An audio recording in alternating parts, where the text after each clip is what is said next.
The issue of vacant buildings in Baltimore City seeing attention from leadership 9 months after a tragic row home fire. Their efforts now to avoid future disaster. Fox 45 News' exclusive investigation into the E. coli outbreak continues. We press for answers on who knew what and when. Plus, disturbing videos emerging showing violent acts on school grounds. The push now from parents to protect their children. Live from WBFF in Baltimore, this is Fox 45 Early Edition. Good morning, everyone. Thank you for waking up with us on this Wednesday, October 26th. I'm Megan Gillen.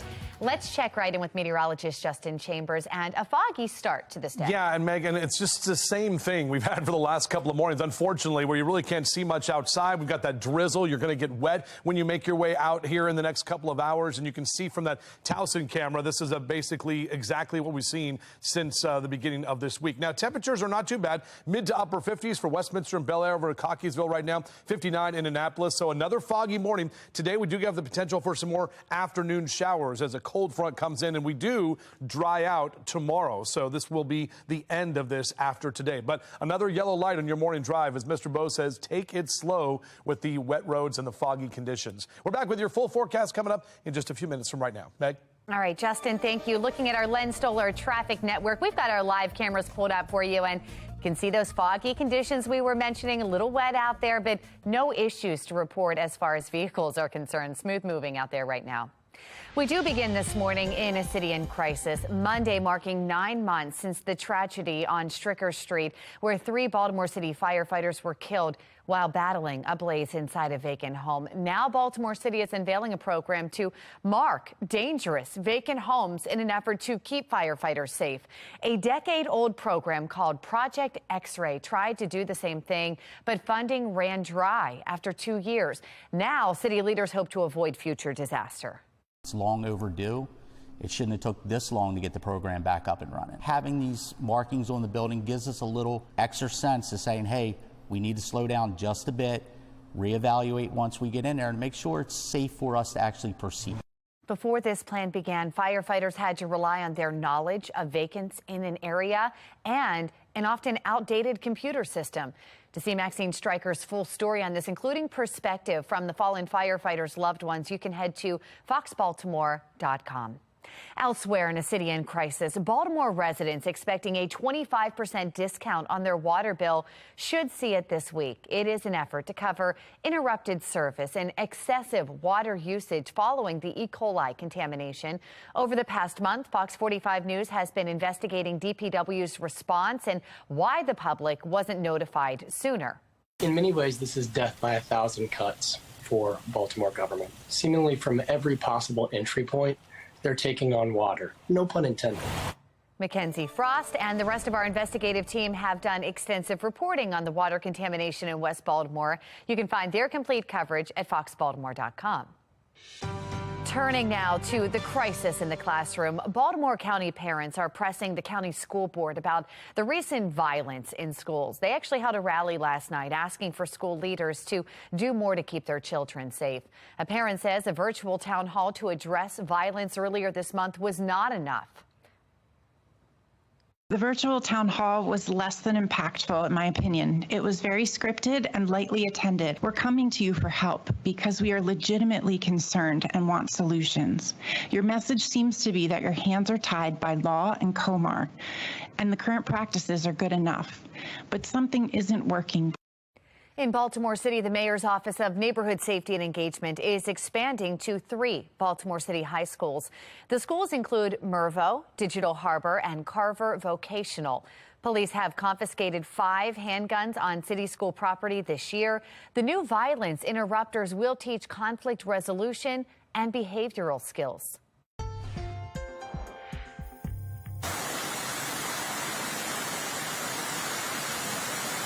Making headlines this morning, a water main break causing a massive geyser along Daisy Avenue in southwest Baltimore. That geyser at one point might have been high enough to see from the BW Parkway. We're not sure how many homes in the area might be without power or for how long. Fox 45 News has reached out to DPW for more details, but we haven't yet gotten a response. 4:35, and let's take a look at today's headlines now. Mayor Brandon Scott and his Office of Neighborhood Safety and Engagement are discussing ways to reduce violence in communities as part of a convention with mayors nationwide. Baltimore City first responders will meet with the City Council to discuss how PTSD is affecting their mental health. And the City Council will also meet on how to limit crime like robberies, carjackings, and property crimes. Violence across the nation prompting concern this morning. Coming up in about 20 minutes, national correspondent Kayla Gaskins will be joining us with the calls for accountability. Plus, we've got a cloudy start to the day again. The question is, will it last? Meteorologist Justin Chambers letting us know if we clear up or if we see more rain. Time now 4:35, and you're watching Fox 45 News Early Edition, all local, all morning.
Well, here we go again. You can see in our Weather Authority forecast more of that fog and the mist that is hanging out over the Inner Harbor this morning. Not officially falling as rain, but you will need your windshield wipers and keep the umbrella with you as well, maybe a light rain jacket. Again, another day without sunglasses needed. However, by tomorrow, we will be able to throw the shades back on. Out for a run or a jog next couple of hours. We're talking about wet conditions, temperature staying in the 50s. Meg?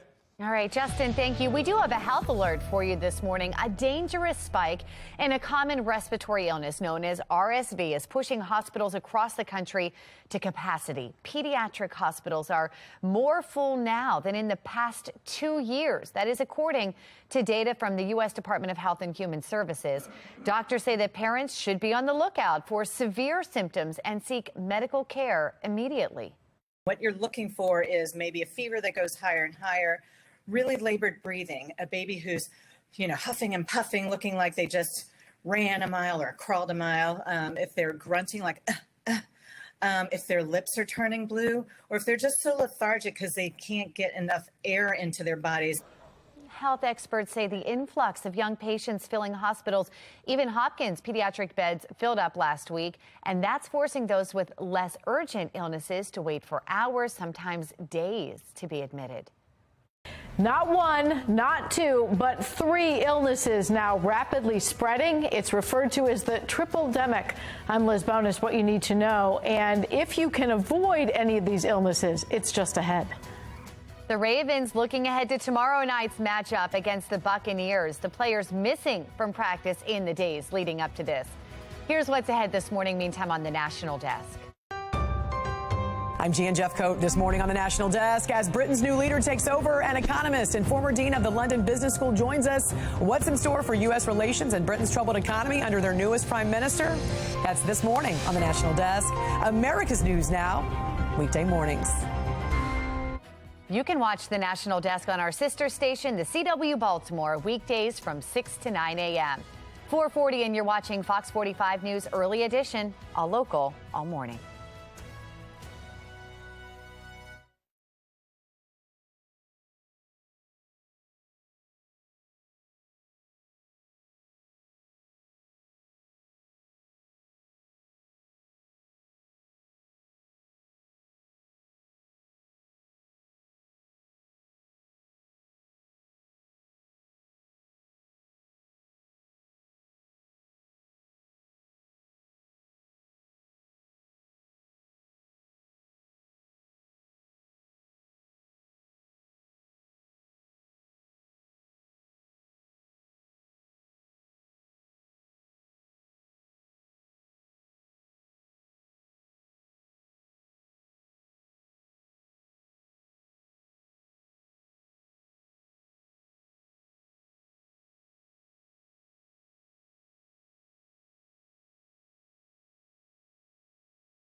It is 4:43 and on the path forward, doctors are continuing to recommend both COVID and flu vaccines as a triple threat of viruses fills up hospital beds nationwide. Medical reporter Liz Bonus is tracking those cases and when the emergency room is necessary. Hey there, everybody. The threat for a triple-demic is now on the rise. Those tracking illnesses say 3 respiratory illnesses now have collided. They have the potential to become a triple threat, as we say, to your health very soon. It's a little sore throat, a little sinus. Took some Mucinex or whatever and feeling fine. So. For young, healthy adults such as Tony Remington, the respiratory symptoms of these illnesses generally mild. But for older adults and some of the youngest victims, it's now filling 75% of the nearly 40,000 pediatric hospital beds across the country. That's up nearly 4% from just a week ago. We are seeing more respiratory syncytial virus or RSV and influenza cases than we have in previous years. The triple-demic is the perfect storm of an early rise in flu cases, steady Omicron infections from COVID-19, and what appears to be the worst surge in years of RSV or respiratory syncytial virus. These are usually sort of winter viruses, and so we don't usually see many cases until we enter the holiday season. This year, however, in this gravity diagnostics lab in Kentucky, we see a large increase in upper respiratory infection samples that are being sent to the laboratory. What's more is that testing here shows, while not common, you can get co-infections of these viruses. Yeah, of course you can get more than one thing at a time. What to know? Getting a flu vaccine and the bivalent booster are your best defenses right now. And if trouble breathing sets in from any virus, that's when it gets serious enough that you might find yourself in an emergency department. long wait times have already been reported, especially in pediatric ERs. So it is suggested, if possible, before you head there, you see if your pediatrician or primary care doctor can help you intervene first. I'm medical reporter Liz Bonus. Now back to you. All right, Liz, thank you. It is a dreaded short week for the Ravens. A quick turnaround ahead of tomorrow night's game against the Buccaneers in Tampa. A big focus this week, red zone efficiency. The Ravens settling for 3 field goals Sunday against the Browns and turned the ball over late in the fourth quarter. Coach John Harbaugh says as long as Lamar Jackson is at the helm, though, things are going to be all right. Comes down to execution at the end of the day. In terms of scoring touchdowns, we've got playmakers. Lamar, I really believe Lamar Jackson is one of the very best red zone quarterbacks, in his career so far. He's been able to extend plays, make plays, find ways to make plays different ways. So we've got that going for us. I'm confident we'll get that going. Harbaugh also giving a shout out to rookie center Tyler Linderbaum making his first Thursday night road trip. Linderbaum sounded like a veteran when talking about this week's grind. Listen in.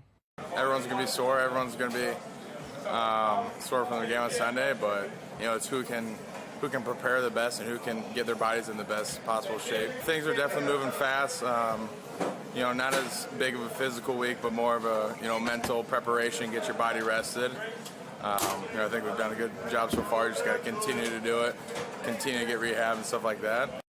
Well, 10 Ravens made the injury report. Some notable players not practicing yesterday include Mark Andrews, Rashad Bateman, Ronnie Stanley, and Calais Campbell. This many players out isn't surprising given the short turnaround, though. Marlon Humphrey and Marcus Peters did not practice Monday, but they returned to the field yesterday, promising for tomorrow night's game. All right, let's check in now with meteorologist Justin Chambers. He's got to look at our forecast and letting us know when that fog clears out. Yeah, we got to check back in to see if that player goes to that person's wedding. Remember that? Oh my gosh, that's right. It was for this weekend. It was after. It was like just Good Friday memory. night, and it's like it had to play Thursday night. So.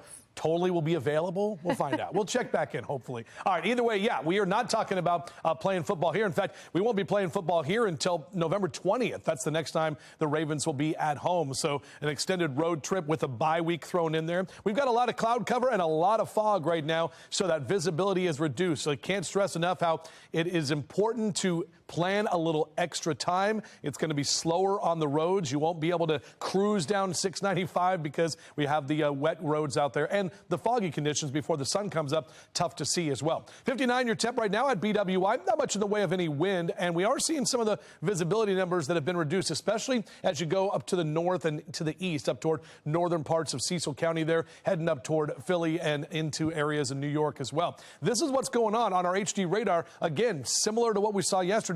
Not picking up actual rain. Our next weather maker is right there. That's going to be a cold front moving through the Ohio River Valley and crossing the mountains later today. That's going to pick up our chance for showers, but eventually will dry us out as we head into tomorrow. Our rise and shine cast, mid to upper 50s over the next couple of hours. 7:28 is when that sun comes up and will only be up until 6:13 tonight. Remember that time change is coming up, not this weekend, but next weekend as we fall back and get that extra hour of sleep. Upper 50s here through 8 o'clock in the Bromo Seltzer Tower area and downtown, and we'll be in the lower 60s here through about noon. Again, probably not another good day to be outside with any kind of, lunch plans. But if you're under, an awning or something like that, you're good to go. And temperatures in the mid to upper 60s here into that 2 and 3 o'clock hour for the afternoon. So 65 is our average. Most of us will be near that number, even with the cloud cover around today. Notice how much cooler it is to the west. Pittsburgh and Charleston in the upper 50s and lower 60s. They were in the 70s earlier this week. So that's where that colder air is. And that's what we'll be seeing once this front passes through. Here it comes. Our future scan, 3-4 o'clock this afternoon. We'll keep that cold front moving as we head into the later part of the afternoon and into tomorrow. We'll finally see the drier air. Wind will pick up behind the front tomorrow afternoon, but we will finally see the sunshine, and we'll continue that trend into Friday and even Saturday as well. However, we are tracking the potential for a few showers on Halloween. Here we go. Our 7-day forecast. We got 67 for today, mid 60s tomorrow, then cooler air into Friday and Saturday with lower 60s and overnight lows into the 40s. And Sunday looks to see a little bit more of that cloud cover roll in. As I mentioned, though, we are going to see some showers on Halloween during the day and potentially even into trick-or-treating time Monday night. Meg? Right, Justin, it was Marlon Humphrey, by the way, too, Marlon that Humphrey. RSVP'd yes to the Frederick wedding. Right, so, okay, we have to check to see if Marlon goes to their wedding. All right, okay, we'll keep you posted. All right, meantime, out on the roads, our Len Stoller Traffic Network drive times pulled up, and we're looking great. In the green with 9 minutes as your longest commute. For a check on mass transit, let's chat with Mark Jones with the MTA. How's it going, Mark? Well, pretty good. Good morning, Megan. Good morning, everyone out there on the MARC train system. You'll find a couple delays, minor delays, Penn Train 403 and Penn Train 505, both running about 5 minutes late. The other trains of MARC look good for the start. Light rail link showing no delays, no difficulties for the start at least, and you'll find Metro subway link operating on time between Owings Mills and Hopkins Station for travel. For the MTA Transit team, I'm Mark Jones. Thank you, Mark. Senator Marco Rubio from Florida adding to the list of investigations Republicans promise to look into should they regain control of Congress come November. I'm Kayla Gaskins in Washington. We are looking ahead to the midterms this morning and the race for governor, the big name endorsements each candidate is receiving. It is 4:51 and you're watching Fox 45 News Early Edition, all local, all morning.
It is 4:54. Fox 45 News is taking you beyond the podium this morning.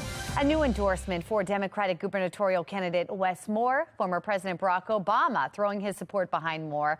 A new poll shows that Moore is leading his opponent, Dan Cox, by 32 points now. If Wes Moore wins in November, he will be a relative political rookie in Annapolis. On Fox 45 News at 5 yesterday, we spoke to political analyst John Deedy about what that could mean for his leadership. I think mainly the General Assembly will be doing a lot of leading. Wes Moore has never been an elected official before. Larry Hogan was never an elected official before, but he worked in the Ehrlich administration. So I think there's going to be some leading done. And there's going to be a little bit of a quid pro quo in this way. Wes Moore is going to be governor of Maryland, but he may have higher aspirations. The General Assembly may support aspects of Moore's legislative agenda to help Moore down the road. In exchange, Moore supports some of the aspects of the legislative agenda leaders like Jones and Ferguson want to do.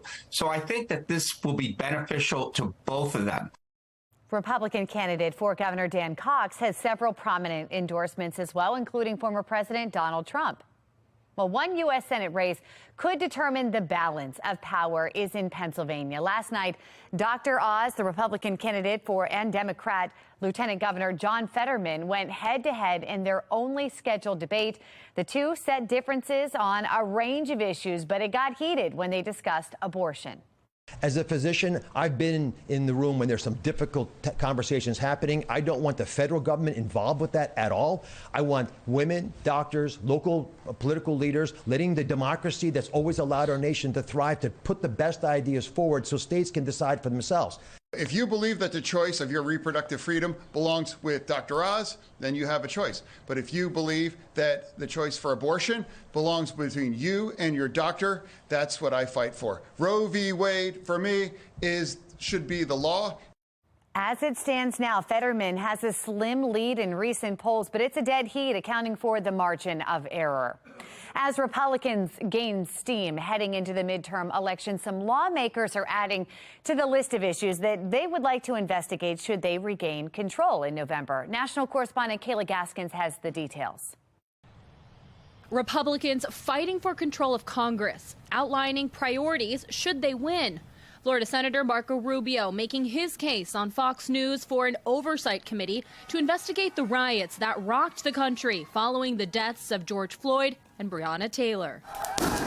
Riots in which peaceful protests turned into looting and extensive damage to government buildings and businesses in several big cities. There's been no accountability about the summer of 2020, so there's a host of things like that that we can hold government agencies accountable for. Rubio's request comes after the Democratic-led House committee spent an enormous effort digging into the events surrounding January 6th. Domestic terrorism is rising dramatically, according to a report published earlier this year, particularly attacks related to demonstrations. According to the findings, in 2020, most of the attacks related to demonstrations, 58%, were conducted by violent far-right perpetrators, including white supremacists and militia members. In 2021, 73% were orchestrated by the far left, including anarchists and anti-fascists. Antifa's an idea, not an organization. Oh, you got to be not kidding. militia. Katrina Doxey with the Center for Strategic and International Studies worked on the report. It's really important that the government has a uniform approach to rejecting extremist violence, to rejecting acts of terrorism, and to investigating events that occur that meet the definition of terrorism. Rubio's proposal is another investigation Republicans vow to look into should they regain control of Congress on Election Day, along with Hunter Biden's international business deals and Dr. Fauci's handling of the pandemic. In Washington, I'm Kayla Gaskins. Kayla, thank you. And be sure to check out the Fox 45 voter guide for all of our reporting on the upcoming general election, plus important dates to mark on your calendar. Point your phone's camera at that QR code right there. That's going to take you straight to the site, or you can head to foxbaltimore.com/vote2022. As violence continues, mayors from all across the country are meeting here in Baltimore today to discuss solutions. I'm Olivia Danson. Coming up next, I'll have the details ahead of the conference. Attorney General Brian Frosh raising red flags about Marilyn Mosby's handling of the Adnan Syed case. Coming up, we are live with that back and forth and what comes next. Another day with a foggy start, but we do have some good news on the way in terms of the sun. We'll take a closer look at that coming up on Fox 45 Early Edition. Live from WBFF in Baltimore, this is Fox 45 Early Edition. Good morning on this Wednesday, October 26th. I'm Patrice Sanders. I'm Tom Rogers, and yes, the rain is still falling. It is a foggy morning out there as well. Let's get over to meteorologist Justin Chambers and get a look at what's in store for the rest of the day. I gotta tell you, and it's not that heavy rain too, guys. It's just kind of that mist that's there, and I'm just like, to me, I'm annoyed because it's like you walk out and you're just like, oh man, when is this going to stop? Well, the good news is at least it is going to stop soon. So this is our look outside right now, where we are looking out into a very foggy and kind of drizzly start to your morning. Upper 50s in Cockeysville and Towson, right down to Baltimore City right now. We're at 58 in Rosedale, 59 Essex and Middle River. So your morning drive is going to be foggy again, especially with the fact that that sun doesn't come up till after 7 o'clock. So it is going to be dark. That visibility is reduced. I want you to make sure to take extra time as you make your way out. We'll top out in the mid to upper 60s again today. We are tracking a few of those showers more this afternoon. But then, as I mentioned, the sun returns tomorrow. We will take a closer look at that and the weekend forecast in just a few. So, Tom, yesterday, the roads not good in the morning time. How are we starting today? A lot better than yesterday. Good. Yeah, 95 South is wide open right now, south of the city. In fact, the only indicator that we have any kind of accident is a two-vehicle accident, 95 northbound, right at the Maryland House entryway, and that's really not causing any delays there either. It looks like they've moved that off to the side. The rest of the roadways, you see them right there, wipers on. I will aim to reduce homicides by 15% each year in my term. Yeah, that was Mayor Scott in 2020, pledging to reduce homicides in Baltimore, something that has not happened yet. And as crime continues to be out of control, mayors from all over the country will be coming to Baltimore in the hopes of finding solutions to the violence. Olivia Dance joins us live from the hotel where that conference is set to kick off. Olivia. Well, Tom and Patrice, starting today, mayors from all over the country will be meeting here at the Hilton in the Inner Harbor as an effort to reduce homicides and shootings. Now, this is the 9th annual Cities United convening, kicking off this afternoon and running until Friday. But it comes as October has been a particularly violent month in Baltimore, and as Mayor Scott continues to defend his unsuccessful attempts at reducing homicides. We are talking about, Mackenzie, a disease of violence that has existed in Baltimore for over 50 years. And the people of Baltimore want it to be handled the right way, and they also understand that it's bigger than the police department.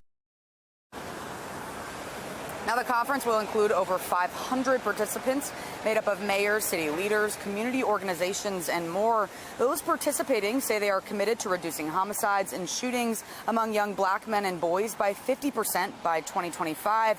And Mayor Scott is addressing participants at the opening ceremony tonight. And Fox 45 News will be monitoring the events to see if city leaders come up with any new solutions to reduce the violence. For now, reporting live in Baltimore, I'm Olivia Dance, Fox 45 Early Edition. Continuing coverage this morning, City State's Attorney Marilyn Mosby is firing back at Maryland Attorney General Brian Frosh. Now, Frosh filed a court document raising red flags about Mosby's handling of Adnan Syed case. Last month, the city state's attorney's office moved to vacate Syed's conviction. Days later, he walked out of the courthouse a free man. Shannon Lilly joins us live at the Cummings Courthouse with a look at how this could impact the Syed case going forward. Shannon. Yeah, Attorney General Brian Frosh, Patrice, questioning the very fabric of this case. And he is accusing City State's Attorney Marilyn Mosby of having very little evidence to warrant Adnan Syed's release. You'll remember back in September, Syed walked out of this courthouse unshackled and a free man after a judge vacated his murder conviction in the 1999 killing of Hayman Lee. But now Frosh is slamming Mosby's handling of this case, calling it unorthodox and questionable. The Attorney General writing, quote, the timing and contents of the motion, the hearing on the motion, the subsequent dismissal of the charges, and the out-of-court statements of Baltimore City State's Attorney Marilyn Mosby raised red flags about the integrity and the neutrality of the proceedings. That statement is a response from the Attorney General to efforts by defense attorneys to exclude him from a pending appeal in this case. But if his words have put two prosecutors at odds, which is highly unusual. Now, Marilyn Mosby, though, is firing back, saying in part, quote, "We stand by our investigation and our ultimate finding that there is no credible evidence that Mr. Syed was involved in the death of Miss Lee. Our investigation is extensive and only a portion of our findings were outlined in the motion in order to present enough compelling evidence for the court to consider our request without compromising this open and pending investigation." Now, as for what's next, an appeals court will decide whether or not to hear this case. A timeline still unknown. Reporting live, I'm Shannon Lilly, Fox 45 News, Early Edition. This is just the latest concern to come from the Baltimore City State's Attorney's Office. Yeah, Monday, we told you about the plea deal offered to the 15-year-old squeegee kid accused of killing Timothy Reynolds in July. If it wasn't rejected, that teen would have been sent to prison for 60 years. A spokesperson for Marilyn Mosby's office admitted it was a mistake. The deal was rescinded. Now, the Maryland Public Policy Institute wants an investigation now into Mosby's office, citing possible incidents of, quote, misconduct, incompetence, and mismanagement. The group questioning recent exonerations after a federal judge said a freed Baltimore man used false evidence in 2018. In June, a Baltimore judge wrote an opinion saying staffing problems in the state's attorney's office is leading to egregious failures. In the case against 26 Baltimore City correctional officers, all charges were eventually dropped. Now, Baltimore City State's Attorney Marilyn Mosby will be back in court December 15th for a hearing on 3 issues concerning her upcoming trial. Topics include Mosby's request to move the trial out of Baltimore, whether her legal team should be sanctioned for disclosing juror information, and the federal government's request for a gag order. Fox 45 News will follow the federal case against Marilyn Mosby and any other concerns that come up surrounding her office. We'll keep you updated both on air and on our website, foxbaltimore.com. We're now less than 2 weeks away from Election Day, and a new poll shows rising prices the top concern among voters, but not for many bankers. Megan Gillen is at our Live Center breaking down the new numbers and what it could mean at the polls. Megan. Well, guys, we want to show you this. This is a new report indicating consumer confidence is the lowest it's been since July after we had back-to-back monthly gains. You can take a look. It's obviously been much worse in the past, but starting to drop here now. The Conference Board saying inflation is the main reason that we're seeing this drop right here. Higher prices forcing some people to curb their spending. If enough Americans do that, guys, financial experts say the whole economy could slow down and we could see another recession. But some top bankers and investors say this is not the biggest concern right now. We'll manage right through that. I would worry much more about the geopolitics of the world today. There's an existential risk of war, international war. And right now, a group of bankers are meeting in Saudi Arabia talking about just that and what to do if it happens. Back to you. Thank you, Megan. Fox 45 News demanding answers as Baltimore City approaches 300 homicides again this year. This morning, the focus today for City Council and the Baltimore Police Department. Well, another foggy start for the morning, but we will see the sun here at least soon. We'll take a closer look at that coming up in just a few.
5:10 is your time right now on your Wednesday morning. We've made it to hump day and right here toward the middle of the week, looking downhill toward the weekend. Now, with the fact that we have all this cloud cover and the fog out there, the good news is at least it's not cold. We're seeing temperatures that remain mild in the mid to upper 50s as you rise and shine with us. Enjoy that coffee and breakfast here the next couple of hours. We'll be with you here taking you through that forecast, which does include improving conditions as early as tomorrow.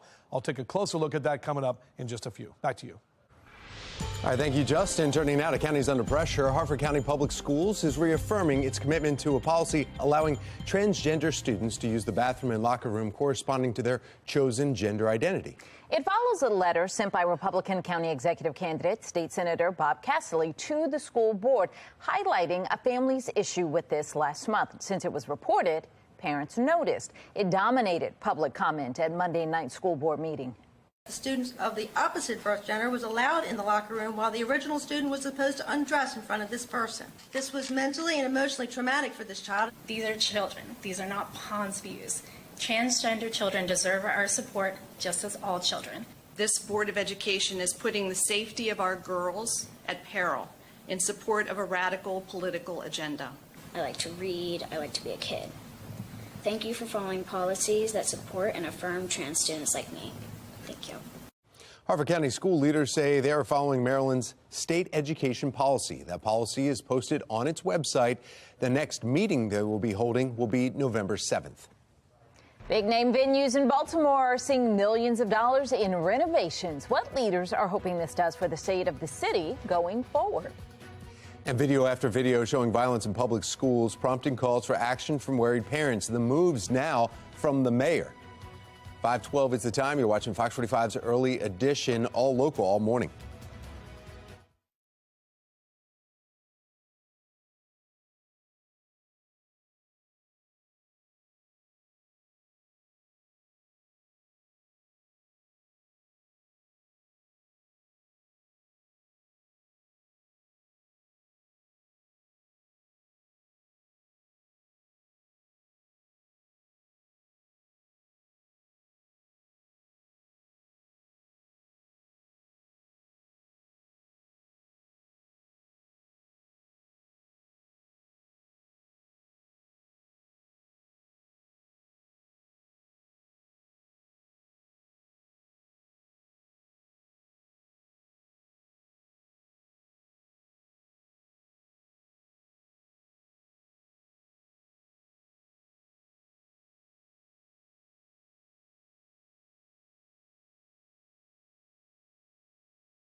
.15 and trending this morning, South Baltimore's entertainment area is getting a big boost. Representatives from the Ravens, Horseshoe Casino, and Top Golf revealing plans to develop in the area. Top Golf opening up soon. Speakers at the event say the $100 million investment will help improve the local economy and safety in the surrounding neighborhoods.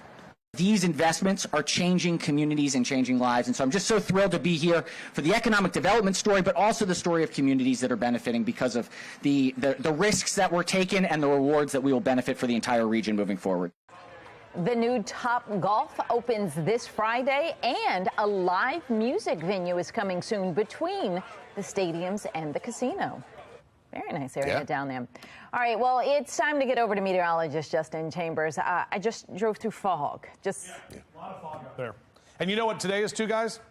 It's National Pumpkin Day. That's right. Okay. And there's a little boy dressed up like a pumpkin. Well, little girl, little boy, yeah. It's Aaron Miller, our executive producer, dressed up as a pumpkin. So cute. So cute. But she pull this thing full screen if you could. Look, she looks so sad. She looks so sad. Maybe she didn't want to be a pumpkin, but maybe. She's a very cute pumpkin. She's not excited about being a pumpkin on Pumpkin Day. What's that? She's not excited about being a pumpkin on Pumpkin Day. Exactly. And the only reason I pull this up is because I have a picture somewhere in the ether of me similar to this at about the same age, because my mom dressed me up as a pumpkin and I was very sad. And then to this day, as a year-old man, she still calls me Punky Pie. So my mom calls me Punky Pie. So. And is that why you captioned it Sad Pumpkin Aaron? Yes, I did. Oh my caption goodness. Sad Pumpkin Aaron. So Aww. Anyway, we love your Halloween picks, and we want to keep them coming, especially on National Pumpkin Day or whatever day. I mean, look, we've got a couple of days left, and then Halloween is right around the corner. This is a spooky and gloomy start to your day. Now, again, we are not cold. Numbers on the right side of your screen, mainly in the 50s, so it's kind of that mild and muggy conditions that we've had. I mean, I swear that this camera is on right now. 58 your temp right now at BWI. A little easterly wind at about 3 to 5 miles an hour. Notice that the Weather Authority fog indicator here is showing you that we've got some low clouds and the visibility that's reduced, especially for you in Perryville and Elkton up into Cecil County. That's where we're seeing a mile or less of visibility, also out toward the eastern shore. No dense fog advisories posted, but it is still dark and it's still tough to see, even just a few feet in front of you when you're driving. So extra time out this morning. This is our next weather maker, going to bring us some more showers as we get into the afternoon today.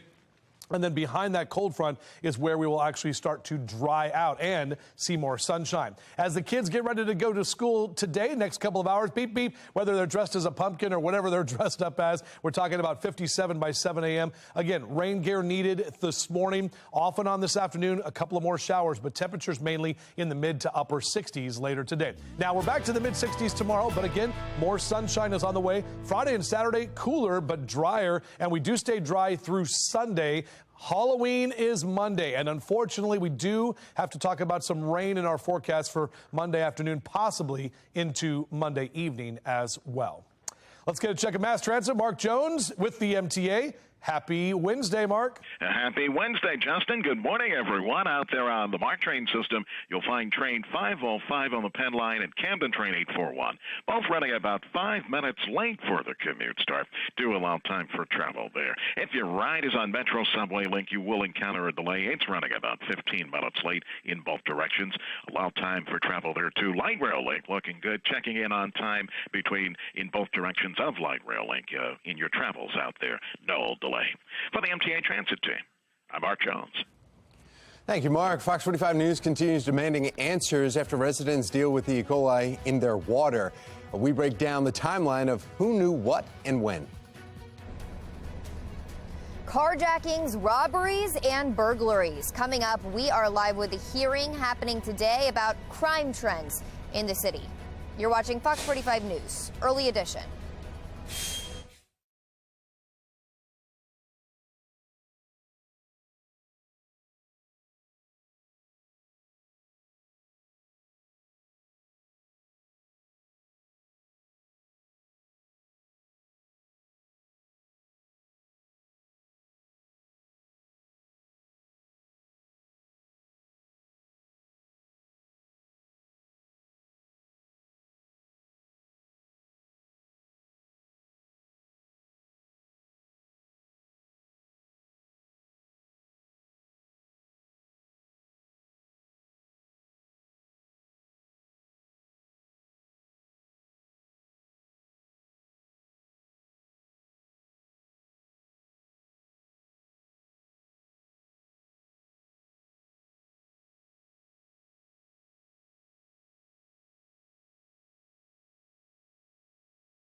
522 continuing coverage this morning. Fox 45 News is questioning how the city handled last month's E. coli contamination. Mackenzie Frost is looking into why the DPW needed clearance from the mayor's office to answer questions about that situation. We're learning that DPW was actively avoiding answering questions from the media until the mayor's office weighed in. According to an expert we spoke with, this is just another example of a city agency struggling to gain the trust of the community. In many ways, this is death by 1,000 cuts for Baltimore government. Seemingly from every possible entry point, they're taking on water. No pun intended. Baltimore City's Department of Public Works faced a water crisis over Labor Day weekend. E. coli discovered in the water of West Baltimore September 3rd, confirmed with another round of testing September 4th, but the public didn't learn about the concerns until the following day. This tweet and this post on the Nextdoor app, 7:43 Monday morning. The public never heard from DPW or Mayor Brandon Scott until a news release was issued with a boil water advisory just after 4:30 Monday afternoon. And then, 4 hours later, once DPW received that confirmation, the leaders fielded questions for the first time. It was how they communicated the treatment plan and the corresponding bedside manner that went along with it. Doug Eldridge, a crisis communications expert, says the city should have been transparent from the start about the problem, especially when the mayor and DPW director Jason Mitchell doubled down on their compliance with the federal law that requires the public get notified of something like this within 24 hours. Once DPW received that confirmation, the public was notified. But the entire public wasn't notified officially for more than 24 hours after DPW learned of the E. coli contamination. And the timing of the notification is in question. Emails from the Maryland Department of Environment telling DPW to issue a boil water advisory Sunday multiple times. But one area that really hurts the team that serves him, and by extension the city, is this notion of everything's perfect. Everything was done by the book. No changes could or should have been made. That's a tough approach for any leader to take. Paging through the thousands of emails Fox 45 News obtained, media inquiries from Fox 45 and other reporters were being discussed, only to be met with resistance to answer from Yolanda Winkler, DPW's communications director at the time. One email, dated September 5th, just after 11:30 in the morning, Winkler tells staff not to answer questions from the media, writing, quote, "The media saw our tweet and that stands for now," adding, "Anything we say must be approved by the mayor's office." We sent an email to Mayor Scott's office asking if that was true, and if so, quote, was the mayor's office gatekeeping information from the public? Monica Lewis, Scott's spokesperson, says, quote, given the magnitude of the situation Monday, the mayor's office was brought in to support the communications, adding, in no way are we gatekeeping information.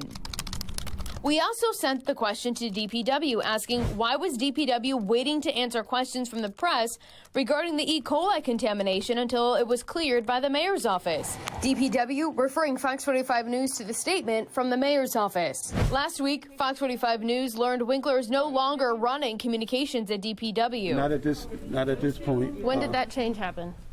We're looking at announcing a change very quickly. Now, learning she is still working within the department as Chief of Strategic Alliance. When pressed on the apparent gaps in the timeline, Mayor Scott, maintaining his agency, followed protocols. What matters is what the Department of MDE has said, and they said that we follow their protocols to a T. But our investigation shows otherwise, and MDE took issue with the communication. While there might not have been deaths in this situation with the E. coli, the problem is the underlying protocol and the systems that are put in place.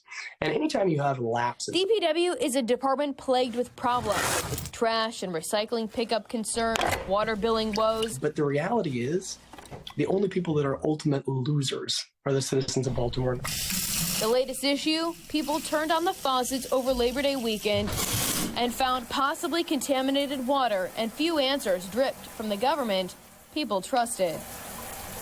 We're still working to find out more information about that possible federal law violation about when DPW notified the public, and we're still awaiting more emails from a separate public records request for this investigation. In Baltimore, Mackenzie Frost, Fox 45 News. Should cannabis be legal for Marylanders 21 and older? That's a question you'll answer this election. I'm Olivia Danson. Coming up next, hear from those for and against legalization. And we are counting down to Election Day, and some states are already seeing flaws in early voting. Coming up, the legal action being taken against one county. 5:27, and you're watching Fox 45 Early Edition, all local, all morning.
Live from WBFF in Baltimore, this is Fox 45 Early Edition. We are following three big stories for you this half hour. The crime crisis in Baltimore City continues. How you can make your voice heard today at City Hall. And we are looking ahead to Election Day this morning as the midterms are less than 2 weeks away. Big topics that you'll be voting on. Plus, disturbing video showing violent acts on school grounds. The push now from parents to protect their children.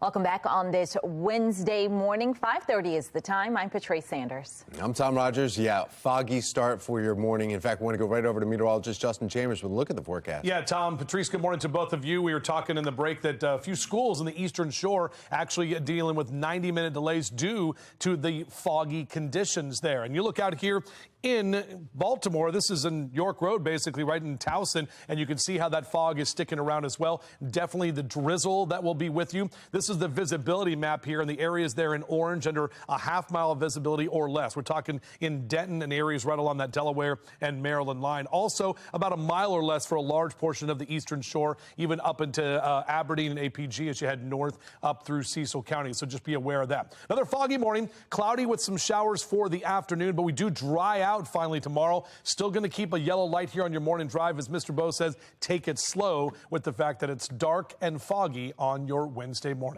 Back with your full forecast in just a few. Tom? All right, thank you, Justin. Let's take a look at your Lens Solar Traffic Network. And you can see some issues that we're dealing with right here. 95 southbound, right at 32, an accident there. You can see that in the median there, the flashing light. That's on the bottom. Also, we're hearing about an accident in Ellicott City, 70 eastbound, right before Patapsco River Bridge. But the camera's not showing anything there, so 2 slowdowns for you. But really, 95 south again this morning after all the delays yesterday morning. 5:32 now. We start this half hour in a city in crisis. Baltimore City on track to see its 8th straight year with more than 300 murders, making the city one of the most deadly in America. Well, today, city leaders will be meeting to monitor the progress of the intervention efforts. Shannon Lilly joins us live from downtown with what we can expect from that hearing. Shannon. Yeah, this hearing, Patrice, will focus on crime trends like burglaries, robberies, and carjackings, all of which are up this year. In fact, Baltimore City Police said just in the first 3 weeks of 2022, we saw an increase of carjackings by 71%. And we have covered several high-profile cases, like the case of Amazon driver Chelsea Nicolette. Your sister was carjacked and they ran over her with her own car. He turned around and slammed on the gas and plowed right into her. Now, as for today's hearing addressing these problems, we have a look at the details right here. The City Council's Public Safety and Government Operations Committee will hold this meeting with the Baltimore City Police Department, and they're going to be going over their quarterly crime stats and violence prevention plan. They're going to be monitoring the progress of that plan. Now, this all starts at 1 o'clock this afternoon at City Hall, and the public is invited to come out and speak either in person or online. Of course, we will also have complete coverage of all of this on air and online as well. Reporting live in downtown Baltimore, I'm Shannon Lilly, Fox 45 News, Early Edition. Fox 45 News is taking you beyond the podium as we count down the days to Election Day. And when you actually go to head out to the polls starting this Friday all the way up to November 8th, you will see question number 4, which gives voters the opportunity to vote yes or no on legalizing cannabis for those 21 years and older in Maryland. Olivia Dan spoke with people on both sides of the aisle when it comes to legalization, and she joins us live now from downtown Baltimore. Olivia. Well, Tom and Patrice, if the majority of voters choose yes on question 4, then on July 1st, 2023, cannabis will be legalized for Marylanders 21 and older. So I took a closer look at the final push before Election Day. Let's not create a new addiction for profit industry. Voting yes on question 4 can free someone. This afternoon, supporters of legalization are holding a conference with state leaders. I spoke with Eugene Monroe, who is a former Baltimore Raven and the Yes on 4 campaign chairman. He tells me he personally has found benefits from cannabis. Voting yes on question 4 would be a monumental step in Maryland, but more so, I think it could really send a message on the national stage about the importance of ending prohibition and the issues that we highlight, like record expungement, which gives people normalcy in their lives back and a chance. It gives them opportunity. It gives them hope. The Yes on 4 campaign believes legalization could provide social justice, job opportunities, health benefits, and more, even the ability for law enforcement to redirect officers to police more violent crimes rather than cannabis charges. But there's also many against legalization, including Smart Approaches to Marijuana, a bipartisan organization. In Colorado, there's more pot shops and Starbucks and McDonald's combined. And they're disproportionately placed in minority communities, for example, in Denver. And, you know, that should be something very concerning for Maryland. And where in Baltimore, you have 8 times as many liquor stores in communities of color as other places. We have no reason to believe that this industry is going to act any differently, especially based on what we're looking at happening in other states. Smart Approaches to Marijuana is aiming to prevent a new addiction for a profit industry, comparing the cannabis industry to that of big tobacco and alcohol. The group says they do, however, advocate for decriminalization, but ultimately it will be the decision of voters on November 8th. And if question 4 is passed, the General Assembly will still need to create laws surrounding distribution and regulation. For now, reporting live in Baltimore, I'm Olivia Dance, Fox 45, Early Edition. Right now, early in-person voting is underway in several states. Megan Gillen is at our live center with a closer look from Nevada, where there are some dramas brewing over the election process. Megan? That's right. We're taking you live to Las Vegas, guys, bright and early here this morning, where we know early voting is underway in southern Nevada. But in some cities across that state, the election process is going back in time. Starting today, in Nye County, officials will begin to count ballots by hand. Something the state's American Civil Liberties Union is now suing the county for, alleging that it puts voters, especially those with disabilities, at risk. invades their privacy because they'll have to ask in terms of what that disability is, but it also does not create equal access to the polls and prevents access for them to be able to cast their ballot. Well, the ACLU says they're also concerned how long counting ballots could take, leading to a delay in election results. Some people are allowed to observe the process, but they must certify that they will not release any results until it is complete. Meantime, early voting kicking off in several other states. Here in Maryland, we are one of them that does early voting. Voters hitting the polls tomorrow. That's the latest from our live center. Patrice? Well, you're making enough to live comfortably in Baltimore City. Many say they are not. Still ahead, the comparison between renters and homeowners. Plus, a cloudy start to the day with temperatures in the 50s. Meteorologist Justin Chambers lets us know if we clear up this weekend. 5:38, you're watching Fox 45 Early Edition.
.540 is your time right now. We're 20 minutes in front of 6 o'clock on another foggy and drizzly morning. And this is what we're looking at right now from our Towson camera. Still a couple of hours before the sun even comes up. If you want to head out the door here in the next hour or so, out the door cast, grab a light rain jacket. Have the umbrella with you just in case you have some of that drizzle you'll have to encounter. Unfortunately, no need for the sunglasses today, but we will be able to break out those shades tomorrow. And you can see in your yard and gardening cast here, a lot of the drizzle that's been around, keeping those leaves kind of wet. So don't worry about raking until tomorrow and Friday when we start to get some of that drier air.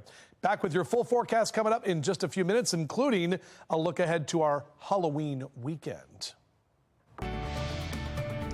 5:41 now. A consumer alert for you this morning. A new study finds that the average Baltimore resident does not earn enough to comfortably cover the cost of living.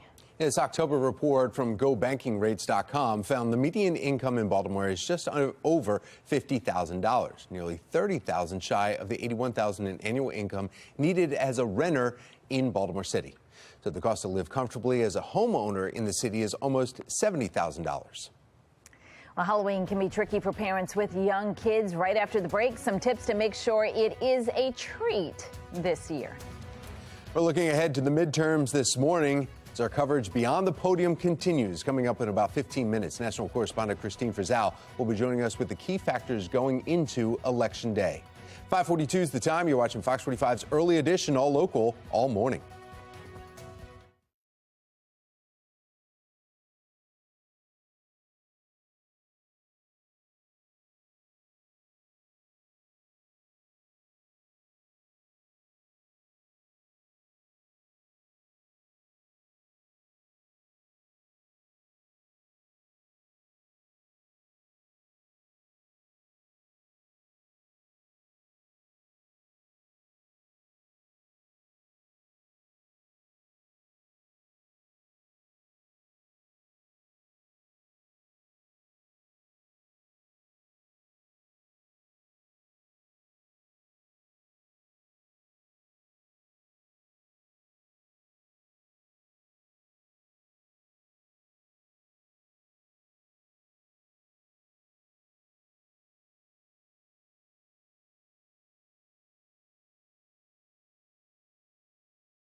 Fox 45 News, winner of 17 2022 Regional Emmy Awards, more than all other Baltimore news stations combined. Well, in your entertainment news this Wednesday morning, Henry Cavill has confirmed that he will return to the role of Clark Kent, also known as Superman in the DC Comics Extended Cinematic Universe. Justin's excited. I've never seen it, but Justin obviously has and approves. The British actor broke the news on Instagram. He shared a profile shot of himself as Superman before saying in a selfie video, in part, quote, "I wanted to make it official. I am back as Superman."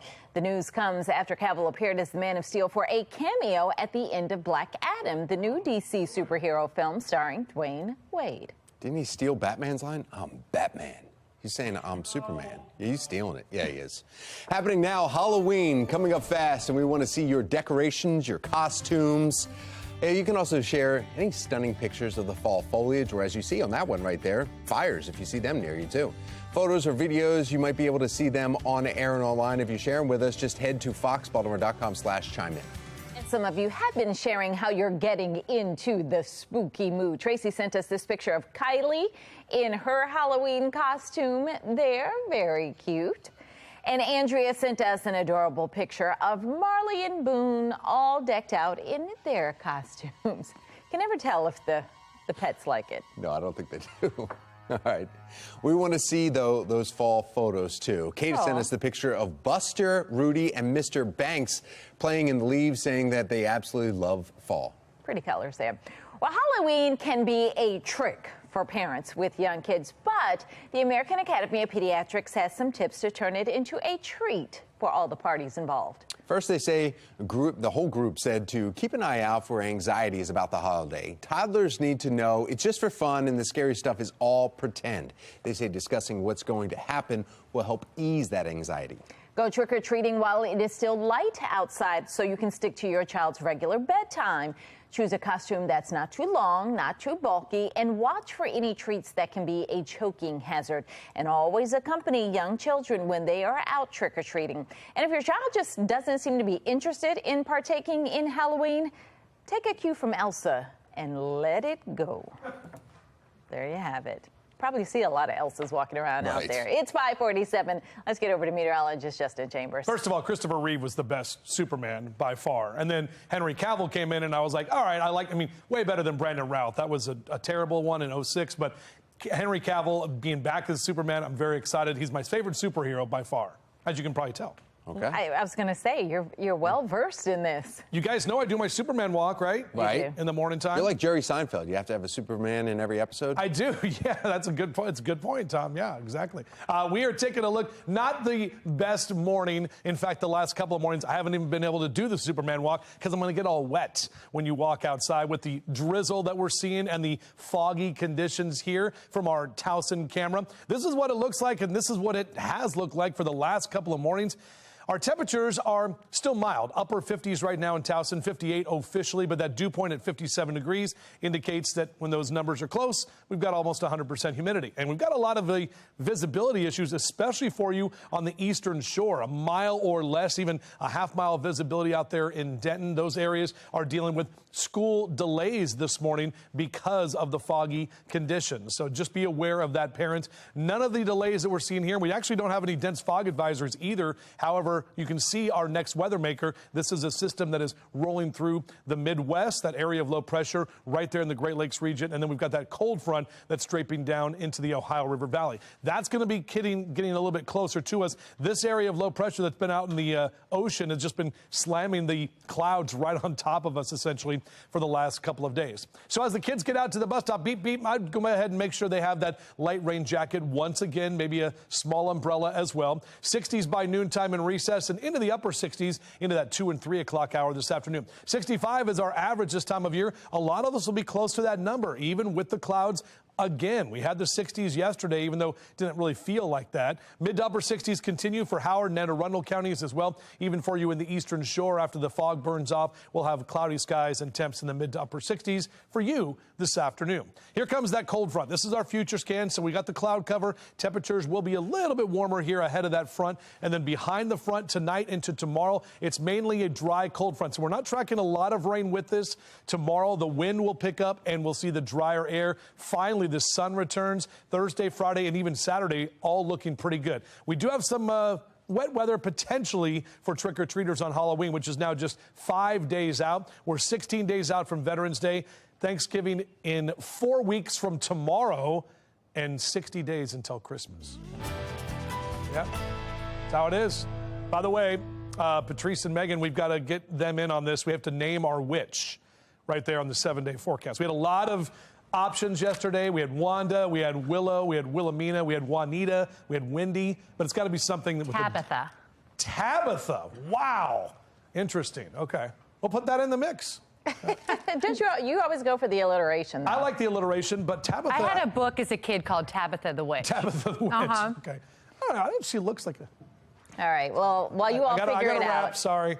Yeah, I'm going to let you ponder that while I move on to the Lynn Solar Traffic Network, because we've got a lot brewing out there this morning. An accident involving a tractor trailer on 95 southbound. That is right after 695. The left lane and the left shoulder are blocked there, and you can see just in these shots throughout the region, people are up and out, but in some instances, they're moving a little more slowly. It is foggy and it's slick out there, so just give yourself some extra time and be careful. Let's get a check now. Mass transit. Here's Mark Jones with the MTA. Hi, Mark. Well, good morning, Patrice. Good morning, everyone. Out there on the Mark train system, you'll find Penn Train 511 and Camden Train 843, both running with 5-minute delays. The other trains of Mark look good for travel. Light Rail Link has single tracking between the Camden and North Avenue stops, and expect delays as a result of that. So do allow time for travel on Light Rail Link. Metro Subway Link has a 15-minute delay in both directions of that service. Certainly allow time for travel there this morning in both directions between Owings Mills and Hopkins Station. For the MTA Transit Team, I'm Mark Jones. Thank you, Mark. politics, the economy, and record-setting enthusiasm from voters. I'm Christine Frizzau in Washington with what we're learning 2 weeks before Election Day.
.55 in your consumer news this morning. Home prices are shrinking at the fastest pace on record, although they're still very high. According to a key metric used by the S&P, prices in August were 13% higher nationally compared with August of last year. That's much lower than the 15.6% gain in the previous month, though. Recent spikes in interest rates drove up mortgage rates, and that effectively put a big damper on the red-hot housing market. The Fed is considering more rate hikes in the near future. Now, Americans are facing a big supply chain problem ahead of the midterms. That's because there are several issues likely to hold up transportation, namely the ongoing rail labor dispute, which doesn't appear near ending. Another labor deal could create congestion at the U.S.'s West Coast ports, a key import area for moving goods around the country. Diesel fuel shortage also was threatening to bind things up. And then there's the Mississippi River drought, river major artery for the shipping industry. 2 weeks until Election Day. When it comes to midterm elections specifically, voter enthusiasm appears to be at an all-time high. A new NBC News poll found 70% of registered voters expressing high interest in the election, either a 9 or a 10 on a 10-point scale. Highest percentage ever in that survey for a midterm election at this point. National correspondent Christine Frizzau brings us a look at how one of the top issues is playing out. For voters this midterm election, issue number one remains unchanged. Lower inflation. I'm voting based on our economy. Republican candidates on the campaign trail asking voters to remember the economy when President Biden took office and to follow the money from then to now. The average price for a gallon of gas back then was $2.38. Today, it's $3.78. Consumer prices used to determine inflation at 1.4% in January of 2021. Today, 8.2%. Even some Democrats blaming White House policies in part for those skyrocketing prices. We made a mistake by canceling the Keystone Pipeline.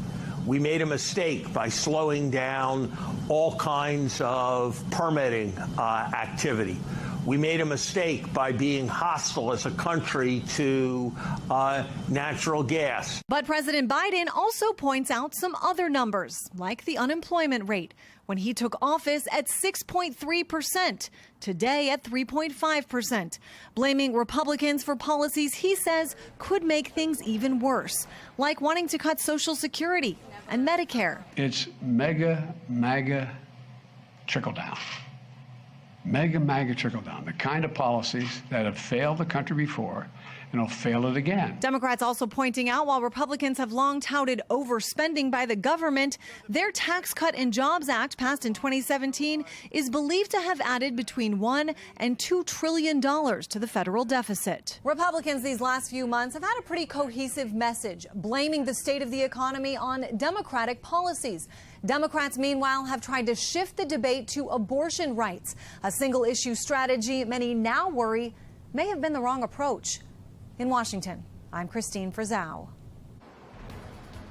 As violence continues, mayors from all across the country are meeting here in Baltimore today to discuss solutions. I'm Olivia Danson. Coming up next, all of the details ahead of the conference. Attorney General Brian Frosh raising red flags about City State's Attorney Marilyn Mosby's handling of the Adnan Syed case. Coming up, we are live with a back and forth and what comes next. Foggy start once again for our Wednesday morning, but we do have sunshine in our near future. We'll take a closer look at that on Fox 45 Morning News. Let's do this. Live from WBFF in Baltimore, this is Fox 45 Morning News. Good morning on this Wednesday, October 26th. I'm Patrice Sanders. I'm Tom Rogers. Getting closer to Halloween, getting closer to voting, early voting starting tomorrow. And yeah, a lot going on this weekend. So let's see what the weather's going to be like. Hopefully better than what we're seeing today. We've got meteorologist Justin Chambers here with that. I know, it's just like, it seems like it's just a, Control-C, Control-V, right? Just cut and paste. That's what we've been doing every day this morning, but this week, I should say.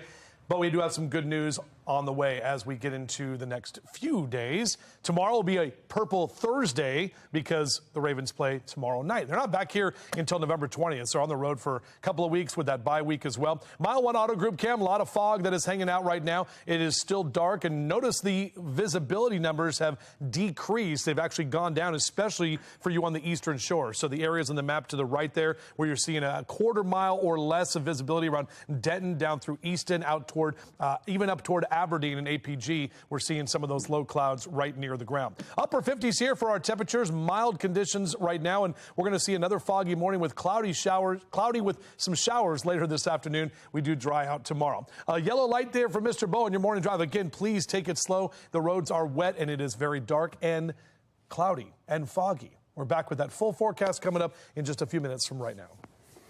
All right, traffic not looking good. Len Stoller Traffic Network here. Multiple incidents to report. This one's actually 95 northbound, right near the camera showing you northbound, but it's southbound right before you get to right after you cross 695 and 43. So right there, there's a tractor trailer that's involved. That's causing some delays. Then if you travel south of the city, again, all the way down to we're right near a Savage here, where there's again 95 southbound causing delays. Southbound 95 all the way to Elk Ridge. There's another one on 32 right near it coming eastbound, but the big one also another one on 70, and that is eastbound too. That's causing some delays before you get to Baltimore there. So you have multiple incidents all throughout the Baltimore region. I will aim to reduce homicides by 15% each year in my term. Yeah, that was Mayor Scott in 2020, pledging to reduce homicides, as you heard, by 15% each year in his term in Baltimore. And that hasn't happened yet. And as crime continues to be out of control, mayors from all over the country will be coming to Baltimore in the hopes of finding solutions to end the violence. Olivia Dance joins us live from the hotel where that event is set to kick off. Olivia? Well, starting today, mayors from all over the country will meet here at the Hilton in the Inner Harbor as an effort to reduce homicides and shootings. This is now the 9th annual Cities United convening, kicking off this afternoon and running until Friday. But it comes as October has been a particularly violent month in Baltimore, and as Mayor Scott continues to defend his unsuccessful attempts at reducing homicides. We are talking about, McKinsey, a disease of violence that has existed in Baltimore for over 50 years. And the people of Baltimore want it to be handled the right way, and they also understand that it's bigger than the police department. Now, the conference will include over 500 participants made up of mayors, city leaders, community organizations, and more. Those participating say they are committed to reducing homicides and shootings among young black men and boys by 50% by 2025. And Mayor Scott is addressing participants at the opening ceremony tonight. And Fox 45 News will be monitoring the events to see if Baltimore city leaders come up with any new solutions to reduce the violence. For now, reporting live in Baltimore, I'm Olivia Dance, Fox 45 Morning News. Monday marked 9 months since the tragedy on Stricker Street. 3 Baltimore City firefighters killed while battling a blaze inside a vacant home. Now, Baltimore City is unveiling a program to mark dangerous vacant homes in an effort to keep firefighters safe. A decade-old program called Project X-Ray tried to do the same thing, but funding ran dry after 2 years. Now, city leaders hope to avoid future disaster. It's long overdue. It shouldn't have took this long to get the program back up and running. Having these markings on the building gives us a little extra sense of saying, hey, we need to slow down just a bit, reevaluate once we get in there, and make sure it's safe for us to actually proceed. Before this plan began, firefighters had to rely on their knowledge of vacants in an area and an often outdated computer system. To see Maxine Strecker's full story, including perspective from the fallen firefighters' loved ones, head over to foxbaltimore.com. Continuing coverage this morning, City State's Attorney Marilyn Mosby is firing back at Maryland Attorney General Brian Frosh. Now, Frosh filed a court document raising red flags about Mosby's handling of the Adnan Syed case. Last month, State's Attorney's office moved to vacate Syed's conviction. Days later, he walked out of a courthouse a free man. Shannon Lilly is joining us live from the Cummings Courthouse with a look at how this could impact the Syed case going forward. Shannon. Yeah, Attorney General Brian Frosh Patrice is questioning the very fabric of this case, and he is accusing City State's Attorney Marilyn Mosby of not having enough or very much evidence to warrant Adnan Syed's release. Now, you'll remember that release happened just last month in September. Syed walked out of this courthouse unshackled and a free man after a judge vacated his murder conviction in the 1999 killing of Hayman Lee. But now Frosh is slamming Mosby's handling of this case, calling it unorthodox and questionable. The Attorney General writing, quote, the timing and contents of the motion, the hearing on the motion, the subsequent dismissal of the charges, and the out-of-court statements of Baltimore City State's Attorney Marilyn Mosby raised red flags about the integrity and neutrality of the proceedings. Now, that statement is a response from the Attorney General to efforts by defense attorneys to exclude him from a pending appeal in the case. But his words have put 2 prosecutors at odds, which is highly unusual, not something we often see. Marilyn Mosby firing back, saying in part, quote, we stand by our investigation and our ultimate finding that there is no credible evidence that Mr. Syed was involved in the death of Miss Lee. Now, our investigation is extensive and only a portion of our findings were outlined in the motion in order to present enough compelling evidence for the court to consider our request without compromising this open and pending investigation. As for what's next, an appeals court will have to decide whether or not to hear this case, and a timeline is still unclear. Reporting live from the City Circuit Court, I'm Shannon Lilly, Fox 45 Morning News. All right, thank you, Shannon. Baltimore residents expecting a 25% discount on their water bill should see it this week. It's an effort to cover the interrupted service and excessive water usage following that E. coli contamination. Over the past month, Fox 45 News has been investigating DPW's response and why the public wasn't notified sooner. In many ways, this is death by 1,000 cuts for Baltimore government. Seemingly from every possible entry point, they're taking on water. No pun intended. Mackenzie Frost and the rest of our investigative team have done extensive reporting on the water contamination in West Baltimore. You can find their complete coverage at foxbaltimore.com. One question you'll see on your ballot is whether or not recreational marijuana should be legal in our state. The pros and cons of that vote. Carjackings, robberies, and burglaries are all on the rise in Baltimore this year. Today, the city council hopes to change the crime trend. Still ahead in our next half hour, how you can make sure your voice is heard. And another foggy morning, but we do have sun in our immediate and close-ish future. We'll talk about it coming up on Fox 45 Morning News. We're all local all morning. Stay with us, won't you?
Yep. Oh, it's the dreaded short week for the Ravens. Quick turnaround ahead of tomorrow night's game against the Buccaneers in Tampa. A big focus this week, red zone efficiency. The Ravens settled for 3 field goals Sunday against the Browns and turned the ball over late in the fourth quarter. But Coach John Harbaugh says as long as Lamar Jackson is at the helm, things will be all right. Comes down to execution at the end of the day in terms of scoring touchdowns. We've got playmakers. I really believe Lamar Jackson is one of the very best red zone quarterbacks, in his career so far. He's been able to extend plays, make plays, find ways to make plays different ways. So we've got that going for us. I'm confident we'll get that going. Well, Harbaugh also gave a shout out to rookie center Tyler Linderbaum making his first Thursday night road trip. Linderbaum sounded like a veteran when talking about this week's grind. Everyone's going to be sore. Everyone's going to be sore from the game on Sunday, but it's who can prepare the best and who can get their bodies in the best possible shape. Things are definitely moving fast. Not as big of a physical week, but more of a mental preparation, get your body rested. I think we've done a good job so far. Just got to continue to do it, continue to get rehab and stuff like that. 10 Ravens made the injury report. Some notable players not practicing yesterday, including Mark Andrews, Rashad Bateman, Ronnie Stanley, Calais Campbell. Now, this many players out isn't surprising given the short turnaround. Marlon Humphrey and Marcus Peters didn't practice on Monday, but they did return to the field yesterday. Well, you can get out and run for our Maryland veterans no matter where you are. Coming up in our 8 o'clock hour, the virtual run with the mission to help homeless veterans rejoin the community. And we are still in the fall season, which means pumpkin spice, candy apples, apple cider, just to name a few. Be More Lifestyle host Mark Clark is baking up some sweet items this morning that are so Baltimore. Those look delicious. 6:12, you're watching Fox 45 Morning News, all local, all morning.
Taylor is up.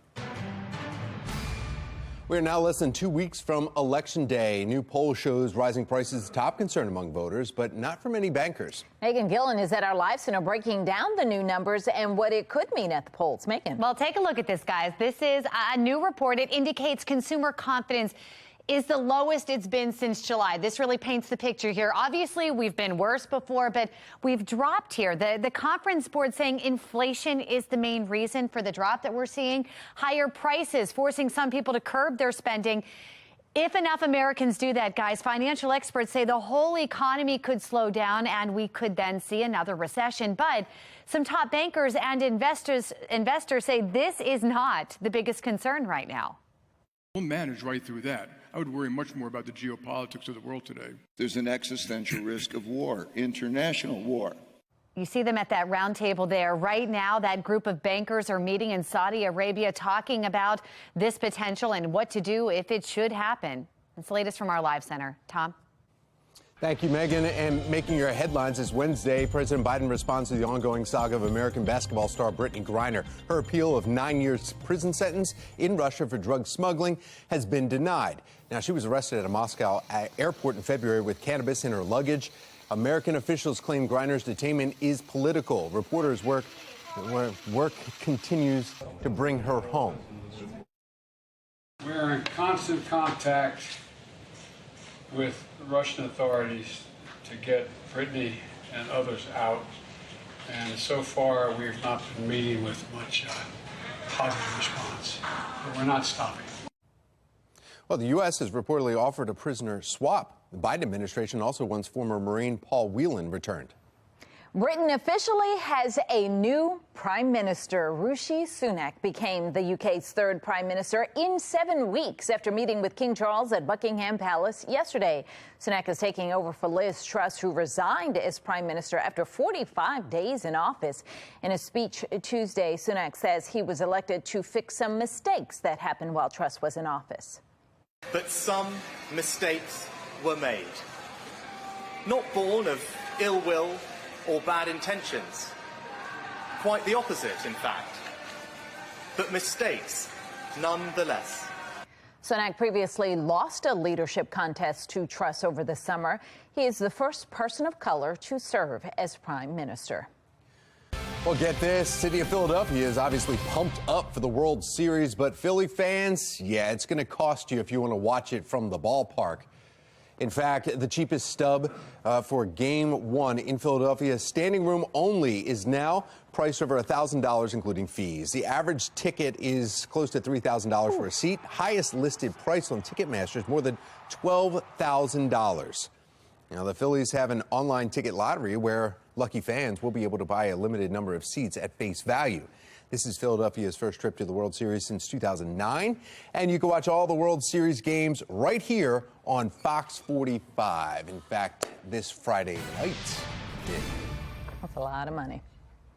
Well, new this morning, we're seeing major fog issues on the Eastern Shore. Queen Anne County Public Schools is on a 90-minute delay. Same with Talbot County Schools, Caroline Public Schools, they're on a 2-hour delay. Kent County's on a 90-minute delay. Worcester's on a 90-minute delay. Wacomico, 90-minute delay. There's a lot of delays along the Eastern Shore.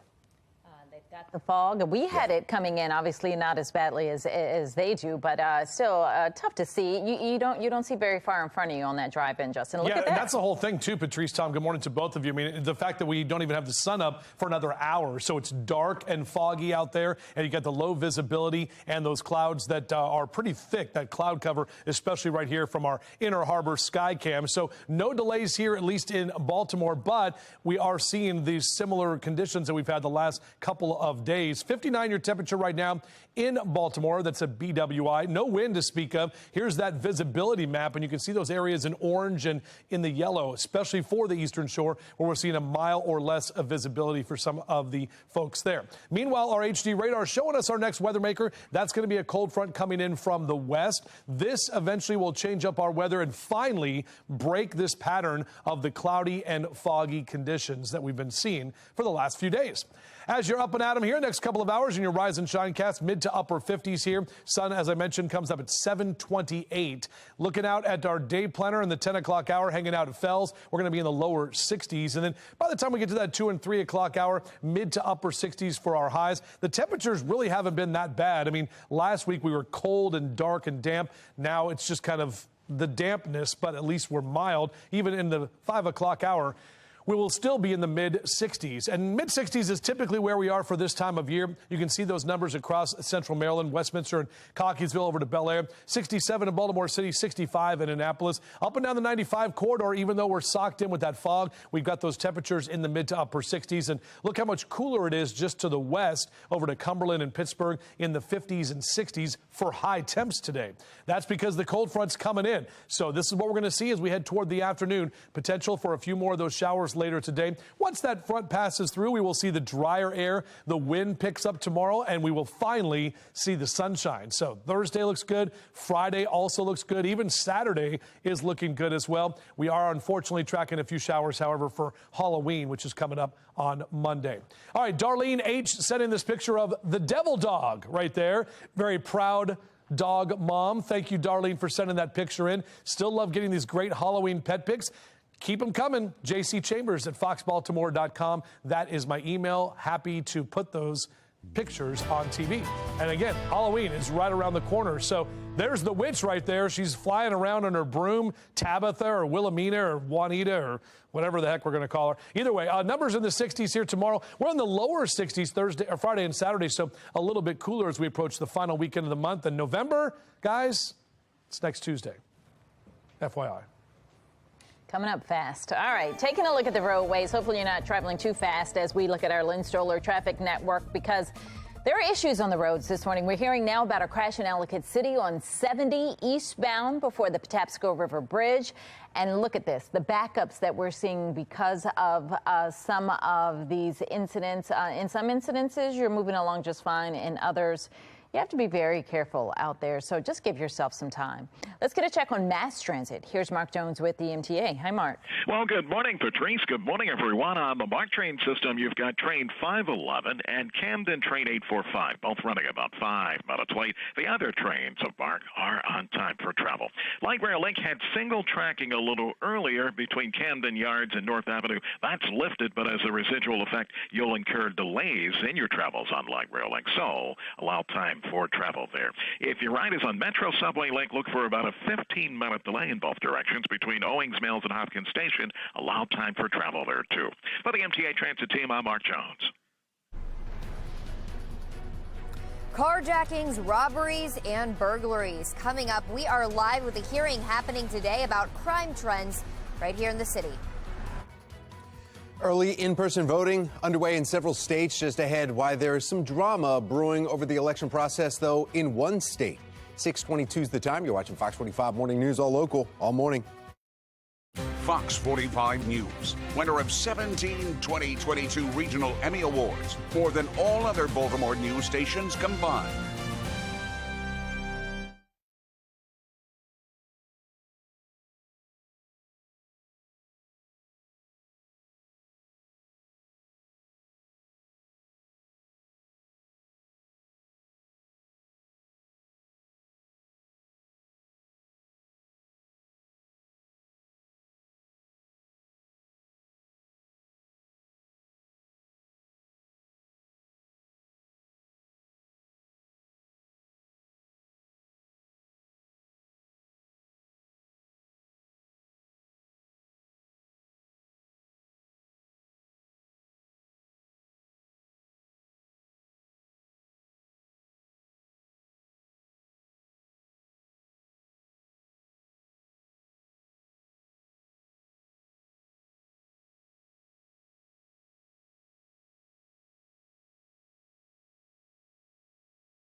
Well, take a look at this. 3 people critically injured, 1 hospitalized with unknown injuries after a tanker truck overturns 95 in Florida. This is coming out of Florida. Heavy smoke could be seen for miles after the crash occurred just after 1 o'clock. Local reports indicate truck caught fire after a multi-car crash in the northbound lanes. Cause of the crash is still unclear, and officials haven't determined how many vehicles, though, were involved. Most common type of star in our universe, an M dwarf, will not be able to handle nearby planets that could host life. That's according to a new study published in the Astrophysical Journal Letters. In studying a planet orbiting an M dwarf 66 light years from Earth, Researchers found no indication that the star could hold on to an atmosphere at all. And that's disappointing, since scientists had been hoping the star would be able to host planets with atmospheres potentially rich with carbon and perfect for the creation of life. Since carbon molecules are considered the building blocks of life, a planet without them will unlikely be hospitable to living things. U.S. Postal Service is honoring late Supreme Court Justice Ruth Bader Ginsburg. The design of Ginsburg will be featured on a forever stamp. No word yet on the exact date for when the Ginsburg stamps will be available for purchase, but officials say it will be sometime next year. The stamp will cost 63 cents. Cloudy with temperatures in the 50s this morning. Meteorologist Justin Chambers lets us know when we should expect the chance for rain. Should cannabis be legal for Marylanders 21 and older? That's a question you'll answer this election. I'm Olivia Danson. Coming up next, here for those for and against legalization. You're watching Fox 45 Morning News, all local, all morning.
Live from WBFF in Baltimore, this is Fox 45 Morning News.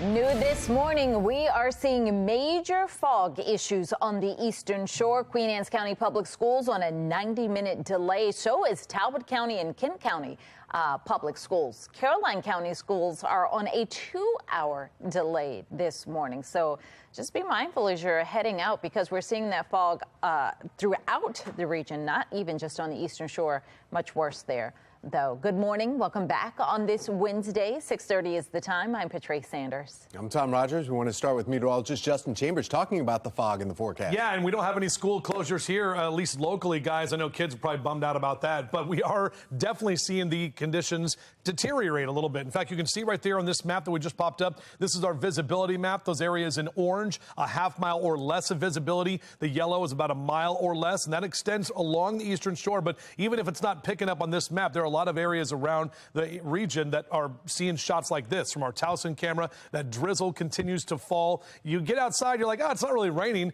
but you'll get wet. There's no doubt about that. 58 your number in Cockeysville, 57 in Towson, also 58 in Brooklyn Park with 60 your temp in Glen Burnie and Pasadena. So upper 50s here over the next couple of hours if you're out for a run or a jog, and just know those trails and roads will continue to be wet. 67 for your high today. Look at that. Next 3 days, finally some sunshine. Mid 60s tomorrow, lower 60s Friday. But again, that sun is going to feel great, and it will have some very nice fall afternoons. We're back with your full forecast coming up over on that big green wall in just a few minutes from right now. Patrice?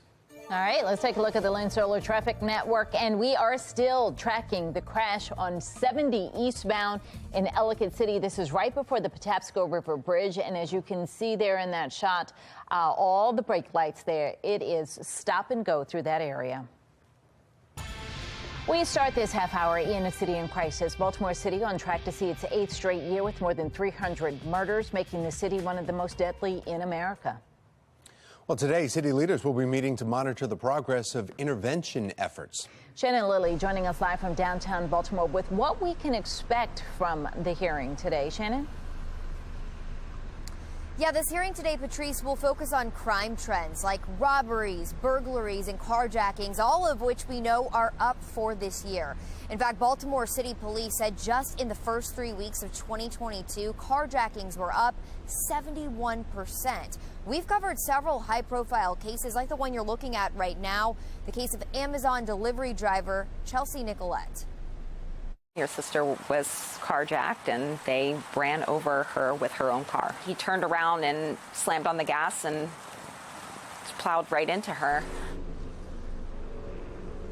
Now, as for today's hearing addressing these problems, we have a look at the details right here. The City Council's Public Safety and Government Operations Committee will hold it with the Baltimore City Police Department, and they're going to be going over their quarterly crime stats and violence prevention plan. They're going to be monitoring the progress of that plan. This all starts at 1 this afternoon right at City Hall. The public is invited to attend and speak, and you can also speak online as well. Of course, we will have complete coverage of all of this on air and online as well. Reporting live in downtown Baltimore, I'm Shannon Lilly, Fox 45 Morning News. Fox 45 News is taking you beyond the podium as we count down the days to Election Day. And when you do go out to vote, you will see question number 4, which gives voters the opportunity to vote yes or no on legalizing cannabis for those 21 years and older in Maryland. Olivia Dan spoke with people on both sides of the aisle when it comes to legalization. She joins us now live from downtown Baltimore. Olivia. Well, Tom and Patrice, if the majority of voters choose yes on question 4, then on July 1st, 2023, cannabis will be legalized for Marylanders 21 years and older. So I took a closer look at the final push before Election Day. Let's not create a new addiction for profit industry. Voting yes on question 4 can free someone. This afternoon, supporters of legalization are holding a conference with state leaders. I spoke with Eugene Monroe, who is a former Baltimore Raven and the Yes on 4 campaign chairman. He tells me he personally has found benefits from cannabis. Voting yes on question 4 would be a monumental step in Maryland, but more so, I think it could really send a message on the national stage about the importance of ending prohibition and the issues that we highlight, like record expungement, which gives people normalcy in their lives back and a chance. It gives them opportunity. It gives them hope. The Yes on 4 campaign believes legalization could provide social justice, job opportunities, health benefits, and more, even the ability for law enforcement to redirect officers to police more violent crimes rather than cannabis charges. But there's also many against legalization, including Smart Approaches to Marijuana, a bipartisan organization. In Colorado, there's more pot shops and Starbucks and McDonald's combined. And they're disproportionately placed in minority communities, for example, in Denver. That should be something very concerning for Maryland. And where in Baltimore, you have 8 times as many liquor stores in communities of color as other places. We have no reason to believe that this industry is going to act any differently, especially based on what we're looking at happening in other states. smart approaches to marijuana is aiming to prevent a new addiction for profit industry, comparing the cannabis industry to that of big tobacco and alcohol. The group says they do, however, advocate for decriminalization, but ultimately, though, it will be the decision of voters on November 8th. And if question 4 is passed, the General Assembly will still need to create laws surrounding distribution, regulation, and more. For now, reporting live in Baltimore, I'm Olivia Dance, Fox 45 Morning News. Be sure to check out the Fox 45 voter guide for all of our reporting on the upcoming general election, plus important dates to mark on your calendar. Just click on the QR code. That will take you straight there, or you can go to foxbaltimore.com/vote2022. Right now, early in-person voting is underway in several states. Yeah, Megan Gillen is at our live center with a closer look from Nevada, where there is some drama brewing over the election process. Megan? That's right. We're taking you live to Las Vegas here this morning, guys, where early voting is underway in southern Nevada there. But in some cities across the state, the election process is going back in time. Starting today in Nye County, officials will begin to count ballots by hand. This is something the state's American Civil Liberties Union is now suing the county for, alleging that this puts voters, especially those with disabilities, at risk. Invades their privacy because they'll have to ask in terms of what that disability is, but it also does not create equal access to the polls and prevents access for them to be able to cast their ballot. Well, the ACLU says they are also concerned how long hand counting ballots could take, leading to a delay in election results there. People are allowed to observe the process, but they must certify that they will not release any results until it's complete.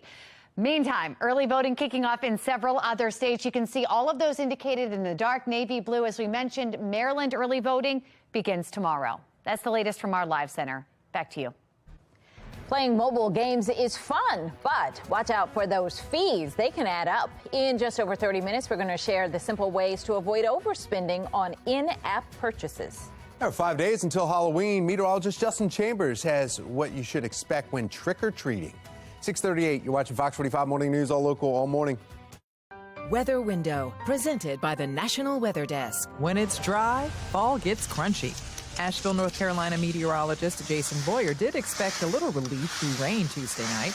In Arkansas, smoke from a wildfire west of Pine Bluff. Meteorologist Barry Brandt says flames grew quickly due to strong winds, drought conditions, and dry vegetation. The fire damaged buildings and forced evacuations. For more content like this, follow the National Weather Desk on Twitter.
6:41 is your time right now, 19 minutes in front of 7 o'clock. You can basically just hit the alarm, the snooze with that I Got You Babe song on because it's Groundhog Day, right? It's the same thing we've seen the last couple of mornings, all of this fog and this drizzle that is out there.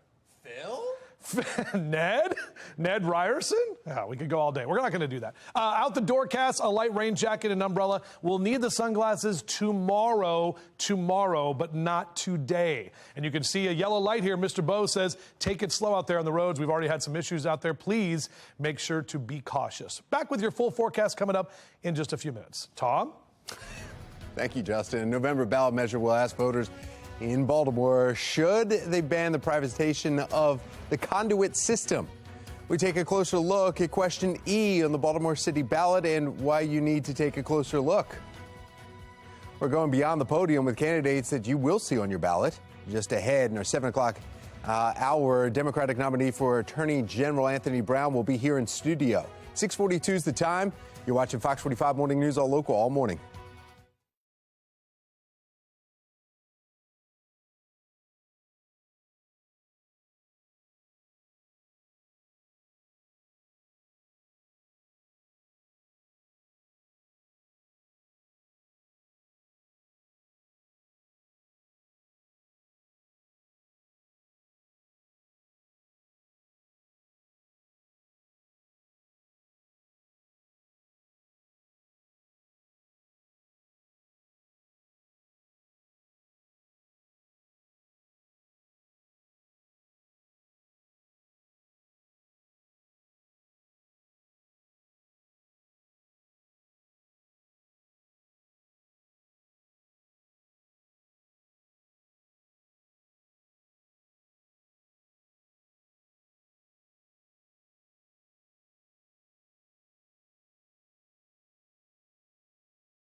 .45 and in your Wednesday morning rush, a water main break causes a massive geyser along Daisy Avenue in southwest Baltimore. The geyser at one point might have even been seen because it was so high enough from BW Parkway. Now, we're not sure how many homes in the area might be without water or for how long. Fox 45 News reached out to DPW for more details, but we have not yet heard back. Mayors from across the area converge on Baltimore City. Olivia Dance joining us now live with what they're hoping to tackle this morning. Olivia. Well, Patrice, starting today, mayors from all over the country will meet here at the Hilton in the Inner Harbor as an effort to reduce homicides and shootings. This is now the 9th annual Cities United convening, kicking off this afternoon and running until Friday. But it comes as October has been a particularly violent month in Baltimore. And as Mayor Scott continues to defend his unsuccessful attempts at reducing homicides, I'm Olivia Danson. Coming up next, I'll have more details on the goals of this conference. Back to you.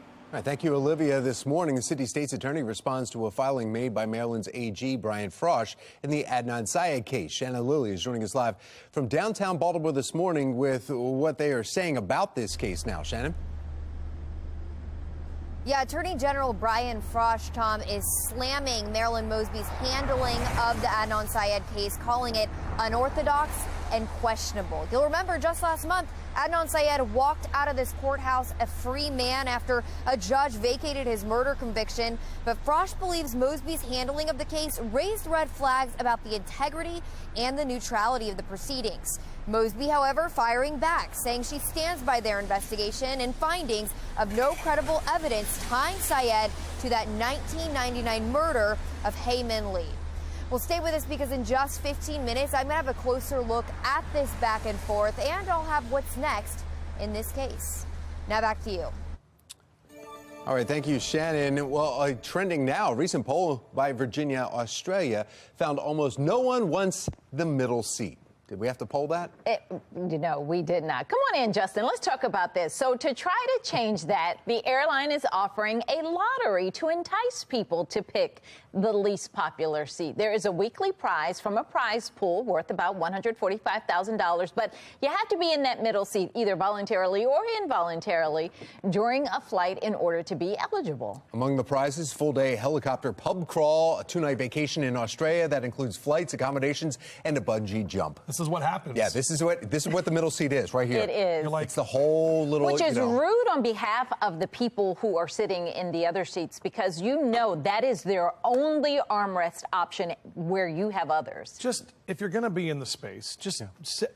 Airline seats, they're small, we're bigger. Like, just sit there and it's an hour flight, 2-hour flight, whatever. If you want the bigger seats, go on an airline that has bigger seats. Pay the price, that's fine. But just know that if you're going to be wedged in between, two huge dudes or whatever, just give me an inch. That's it. That's what I'm saying. Just be nice. Just be nice, right? Just give some room. So this, this is a fun idea to think that if you're in the middle, in the middle seat, that there may be a prize. Right? But I wonder if airlines aren't selling the middle seats. I feel like all the flights are still, they're all still booked completely full. Yeah, but you're right. They're cheaper, some airlines. The middle seats are the last to go. Yeah, that's but what I mean. They're still going. It's not like they're losing money because all of those seats are empty. But this is a nice bonus. This is a fun way to just draw attention. Should do that because they don't do assigned seating. They just Yeah, go for it. Yeah, don't get the middle seat. Well, I'll tell you what, sometimes when you're stuck in that middle seat, you can be sad, like our sad pumpkin. Sad pumpkin. Do we have a picture of our sad pumpkin? Yeah, we sure do.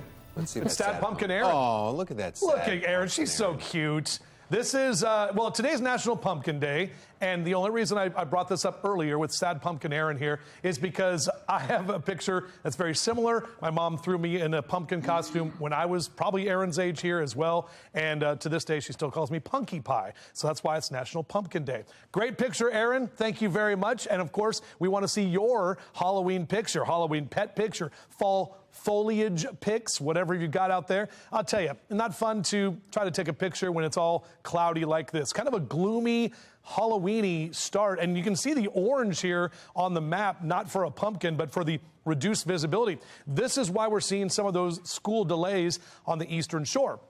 And we're seeing about a mile or less visibility for Denton down through Easton. It is improving a little bit, but a lot of us are still seeing those low clouds. And with the dark conditions, the fact that the sun isn't up, that's why we have to deal with the potential delays out there. And I want to just take a little extra time as you're trying to head out. Now, this is our next weather maker. This is an area of low pressure over the Great Lakes and a cold front associated with that. That's going to push in over the next couple of hours. And as we get to the afternoon, we do have the potential of seeing a few more rain showers. But good news behind the cold front. 57 next hour for the kids. Beep, beep, as you get them out to the bus stop. Lower 60s by noontime and mid to upper 60s into that 2 and 3 o'clock hour. There's Hank the Bird right there. I don't know. Hank is a little sore. He's got a little sore throat. So 63 by noon into those mid to upper 60s for Hank and his feathered friends this afternoon. And again, we'll keep the clouds around across Carroll and Baltimore counties. Notice the cooler air. Pittsburgh, Columbus, Charleston, those are high temps today. They were close to 80 a couple of days ago, so that's that cold front that's moving in. Look at our temperature tracker. We can keep our numbers kind of near average. We dip a little below average into Friday and Saturday, but then those numbers come right back up basically into the first week of November. Here comes that cold front on our future scan. Again, that is passing through tonight. Tomorrow, breezy, but more sunshine. A lot of sun on Friday and even into Saturday as well. Overall, looking to be a pretty nice weekend. Milt Merriman sent this picture in. Merriman of Sophie. We have a producer named Sophie, but she doesn't look like this. But Milt Merriman, thank you very much. Look at that doggy all ready to go and dressed up for Halloween. Keep them coming. I love these great Halloween pet pics, guys. JC Chambers at foxbaltimore.com. Pam emailed me and said we should name the witch Wixie, W-I-X-I-E. And I'm like, that's interesting. So that's the witch right there. I need to know her name before we get to tomorrow, as we'll have Halloween right around the corner, which does include, unfortunately, guys, some rain. All right, Wixie the witch. Pumpkin pie goes hand in hand with the fall season. Be More Lifestyle host Mark Clark will be at the Woodley Bakery on how you can avoid the common pitfalls of making pumpkin pie. And Halloween is a great time to get everyone involved in the kitchen. Just ahead, some simple ways you can create spooky and delicious Halloween treats. Pumpkin pie. Oh, you know what goes well with pumpkin pie? Whipped cream? Yes. On the pie? Yes. Coffee with your pie? Yes. I need another cup today. I'm Preach. still getting out of vacation mode. I could go for some pumpkin pie and more coffee. Yeah. Good time for a coffee break.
Well, topping your consumer news this Wednesday morning, U.S. consumer confidence fell in October despite its back-to-back gains. The Conference Board's Consumer Confidence Index says it fell from 107.8 to 102.5 from the previous month.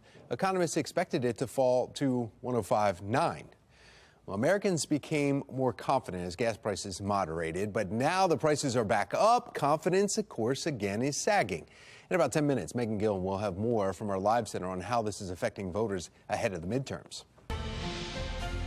Now to your assignment, America. High inflation is making major impacts on consumer confidence. CEOs of some of the major companies that produce household staples are sharing their own expectations for where prices are headed. National correspondent Atra Al-Nashar has our details. For many Americans, living paycheck to paycheck is nothing new. But in the face of high inflation, getting by is even harder. Only 1 in 10 consumers say their incomes are keeping up with or exceeding the rate of inflation, according to this month's Payments Lending Club report, with female consumers less likely to report such wage increases than males. While many companies are reporting strong earnings, they're grappling with high costs too, particularly in the food industry. Kraft Heinz CEO Miguel Patricio says from supply chain issues to climate change, it's a constant fight to minimize price increases on grocery store shelves. I'm predicting that next year, inflation will continue. And as a consequence, we'll have other rounds of price increases. On the other side of the supply chain, farmers like Dennis Kohler near Bethlehem, Pennsylvania, are seeing their profit margins eroded by inflation. He tells Full Measure's Scott Thuman he's paying between 50% and 200% more for fertilizer than he did last year, if he can even get a hold of it. There was situations where they were telling us that we might not be able to get it when we needed it. He warns the ripple effects to consumers will be felt for a while, with it taking 18 to 24 months to finish a steer on his farm. Potentially, we might not see the total cost effect on beef for maybe a year to 2 years from now. There's uncertainty about prices across industries. This week, both General Motors and Coca-Cola reported higher than expected earnings, but executives at these companies say that they're preparing for challenging economic circumstances into next year. We are expecting pricing to be ahead of normal next year on top of what's happened this year. Consumers share those expectations. The Payments Lending Club report finds a majority expect it to take at least a year for prices to stabilize to pre-2021 levels. In Washington, I'm Atra Al-Nashar reporting. Well, happening now, we're taking you live over D.C. because the Metro has now the green light to bring back more of those 7,000 series train cars to bring them back on the tracks. Now, these trains have only been on the green, yellow, and red lines since coming back in June. But now, commuters on the orange, silver, and blue lines might see them soon. Yeah, the approved plan to return the more 7,000 series rail cars could mean running trains more often on the green and yellow lines between D.C. and Virginia, something those commuters are excited about. I think that in D.C. compared to other cities, it seems like we're waiting for trains a lot and there's long delays. So now the debate is the price you pay, having a flat rate for all trips, no matter the hours or how far, or making rides on rail and bus free. To make this happen, it would require a lot more money from local governments. This and more will be up for discussion at tomorrow's Metro Board meeting, and if approved, it won't actually take effect until next summer.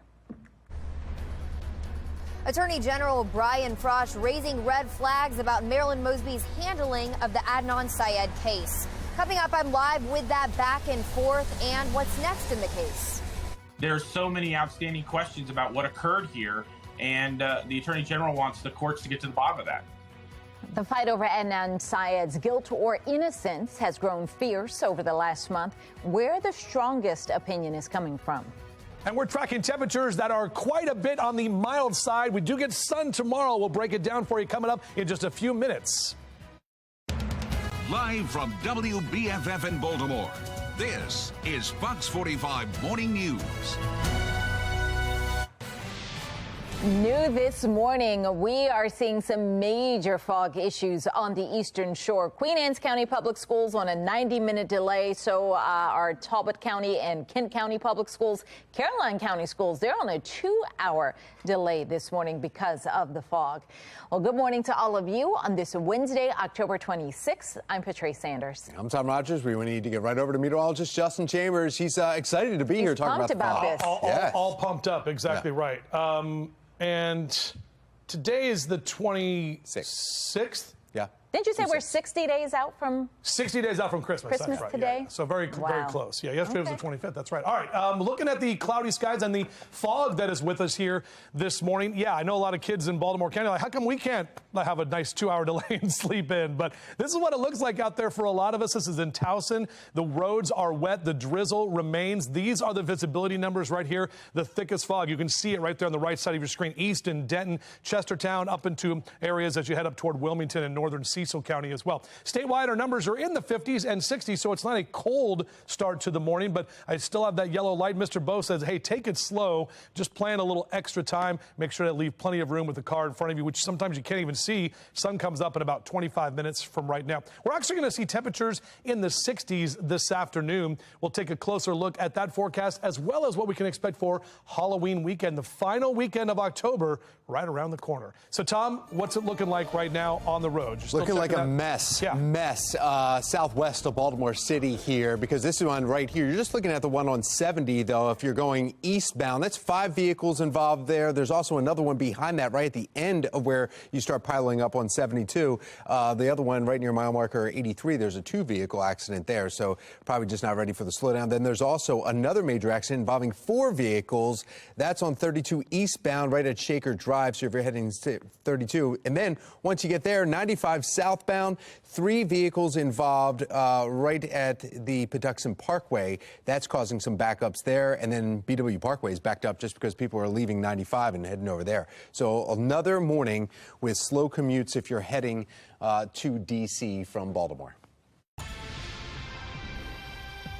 I will aim to reduce homicides by 15% each year in my term. That was Mayor Brandon Scott in 2020 pledging to reduce homicides in Baltimore 15% each time, something that has not yet happened. And as crime continues to be out of control, mayors from all over our country will be coming to Baltimore in the hopes of finding solutions to stop the violence. Olivia Dance is joining us live from the hotel where that conference is set to kick off. Olivia? Well, as you mentioned, starting today, mayors from all over the country will meet here at the Hilton in the Inner Harbor as an effort to reduce homicides and shootings. This is now the 9th annual Cities United convening, kicking off this afternoon and running until Friday. But it comes as October has been a particularly violent month in Baltimore, and as Mayor Scott continues to defend his unsuccessful attempts at reducing homicides. We are talking about, Mackenzie, a disease of violence that has existed in Baltimore for over 50 years. And the people of Baltimore want it to be handled the right way, and they also understand that it's bigger than the police department. The conference will include over 500 participants made up of mayors, city leaders, community organizations, and more. And those participating say they are committed to reducing homicides and shootings among young black men and boys by 50% by 2025. And Mayor Scott is addressing participants at the opening ceremony tonight. And Fox 45 News will be monitoring the events to see if Baltimore city leaders come up with any new solutions to reduce the violence.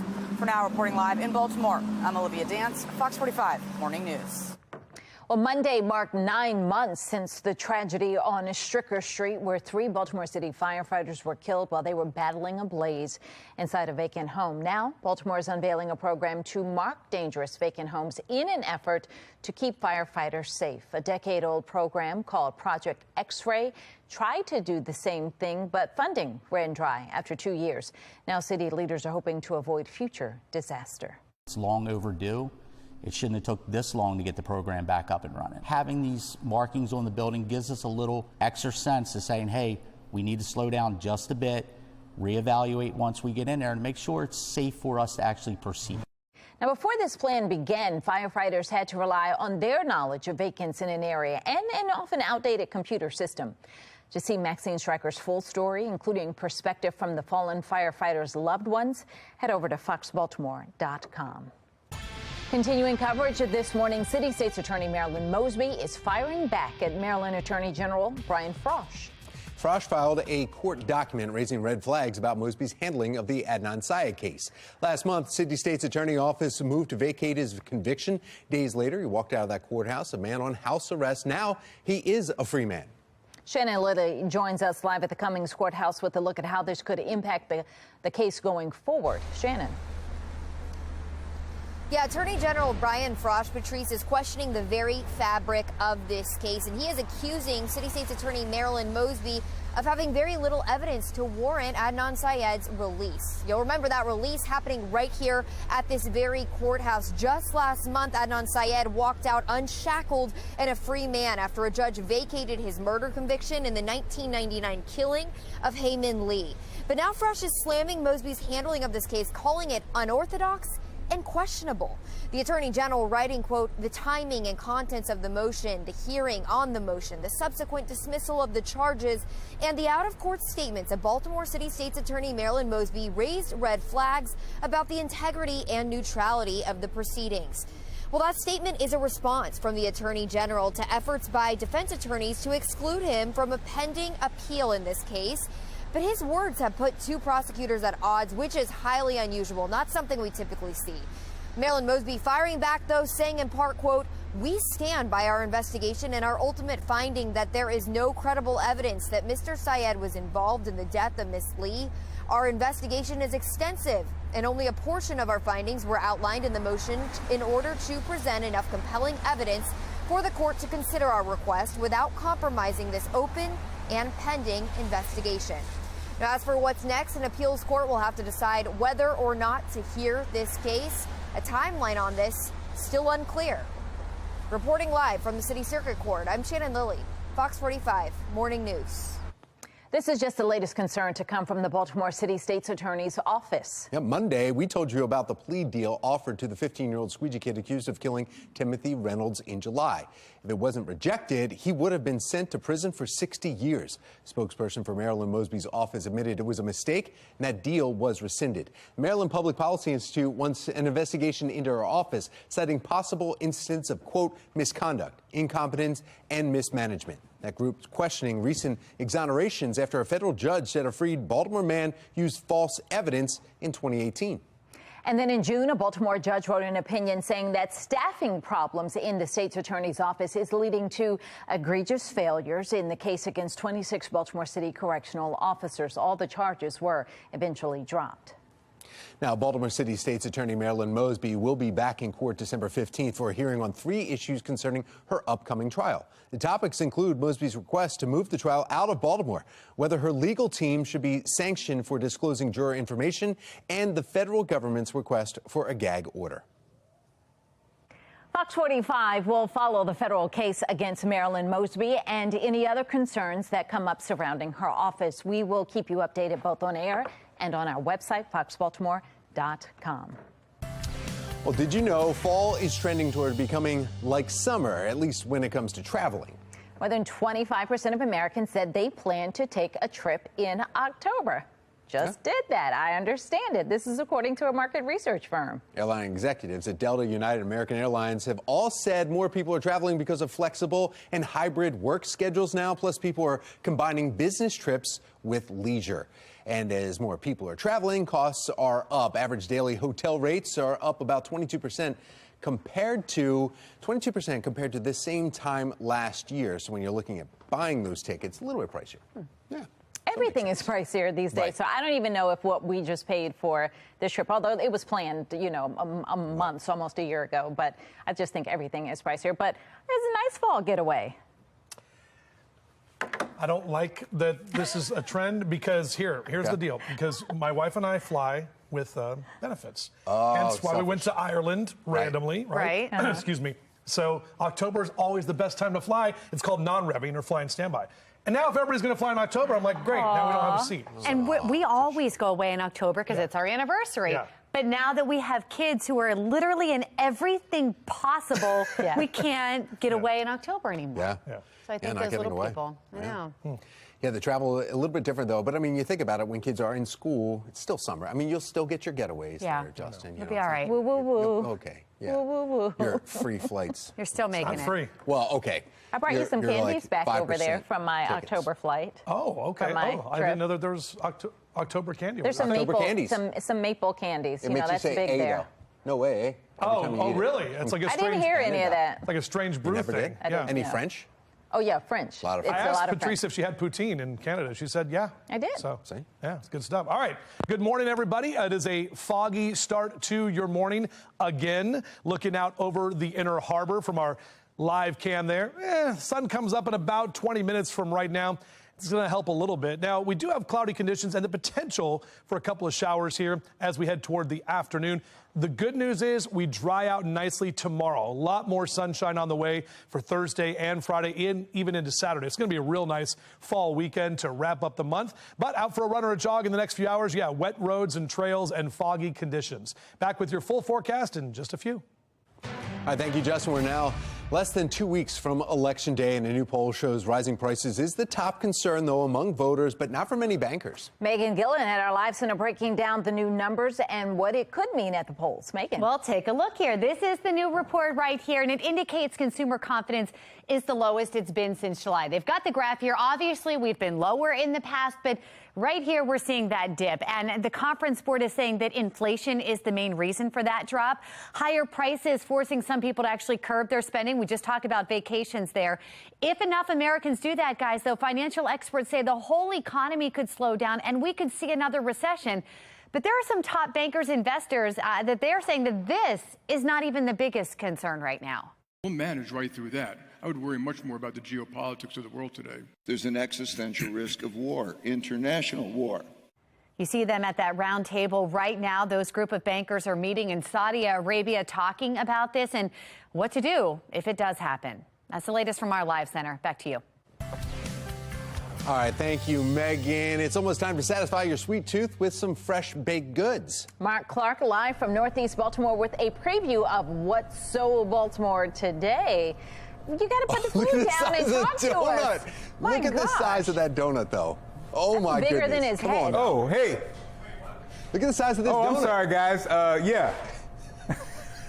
That's like a I'm trying to cut down. Out of the Weather Center to take a look at this.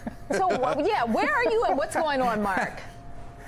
Either he Woodley Bake. I'm sorry, I'm having breakfast. Excuse me. Woodley Bakery celebrating almost 80 years. We're here this morning. We'll talk about the amazing products, the history, and a pumpkin pie. We'll make a pumpkin pie this morning. Yeah. We just sent the police to bring that back immediately. Can he bring back an apple fritter? An apple fritter? What? Look at the size of that. I got a fritter from that place. The producers are freaking out. We got to go. All right, coming up in our next half hour, city leaders and Baltimore City Police come together and try and bring down crime. We'll take a look at the big focus today, and the countdown to Election Day is on, where marijuana legalization is landing on your ballot. And playing video games is a sweet escape for some, but it can also be an expensive one. After the break, how you can make sure your kids are not spending your money in these games. 7:13, you're watching Fox 45 Morning News, all local, all morning.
7:16. Playing video games can be fun, but it can also be expensive if you get lured into making the purchases while you're in the game. And for parents who think their child is playing a free app, the in-app purchases may come as a surprise. So what do you need to know? For this week's Confident Consumer, Angie Barnett with the Better Business Bureau is joining us.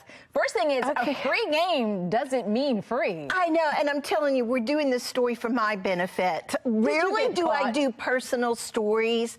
This is my weakness, our games, because, you know, like children, I thought gaming would help me, you know, mentally and keep me fresh.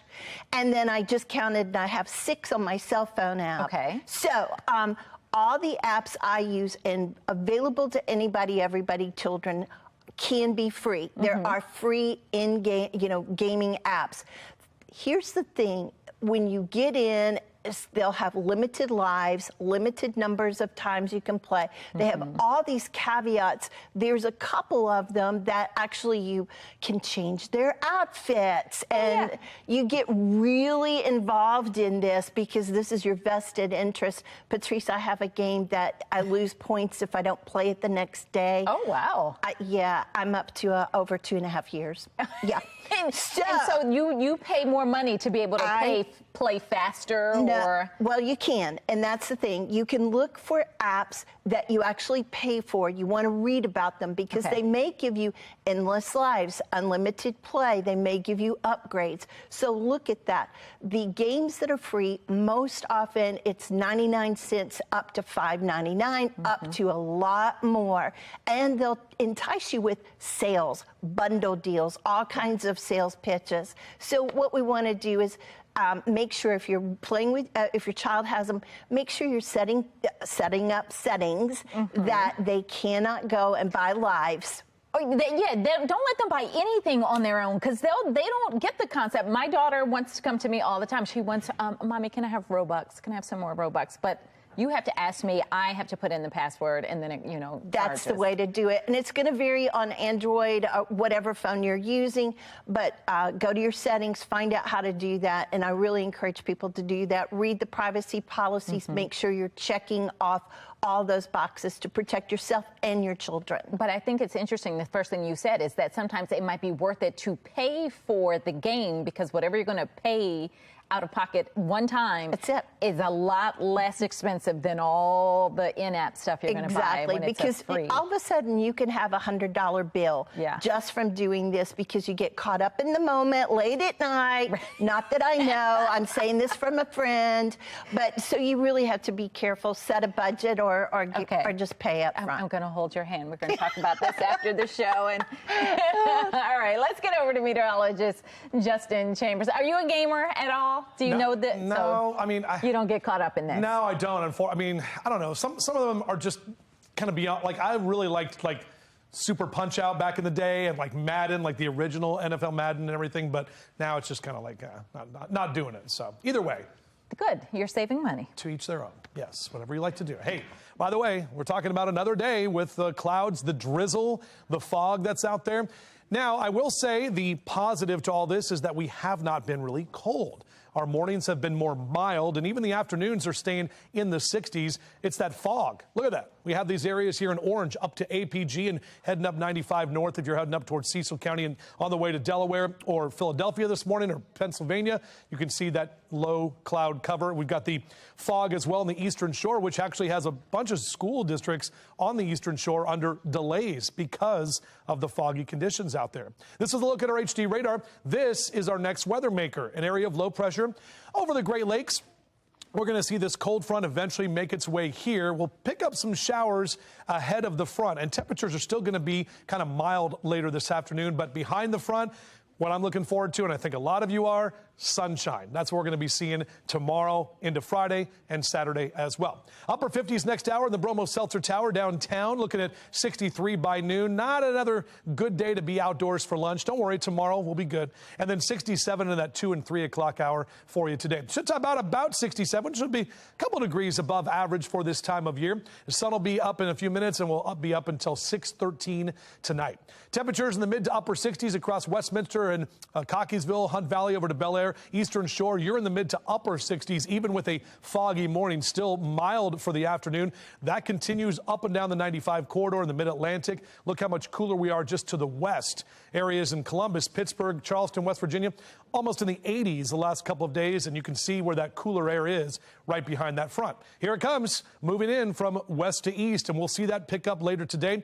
Dropping the area, moving the clouds out tonight. Tomorrow, look at that. Finally, a lot of sunshine, even though we'll have some of the northerly gusty winds that we'll deal with, and we'll keep that going into Friday. Shout out to Becky for sending me this picture. Now, this is Shelly and Darren's dog, Sassy. Sassy is dressed up, and that, my friends, is Grandma Hagel.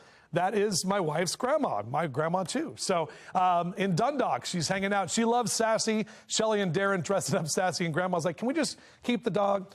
I don't think Grandpa Hagel's having that. So anyway, Halloween pet pics, JC Chambers at foxbaltimore.com. Numbers here, not too bad. 66 tomorrow, lower 60s Friday and Saturday. And you can see our witch there on Monday. It is going to be a little bit rainy for some of the trick-or-treaters potentially on Monday night. Job of the Day is sponsored by Antwerpen Auto Group. 7:22, and we're getting Maryland back to work. It's time for our Job of the Day. Maryland Department of Health is hiring an administrative assistant under Family Health and Chronic Disease Services. If you'd like some more information about this position, go to our website, foxbaltimore.com. If you're an employer with jobs that still need to be filled, please send your information to news@foxbaltimore.com. Carjackings, robberies, and burglaries. Coming up, we are live with a hearing happening today about crime trends right here in the city. The Woodley Bakery has been a fixture in Northeast Baltimore for almost 90 years. We'll tell you what's going on for the holidays coming up next on Fox 45 Morning News, all local, all morning long.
Less than 20% of recyclables actually get recycled.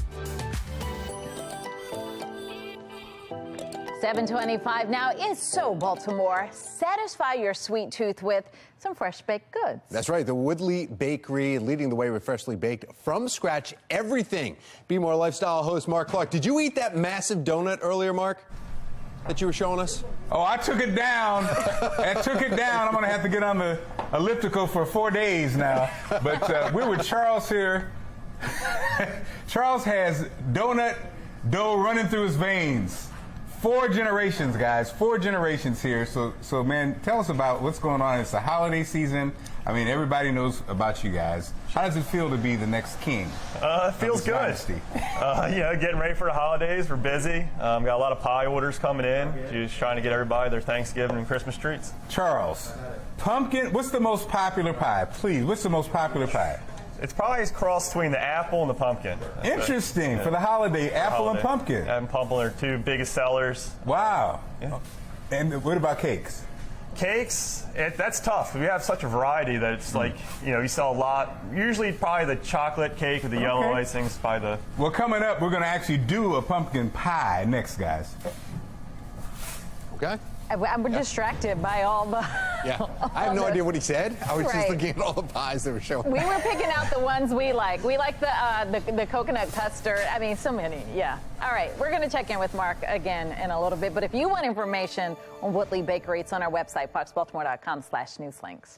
Temperatures in the 50s, a lot of fog this morning here. Coming up, we got meteorologist Justin Chambers letting us know when we could see our next chance of rain. I don't know if that's good or bad to clear out the fog.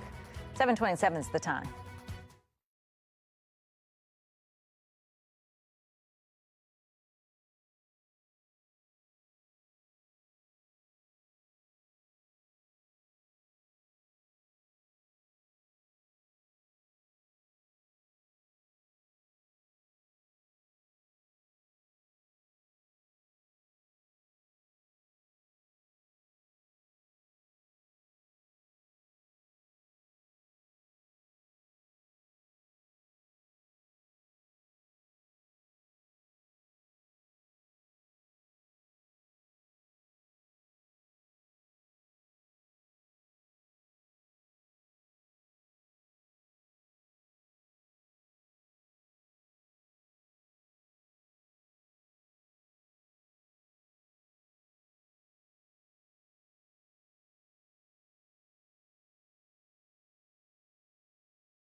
Live from WBFF in Baltimore, this is Fox 45 Morning News. We are counting down the hours until the next Ravens kickoff, which is tomorrow at 8:15 p.m. On your left, you're looking at how the Ravens are gearing up for the game against the Buccaneers. On your right, through the fog, not even, you just can't see it, but that's a live look over at M&T Bank Stadium. Good thing they're not playing there tomorrow because, you'd be in the stands trying to see the team on the ground. Have to put those yellow neon lights on the players, see where it is, where the ball is. Yeah. The fog out there is amazing this morning. Good morning on this Wednesday. 7:30 is the time. I'm Patrice Sanders. I'm Tom Rogers. We want to go right over to meteorologist Justin Chambers talking about the fog. Yeah, but the thing is, Patrice, Tom, good morning to both of you. If it was tomorrow afternoon or tomorrow night, it'd be great because we're not going to have to deal with the fog. As if they were playing right now, yeah, we would definitely need to have something to identify which play. Wait, I think that's Lamar. Oh, hold on. There's Bateman. Yeah, no, you can't see anything. So we are seeing the visibility that is reduced, especially in the Eastern Shore. We've got school delays for a lot of the counties there. A mile, even less than a half a mile visibility. That's almost right down to the ground. So that's why we talk about taking it slow, especially even if you go up 95 north up through Aberdeen and heading up through Cecil County up toward Delaware. You're going to run into some of that fog and the low clouds. Upper 50s and lower 60s here. Your temperatures right now, and on your morning drive, Mr. Bo says take it slow. Plan for a little extra time on the commute. Make sure to give plenty of room with the car in front of you as you're out there on the roadways. 67 today. We will see a few showers as a cold front comes in, but improving conditions. Thursday and Friday both. A lot more sunshine and slightly cooler as well. We'll take a closer look at that next weather maker coming up in just a few. Tom? All right, thank you, Justin. Taking a look at your Len Stoller traffic network here, and you can see some of the slowdowns that are causing your morning commute to take a lot longer there. Bottom side there, that's 95. Bottom right, 95 right at, I believe that's 32. That's that 3-vehicle accident now. 95 right at Patuxent Parkway, causing some slowdowns, but it's really 70 eastbound. Top camera that you see right there slowly moving there, and that's because of 2 vehicles involved in that accident. That's backing you up for miles there. Plus, we also just had another one, 2-vehicle accident in Timonium northbound on 83. 7:32 now. We start this half hour in a city in crisis. Baltimore City on track to see its 8th straight year with more than 300 murders, making the city one of the most deadly in America. And today, city leaders will be meeting to monitor the progress of intervention efforts. Shannon Lilly is joining us live from downtown Baltimore with what we can expect from this hearing today. Shannon? Yeah, this hearing will focus on crime trends, Patrice, like robberies, burglaries, carjackings, all of which that we know are up this year. In fact, Baltimore City Police said just in the first 3 weeks of 2022, carjackings were up by 71%. Now, we've covered several high-profile cases like the one you're looking at right here, the case of Amazon delivery driver Chelsea Nicolette. Your sister was carjacked and they ran over her with her own car. He turned around and slammed on the gas and plowed right into her. Now, as for today's hearing addressing these problems, we have a look at the details right here. The City Council's Public Safety and Government Operations Committee will hold it with the Baltimore City Police Department, and they are going to be going over their quarterly crime stats and violence prevention plan. They're going to be monitoring the progress of that plan. This all starts at 1 o'clock this afternoon at City Hall. Now, the city and the public is invited to come and attend. You can speak at this hearing. Also, you can speak online. Of course, we will be covering it on air and online as well. Reporting live in downtown Baltimore, I'm Shannon Lilly, Fox 45 Morning News. Fox 45 News is taking you beyond the podium as we count down the days to Election Day. And when you go to vote on November 8th, you will see question number 4, which gives voters the opportunity to vote yes or no on legalizing cannabis for those 21 years and older in Maryland. Olivia Dance is joining us now from downtown Baltimore after speaking with people on both sides of the aisle when it comes to legalization. Olivia? Well, Tom and Patrice, if the majority of voters choose yes on question 4, then on July 1st, 2023, cannabis will be legalized for Marylanders 21 years and older. So I took a closer look at the final push before Election Day. Let's not create a new addiction for profit industry. Voting yes on question 4 can free someone. This afternoon, supporters of legalization are holding a conference with state leaders. I spoke with Eugene Monroe, who is a former Baltimore Raven and the Yes on 4 campaign chairman. He tells me he personally has found benefits from cannabis.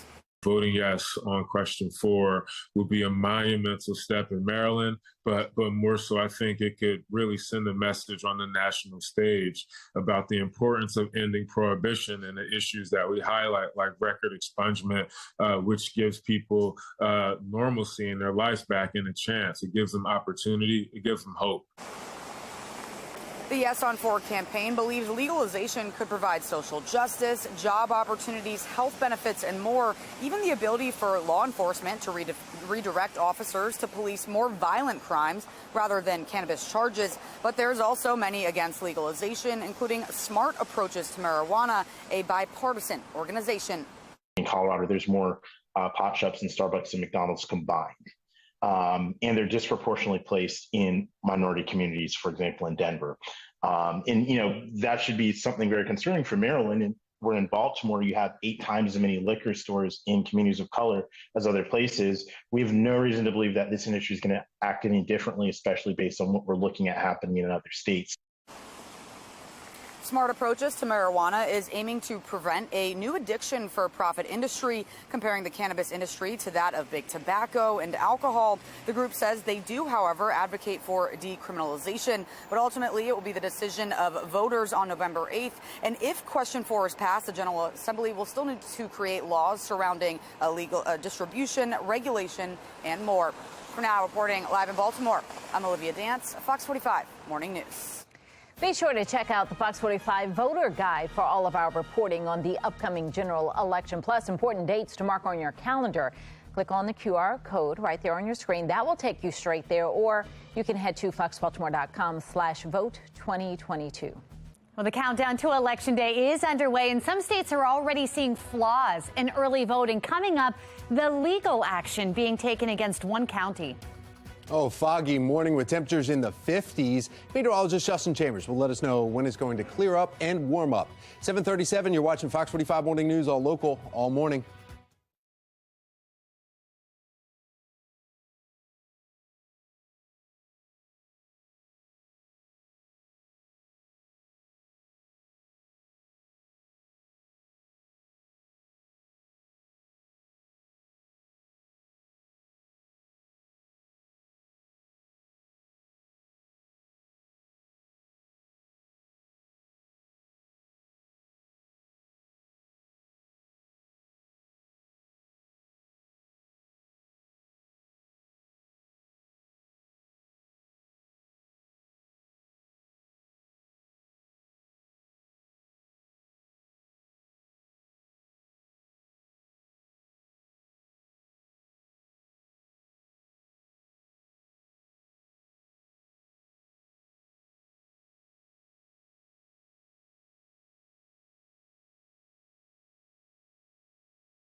Right now, early in-person voting is underway in several states. Yeah, Megan Gillen is at our live center right now with a closer look from Nevada, where there's some drama brewing over this election process, Megan. Yeah, Tom, we're taking you live to Las Vegas here early this morning, where early voting is underway in southern Nevada. But in some cities across that state, this election process is kind of going back in time. Starting today in Nye County, officials will begin to count ballots by hand. This is something that the state's American Civil Liberties Union is now suing the county for, alleging that it puts voters, especially those with disabilities, at risk. Listen. Invades their privacy because they'll have to ask in terms of what that disability is.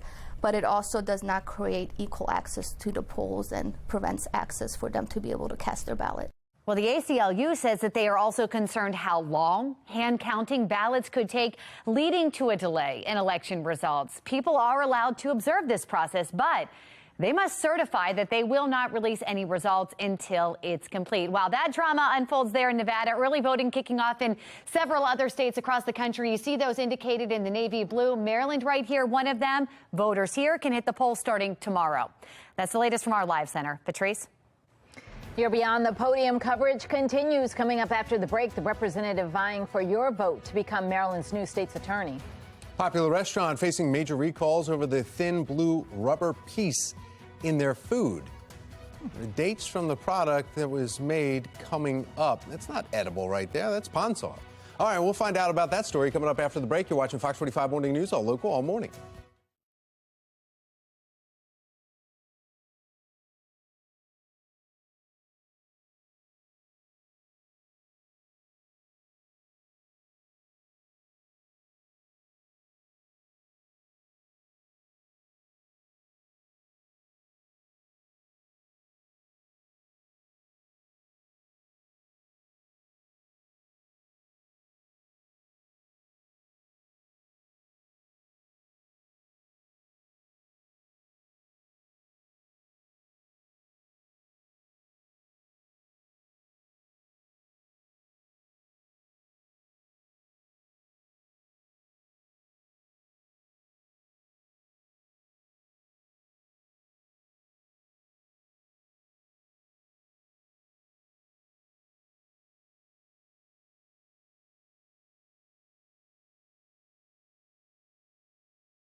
.44 and Fox 45 is bringing you Beyond the Podium and right to the candidates wanting your vote as we are now less than 2 weeks from Election Day. Joining us now, representing Maryland's 4th District and running for Maryland's State Attorney, Anthony Brown.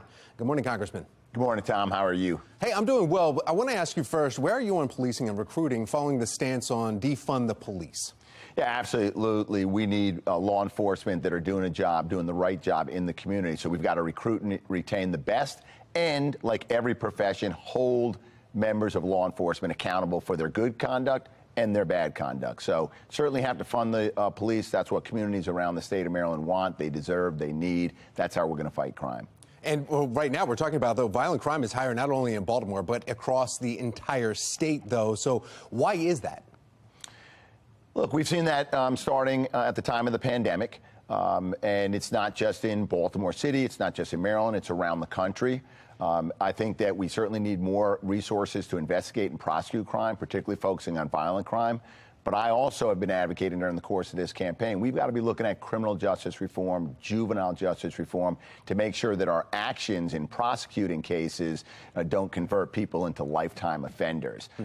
So, you know, we incarcerate the higher rate of African Americans in Maryland than any other state in the nation. It's not fair, it's not equitable, and it certainly doesn't make our communities safer. So then where are you with low-level crimes, though, where, as we say, some people are calling them progressive prosecutors and their policies on not prosecuting low-level crimes? Look, prosecutors do have limited resources.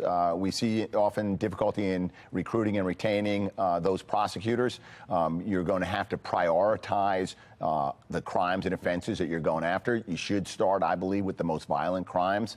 I also believe that in the case of juveniles, children who commit misdemeanors, and it doesn't include a weapon, or I should say a gun, and we're talking about misdemeanors low level, we should be focusing more on diversionary programs, the wraparound services to restore them back to their families and the community. It's more rehabilitative than punitive, and I think if we do that, we're going to drive down the rate of juvenile recidivism.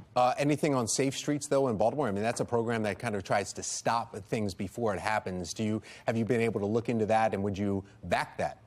Look, certainly we'll be looking into that and supporting that as best I can. I always have. You know, the effort ought to be, where possible, to prevent crime from happening, to address the underlying causes.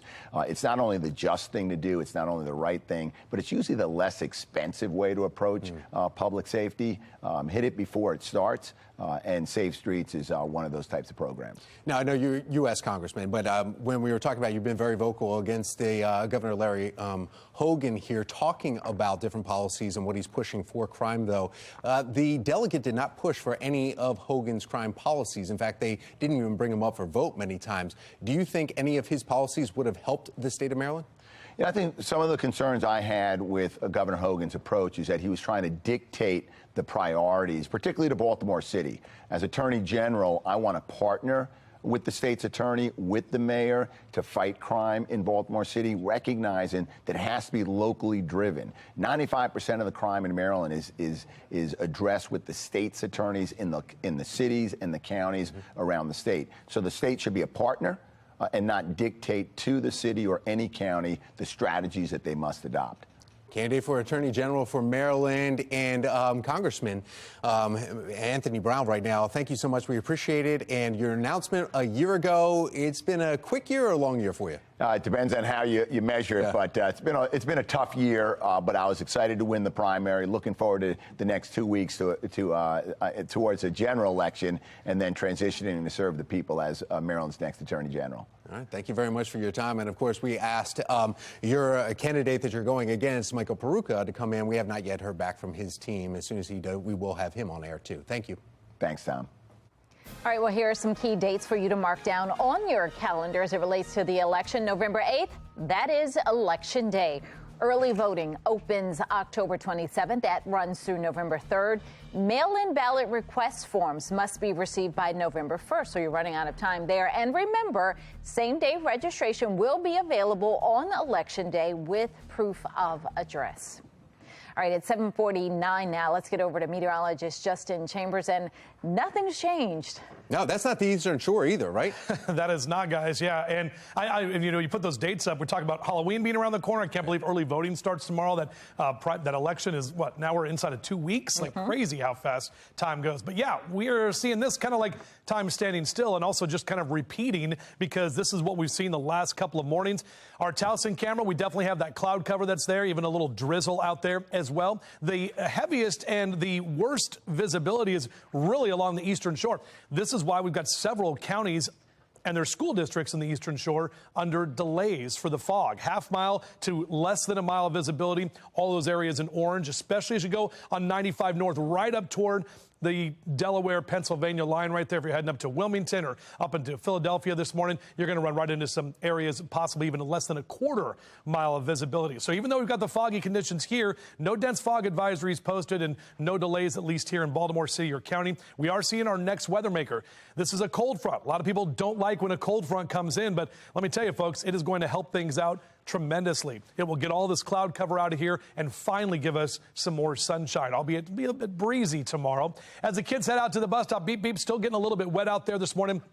So have the umbrellas and the rain jacket as well. 63 by noon, into the mid to upper 60s into that 2 and 3 o'clock hour for the day. And our forecast, yeah, it hasn't looked good the last couple of days. Maybe you want to hit some balls under the canopies there, some of the ranges we have. I'm pretty excited to hear Topgolf's opening later this week, and it'll be a fun weekend to be out there and try that out. One of the newest things we have in downtown Baltimore. Mid to upper 60s across central Maryland for today. Those numbers are pretty close to our average this time of year. Look where the colder air is. A couple of days ago, we were talking about 70s and 80s to the west of us, and now we're talking about 50s and 60s. So that's an indication of where that cold air is. Rolling in, we can see that cold front moving through as we head toward tomorrow. Drier conditions for sure into Friday as well. 7-day forecast looks like this, guys, and we do have the witch that is on there, and I got a couple of emails.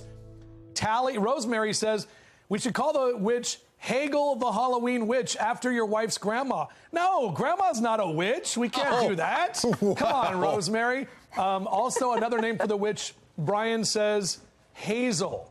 So I don't hate that one either. So either way, there's the witch. We've got some possible rain on Halloween as well. We'll take a closer look at that coming up in just a few. Did you check to make sure that wasn't Rosie Baby that wrote that? Oh, it might have been Rosie Baby. I think it was. Might have been Rosie Baby, yeah. She says hi to us every day, yeah. It's a short trading week for the Ravens as they're gearing up to take on the Buccaneers. Look at that on the right. Actually, some improvement. You're actually starting to see M&T Bank Stadium through the fog. Team's big focus, though, this week. And to look at some of the Halloween pictures you're sending in to us. The extent some families are going to stay on theme, looking pretty good. Oh, guess what? Looking pretty good. Something else that's going on right now looks pretty good. Yeah, look, it's pretty good if you hand me a cup of coffee because I'm feeling the after vacation Need some extra blues. Yes. It's time for a coffee break.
Well, 7:55, and it's spooky season. We want to see how you're getting ready for all of its festivities. Patrick and Cindy Howell sent us these pictures of their Wizard of Oz crew. I love that. This is Madeline and Madden with their chihuahuas.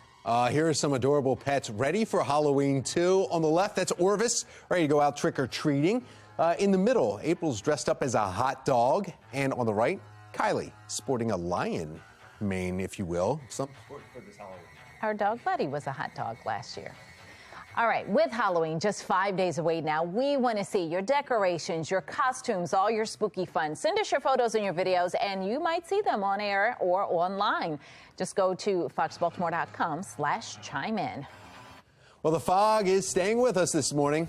You can see it in all the different shots. Actually, that's appropriate for Halloween. It is, and it's not too bad. It's getting better every moment. Yeah, the improvement that we'll see over the next few days. Meteorologist Justin Chambers letting us know when we're finally going to dry out of all of this. As violence continues, mayors from all across the country are meeting here in Baltimore today to discuss solutions. I'm Olivia Dance, and coming up next, all the details ahead of the conference. You're watching Fox 45 Morning News, all local, all morning.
Live from WBFF in Baltimore, this is Fox 45 Morning News.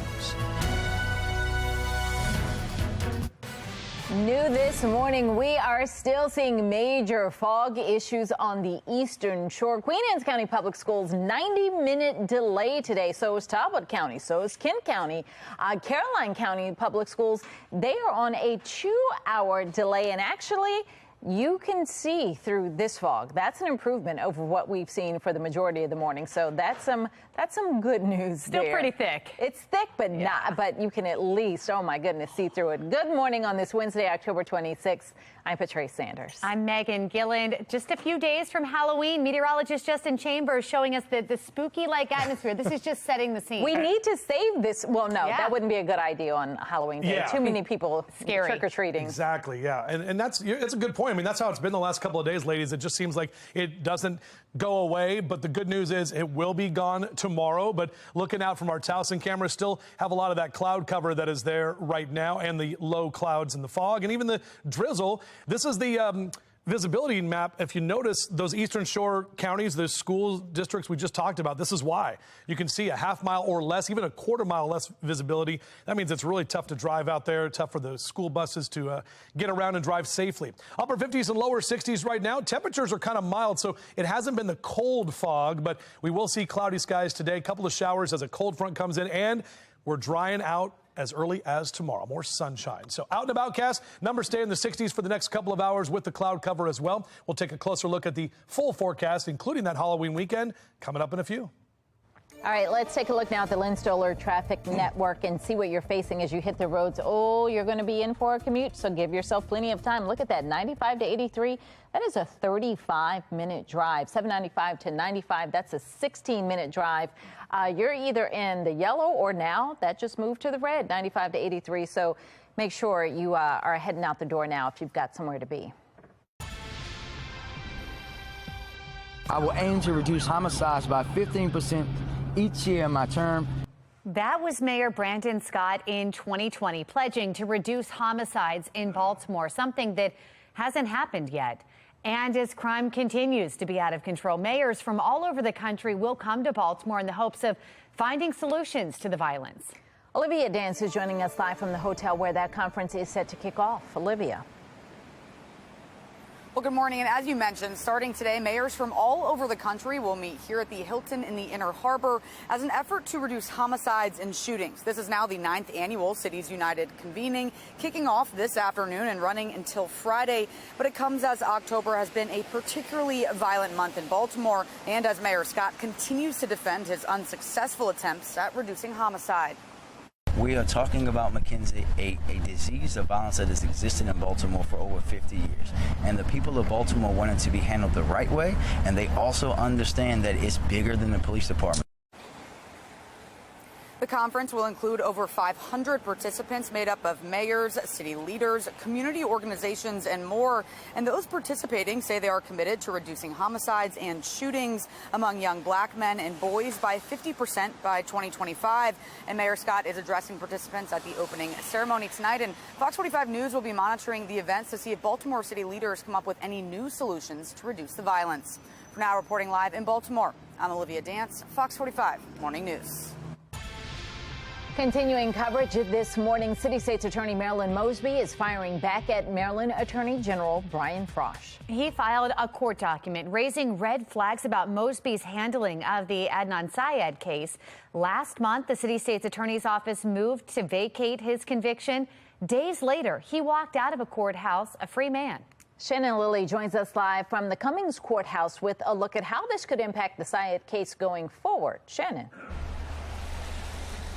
Yeah, Attorney General Brian Frosh Patrice is questioning the very fabric of this case, and he is accusing Marilyn Mosby of having very little evidence to warrant Adnan Syed's release. You'll remember Syed walked out of this very courthouse as a free man and unshackled after a judge vacated his murder conviction in the 1999 killing of Hayman Lee.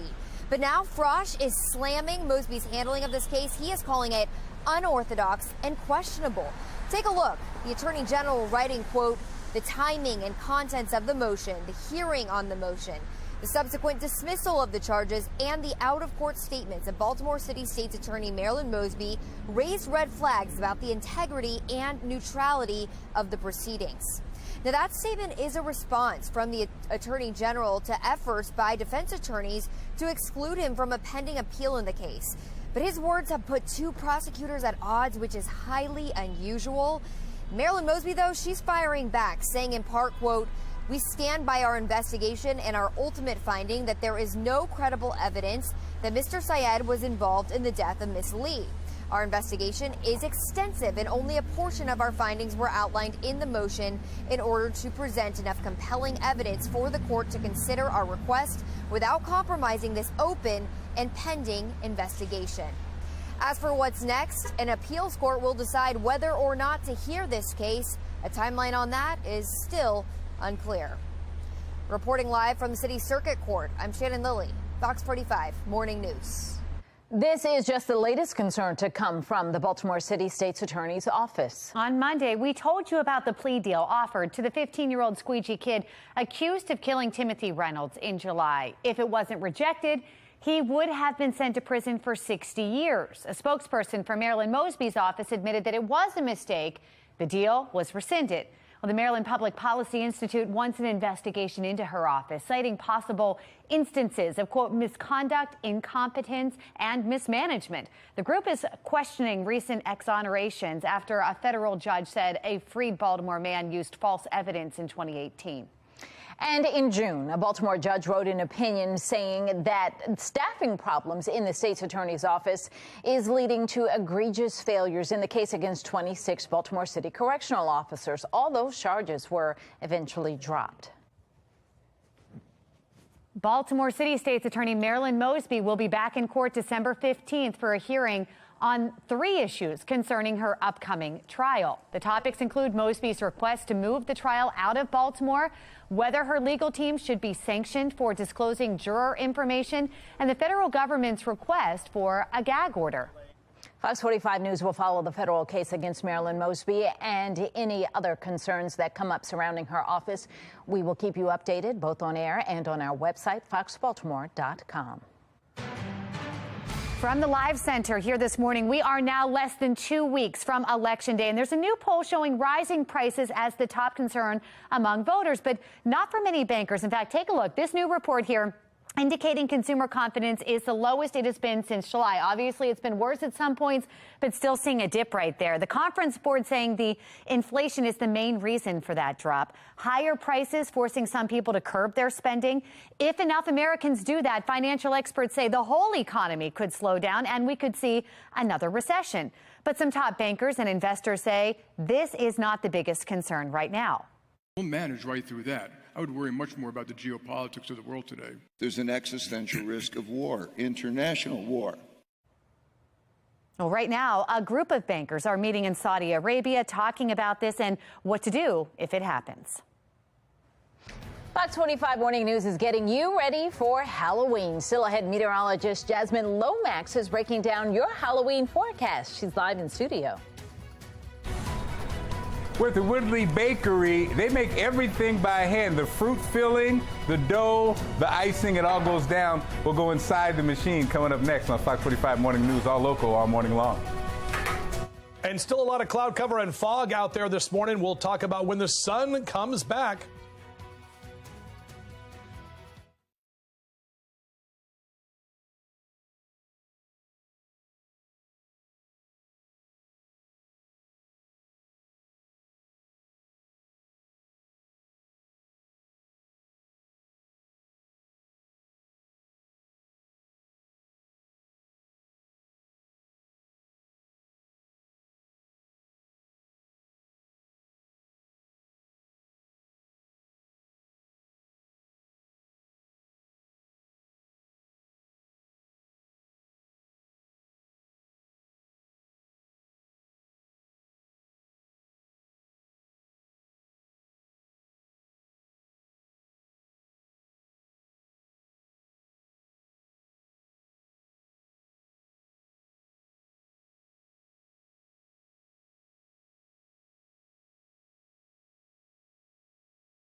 It is 8:10, and taking a look at our live countdown to Halloween, we are a little less than 5 days out from the spookiest day of the year.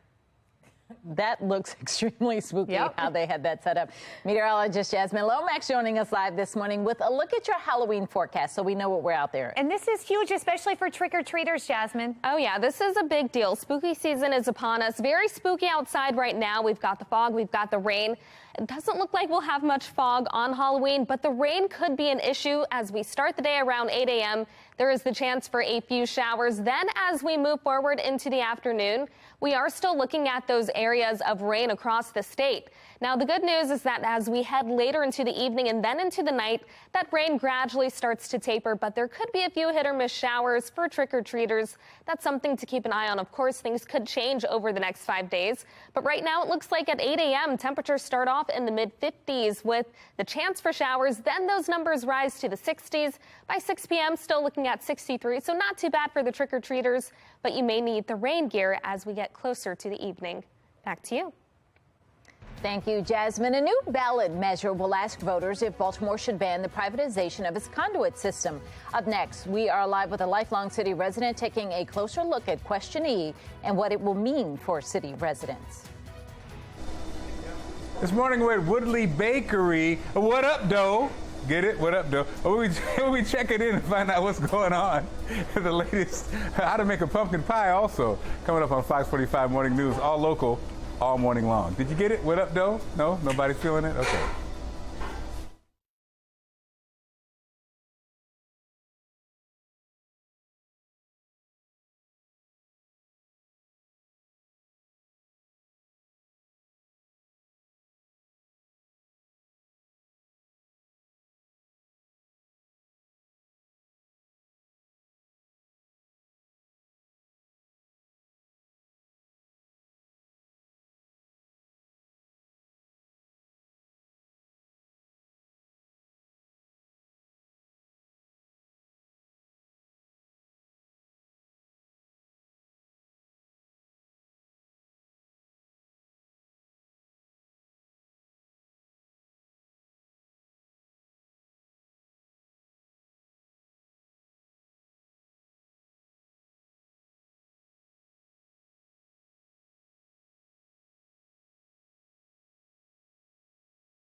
It is 8:15. Early voting starts tomorrow in Maryland. And among the many ballot measures Baltimore City voters will be deciding is whether Baltimore should ban privatization of its conduit system. It's a 700-mile underground network for phone, for electric and internet services.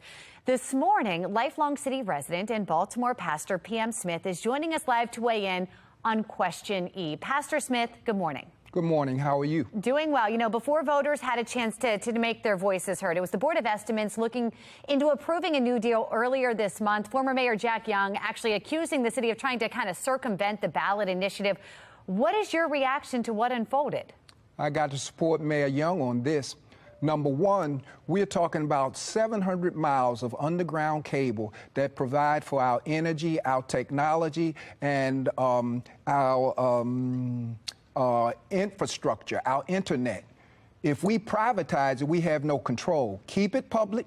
Keyword, keep it public. Keyword, prohibit it. Don't let the mayor and his two appointees privatize it.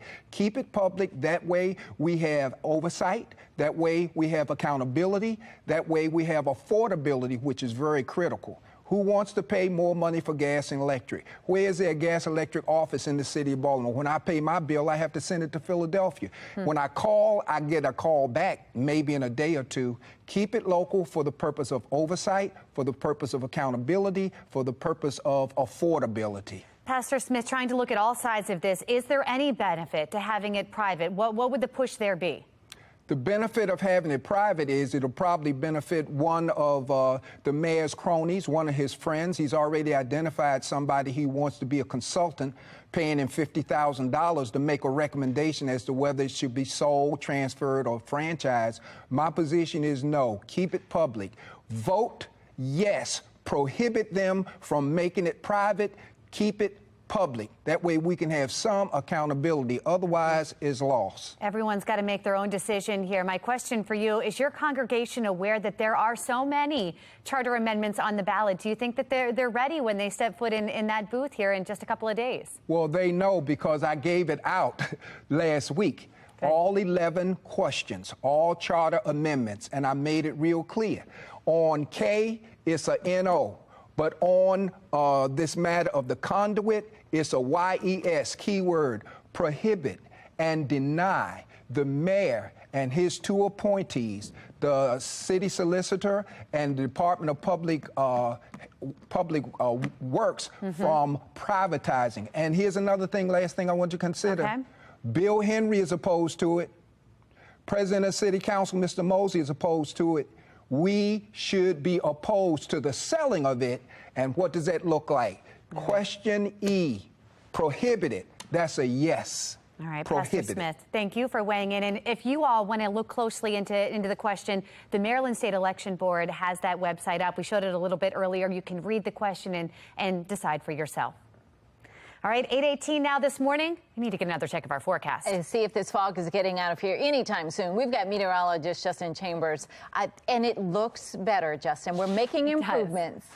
He's pushing it away for us. I'm trying to get the fog out of here. We appreciate the effort. I'm trying to do what I can. Yeah, we need Captain Sunshine. That's what we need. I got to get my cape and get out there, try to get that sun back. Good news is tomorrow we will see the sun once again. Right now, this is our Towson camera. Trees look great. I'll tell you, the last couple of days, I've really seen those colors start to pop around Baltimore City and Baltimore County, all across the region, looking very nice as we are fully entrenched in fall. 59 is your temperature right now in Towson. Our numbers haven't been that bad temperature-wise, and we're going to see another day in the 60s for the afternoon. Now, we still have reduced visibility, especially the eastern shore. It's improved a little bit, about a mile or less, the yellow areas, but that red area, right as you head out of the state up toward Wilmington, Delaware, and up toward parts of Philadelphia and Pennsylvania, you're going to run into possibly even a quarter mile or less of visibility. That's the red that you're seeing right there. So just be aware of that. Here's a look at our HD radar. This is our next weather maker. So again, we're not really tracking rain. You'll get wet when you go outside with some of that drizzle. You'll have the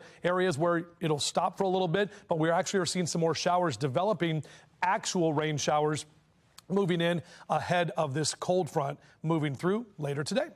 Right about 59 this hour, and numbers in the noon hour will be mainly in the lower 60s, on our way to the mid to upper 60s for the afternoon. So 65 is typically our average this time of year. We're actually going to be slightly above that number, even with the cloud cover around today, and the sun will be up until 6:13 tonight. Check those numbers here for Carroll and Baltimore counties in the mid to upper 60s. Reisterstown over to Cockeysville, Towson, Lutherville, Timonium, about 67 today. Numbers up and down the East Coast stay in those mid to upper 60s, and look how much cooler it is to the west rest of us, that's because the cold front's coming in. So here it moves through future scan late tonight till tomorrow. We'll start to see those clouds dissipate and a lot more sunshine on the way for us on Thursday. Shelly and Darren sent in this Halloween pet pic of Sassy, and Sassy's right there on Grandma Hagel's lap. I love that. Grandma Hagel, Granddad, looking good there in Dundalk. Good morning to you. And we love those pet pics. Keep them coming, y'all. JC Chambers at foxbaltimore.com. We've got about 5 days left of us showing you those pet pics. All right, Hazel the Witch right there on Monday. Yeah, we talked about that forecast. We are going to see at least some showers for Halloween, but overall, again, drier tomorrow and into the weekend. All right, Justin, thank you. The injury report is extensive for the Ravens ahead of tomorrow's game on the road against Tampa Bay. Hard to believe we're taking a live look from M&T Bank Stadium right there. We're going to tell you who's on that last list and who returned to practice yesterday. And with the Woodley Bakery this morning, up next, we're going to make a pumpkin pie. This has been marinating for 24 hours. It's going in the oven next. Fox 45 Morning News, all local, all morning long.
.24 now. It's so Baltimore. Take a trip to your local bakery and discover all the fresh baked goods. And what we've seen this morning have looked amazing. The Woodley Bakery makes everything fresh from scratch just for you. We've been watching them do it through the eyes of Be More Lifestyle host Mark Clark. Have you tried any of the goodies out there, Mark? Oh my goodness, I can't look. It's a bad diet day today, okay?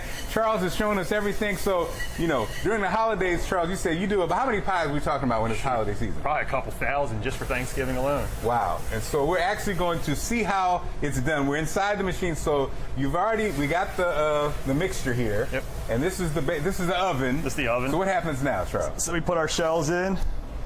And we put our mixture in our filler, because the liquid pie, you can't put them in already filled. And then you just fill them one at a time inside the oven. Just like that. Wow. Voila.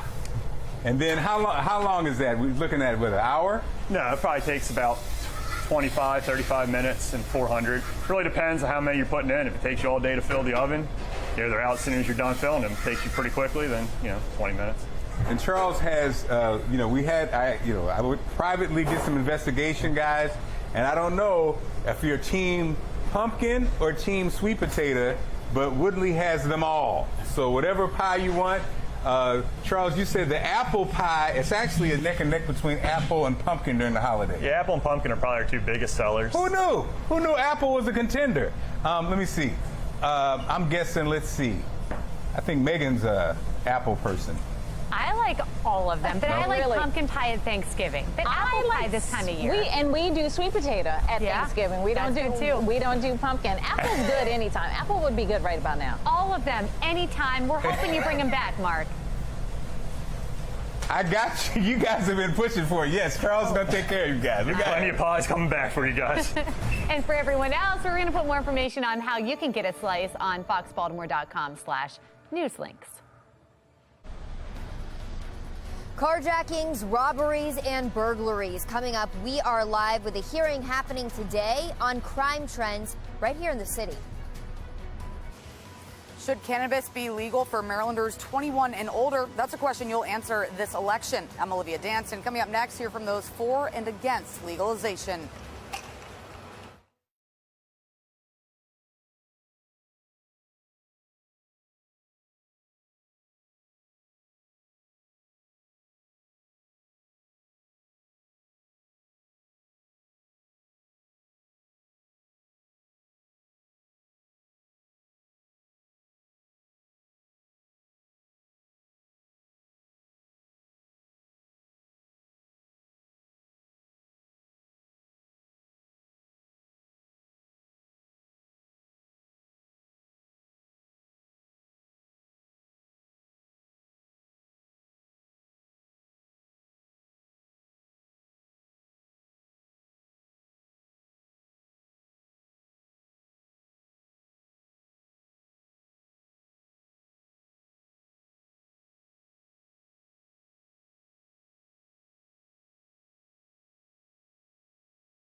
Live from WBFF in Baltimore, this is Fox 45 Morning News. New this morning, we are seeing major fog issues on the eastern shore. Queen Anne's County Public Schools on a 90-minute delay, so is Talbot County, Kent County Schools as well. Caroline County Public Schools on a 2-hour delay here this morning. And actually, that's looking pretty great there from our live look. Well, thanks for waking up with us. It's Wednesday, October 26th. I'm Megan Gilland. I'm Tom Rogers, and we need to find out exactly how that fog, which is now over Towson, Baltimore area here too, we're dealing with, when that's going to be burned off. Meteorologist Justin Chambers with the answers. I don't know why they don't have a chair for me here all the time. This is great. Just relaxing. You do look pretty relaxed. Yeah, just kind of hanging out, doing my thing at the weather desk and stuff. All right, let's take a look outside. We still have that fog that is around, guys. The trees look great. It's still a little bit misty out there right now. And temperatures statewide are mainly in the mid to upper 50s, even about 60 in Annapolis, 58 in North Beach. The anchors get to sit all morning. Another foggy morning. We're going to see cloudy skies today with a few PM showers, drying out nicely tomorrow. So more sun on the way tomorrow. Look at this, 67 today. We're back to the mid 60s on Thursday, then lower 60s Friday. So it'll be a bit cooler as we head into the weekend. But I'm telling you, some really nice fall afternoons are right around the corner. We'll take a closer look at that in my full forecast. Also, Jasmine Lomax, our meteorologist, talking about the Halloween forecast as well. Back to you. Thank you, Justin. We start this half hour with the city in crisis. Baltimore City on track to see its 8th straight year with more than 300 murders, making the city one of the most deadly in America. Well, today, city leaders will be meeting to monitor the progress of intervention efforts. Shannon Lilly is joining us live from downtown Baltimore with what we can expect from this meeting. Shannon. Well, in this hearing today, Tom, will focus on crime trends when it comes to robberies, burglaries, and carjackings. And we have seen all of those different crimes go up just this year. In fact, Baltimore City Police say just in the first 3 weeks of 2022, carjackings were actually up 71%. We've covered several high-profile cases just in the last few months, including the case you're looking at right now, the July case of Amazon delivery driver Chelsea Nicolette. Your sister was carjacked, and they ran over her with her own car. He turned around and slammed on the gas and plowed right into her. Now, as for today's hearing addressing these problems, we have a look at the details right here. The City Council's Public Safety and Government Operations Committee are going to be the ones holding this meeting with the Baltimore City Police Department, and they're going to be going over their quarterly crime stats and violence prevention plan. They're also going to be monitoring the progress of that plan. This all starts at 1 this afternoon at City Hall. And the community, the public, is invited to come out and speak in person, or you can do so virtually. Of course, we will have complete coverage on air and online as well. Reporting live in downtown Baltimore, I'm Shannon Lilly, Fox 45 Morning News. Thank you, Shannon. Turning now to the crisis in the classroom. Baltimore County public school parents are pressing the county school board about the recent violence in their schools. They held a rally last night asking for school leaders to do more to keep their children safe. Parents says a virtual town hall to address violence earlier this month wasn't enough. The virtual town hall was less than impactful, in my opinion. It was very scripted and lightly attended. We're coming to you for help because we are legitimately concerned and want solutions. Your message seems to be that your hands are tied by law and COMAR, and the current practices are good enough. But something isn't working. Well, in Baltimore City, the mayor's office of neighborhood safety and engagement is expanding to 3 Baltimore City high schools. Those schools include Mervo, Digital Harbor, and Carver Vocational. Police have confiscated 5 handguns on city school property this year. The new violence interrupters will teach conflict resolution and behavioral skills. Well, this brings us to our question of the day. Are you considering taking your child out of public school next year? As you see on the bottom there, so far 86% of those who have voted say yes. We still want to hear from you. You can go to foxbaltimore.com/vote to weigh in. 8:34 and Fox 45 News is taking you beyond the podium as we count down just days until Election Day. And when you go to vote on November 8th, you're going to see question number 4, which gives voters the opportunity to vote yes or no on legalizing cannabis for those 21 years and older in Maryland. Olivia Dance joining us live now from downtown Baltimore after speaking with people on both sides of this issue. Olivia? Well, Megan and Tom, if the majority of voters choose yes on question 4, then on July 1st, 2023, cannabis will be legalized for Marylanders 21 and older. So I took a closer look at the final push before Election Day. Let's not create a new addiction for profit industry. Voting yes on question 4 can free someone. This afternoon, supporters of legalization are holding a conference with state leaders. I spoke with Eugene Monroe, who is a former Baltimore Raven and the Yes on 4 campaign chairman. He tells me he personally has found benefits from cannabis. Voting yes on question 4 would be a monumental step in Maryland, but more so, I think it could really send a message on the national stage about the importance of ending prohibition and the issues that we highlight, like record expungement, which gives people normalcy in their life back and a chance. It gives them opportunity. It gives them hope. The Yes on 4 campaign believes legalization could provide social justice, job opportunities, health benefits, and more, even the ability for law enforcement to redirect officers to police more violent crimes rather than cannabis charges. But there's also many against legalization, including Smart Approaches to Marijuana, a bipartisan organization. In Colorado, there's more pot shops and Starbucks and McDonald's combined. And they're disproportionately placed in minority communities, for example, in Denver. And, you know, that should be something very concerning for Maryland. And we're in Baltimore, you have 8 times as many liquor stores in communities of color as other places. We have no reason to believe that this industry is going to act any differently, especially based on what we're looking at happening in other states.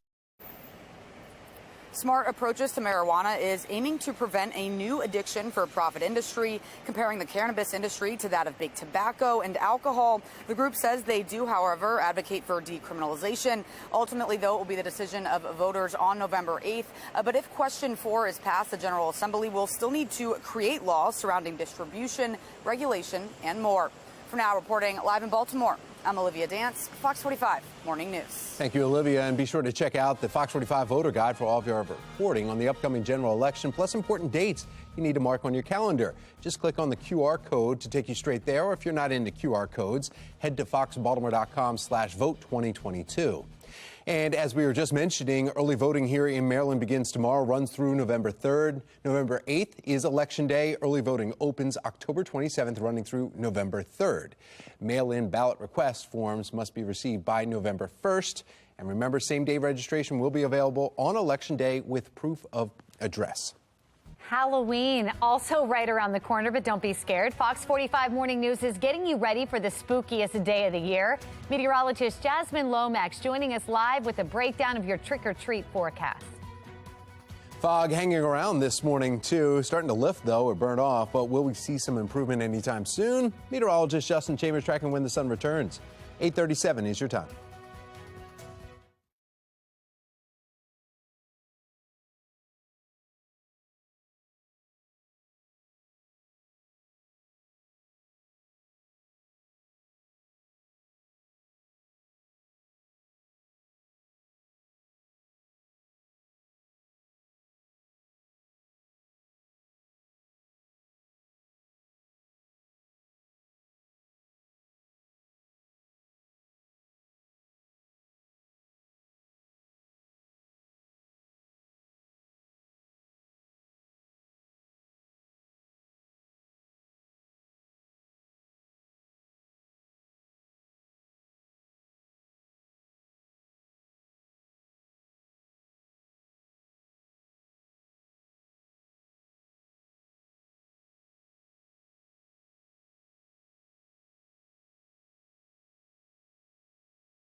8:40. Halloween is less than a week away, so it seems only fitting that today is National Pumpkin Day. Yeah, fall favorite is the center of the holiday decorations, recipes, and a whole lot more, taking over everything from coffee, if you will, to baked goods like cakes and cookies, even unlikely favorites like pasta and oatmeal. Pasta? Interesting. Pumpkin pasta. Yeah, I'll do it. Maybe. I'd try it. Pumpkins are good for you, too. They're actually packed with nutrients, which could not only help boost your immune system, but some veterinarians say they can treat your ailments in your pets, too. Oh, yeah. You told me that, and it helped my dog. It worked. Pumpkin tuna. Anytime they have an upset stomach. Oh, yeah, it's cheap and easy, and they love it. Uh-huh. Well, Fox 45 News is getting you ready for Halloween 2022. We have meteorologist Jasmine Lomax joining us live in studio with your Halloween forecast. And this is crucial. We've been waiting for this, Jasmine, to see how our kids need to dress. Oh, yeah, it's so important. Hopefully the Halloween costumes won't be too bad with an umbrella or with the rain gear incorporated, because there is the chance for a little bit of rain.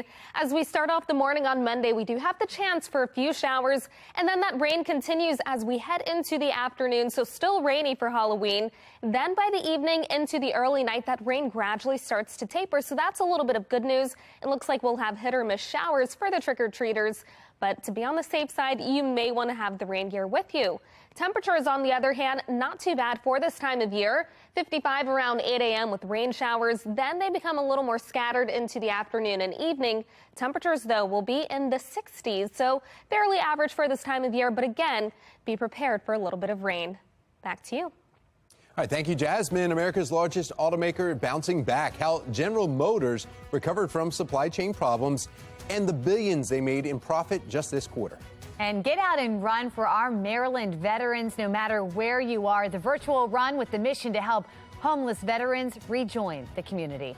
It is 8:42, and you're watching Fox 45 Morning News, all local, all morning.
All right, come on, get those shoes ready. The Maryland Center for Veterans Education and Training continues to be a beacon of hope to homeless veterans and other veterans in need. Nonprofit is hosting an annual 5K, 10K fundraiser commemorating Veterans Day in a meaningful way. Joining us now, share more about the interim executive director of McVet, Adebale Buford, and our student, Ivan Gross. Gentlemen, thank you so much for coming in. Thank you for having us. All right, so we're going to be running, but it's a little bit different this year than in the years that you guys have had in the past. Yes. All virtual. Tell us about that. Yes, indeed. So, as the COVID pandemic hit the nation, we all had to kind of go into an environment, but we wanted to pivot very quickly and make sure that people could still support our veterans. So we're doing a virtual walk run. So what you can do is feel free to get all of your family and friends out on a treadmill, out on the track, take some pictures, show that you did your 5K, 10K on behalf of the veterans, send those pictures in to www.mcvet.org and send them up, and we'll be glad to kind of give you acknowledgments for helping us do. Get the whole family in there. There's prizes. We'll get back to the prizes. Oh, but yes. First, though, the money really is going for somebody like you, Ivan Gross. You're now a student there. Tell us about how McVet has helped you. Since I've been at McVet, well, when I first came, I was totally broken. I was depressed. I was suicidal, and they helped me find me. They helped me get me back together in a positive way. So now I'm actually thriving. I'm actually employed by McVet, working in my field of maintenance engineering. I'm in school for community health worker. Got an apartment, and they just impacted my life in words can't even put it into play. Picking you back up by your bootstraps. You were there before, just bringing you back. That's it. That's all you need, that encouragement, like somebody like at McVet to help you get there again. This is what you're doing, right? I mean, you've been doing this for years, too. Veterans helping veterans. Yeah, and now we are Army versus Army, but it doesn't matter on the branches, right? Well, there's only one branch of the United States. So I knew you were going to say that at one point. Yeah, always do it. All right, so now let's talk about the prizes, though. You get out, you run 5K, 10K. You have a week to do it, November 5th through the 11th. But on the 11th is really when you can really secure some prizes. Yes, indeed. So we'll be giving out all types of things, gift cards, all of the doohickeys. But the real prize is the donation that you make is going back to help the homeless veterans. You know, it's a $35 donation. Get your family together out and run. That goes back into the pot to help more veterans just like Ivan do exactly what they've been able to do. Just reinvigorate themselves, find themselves a new way to kind of get reengaged. So that's what it's really about. And all the different classes and everything that you have right here. We're also showing the website and some videos there that all that McVet does. Gentlemen, thank you so much. Now, you're not a runner, but you still help out, right? Yes. You said that. Yeah, look at this. I mean, there's all different ways. Even if you're not a runner, you can sign up right there, and it's just $35. It's great. Yes, all right, well, thank you very much, and that's all happening, setting up for Veterans Day. Yes, indeed. Come out, support our veterans. We love what you do for helping us, and thank you for supporting McVet. Thank you for doing what you did, serving our country, too, gentlemen. Thank you, even if you are Army. Let's go right over to meteorologist Justin Chambers real quick. Let's go Army. Tom, why are you starting stuff over there, man? I've got friends that are Marines, you know. There'll be a wrestling match right after this. That's fine. You guys all can right, do just save me. Just take Justin. Let's go. I got to get on. You can throw him on the table. Gentlemen, you can throw him on the table. I have no problem with that. Just crack him right there. Good morning, everybody. Happy Wednesday. It's hump day. There it is. There's M&T Bank Stadium. Now, again, Ravens aren't going to be here until November 20th, so they're on an extended road trip with a bye thrown in there. Tomorrow night, they're actually playing in Tampa, so tomorrow will be a purple Thursday as opposed to a purple Friday, right? Here's a look at your visibility numbers. They've improved a little bit, but a lot of the low clouds in the eastern shore where that fog has actually caused a lot of school delays. A lot of those school districts there on the eastern shore starting a couple hours later, 90 minutes late. Here's a look at our next weather maker. This is a cold front that is still rolling through the Ohio River Valley with that area of low pressure in the Great Lakes. Out ahead of that, some showers already starting to get a little bit closer to western Maryland. And this is not the drizzle that we've seen the last couple of days. This is actual rain. That's what's going to be moving through as we head into the next couple of hours this afternoon. There's Hank the bird right there. Yeah, Hank's a little hoarse, as am I. So 63 by noon. Mid to upper 60s into that 2 and 3 o'clock hour. And you can see those numbers here throughout the afternoon. Mild, even with the clouds around from the eastern shore across the bay to Annapolis up into Baltimore City and out through Westminster, 60s for the most part. Look how much cooler it is to the west. Now, last few days, we've seen 70s, even close to 80 degrees on the western part of our state and out through West Virginia and the Ohio River Valley. Today, a different story with more of the colder air that is behind that cold front. I'll tell you, would love to fly, but just a lot of the low IFR or IFR conditions out there. I mean, yesterday my student and I taxied around Martin State Airport for like an hour. So, you know, it's still a lesson, just didn't get to fly. So, all right, here we go. Our future scan looks like this. We got a lot of that cloud cover, the cold front coming through this afternoon, tonight into tomorrow morning. Less cloud cover. It will be cooler a bit, but a lot more sunshine. And then we'll really realize that cooler air into Friday and Saturday as we get closer to Halloween weekend. Shout out to Debbie and Charlie Hayden. Look at this. Look at this shot. That is Winter the dog. And that's a superhero dog right there. You can see Winter. I don't know if it's officially, it looks like he's standing right there. I love it. So Debbie and Charlie, thank you so much for posting that picture. We appreciate it. JC Chambers at foxbaltimore.com for your Halloween pet picks. And here we go, 7-day forecast. As I mentioned, 66 tomorrow, lower 60s Friday and Saturday. Overall, a really nice weekend. As Jasmine talked about, we are going to have the potential for some rain on Halloween for Hazel the Witch right there, with temperatures back to the upper 60s by next Tuesday.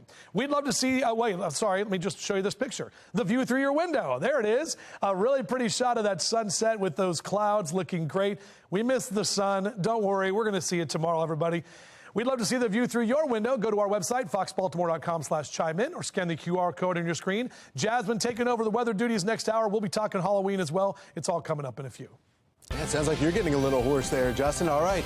Dreaded short week, though, for the Ravens. Quick turnaround ahead of tomorrow night's game against the Buccaneers in Tampa. And a big focus this week is the red zone efficiency. The Ravens settling for 3 field goals Sunday against the Browns, and then turn the ball over late in the fourth quarter. But Coach John Harbaugh says as long as Lamar Jackson is at the helm, things are going to be all right. It comes down to execution at the end of the day in terms of scoring touchdowns. We've got playmakers.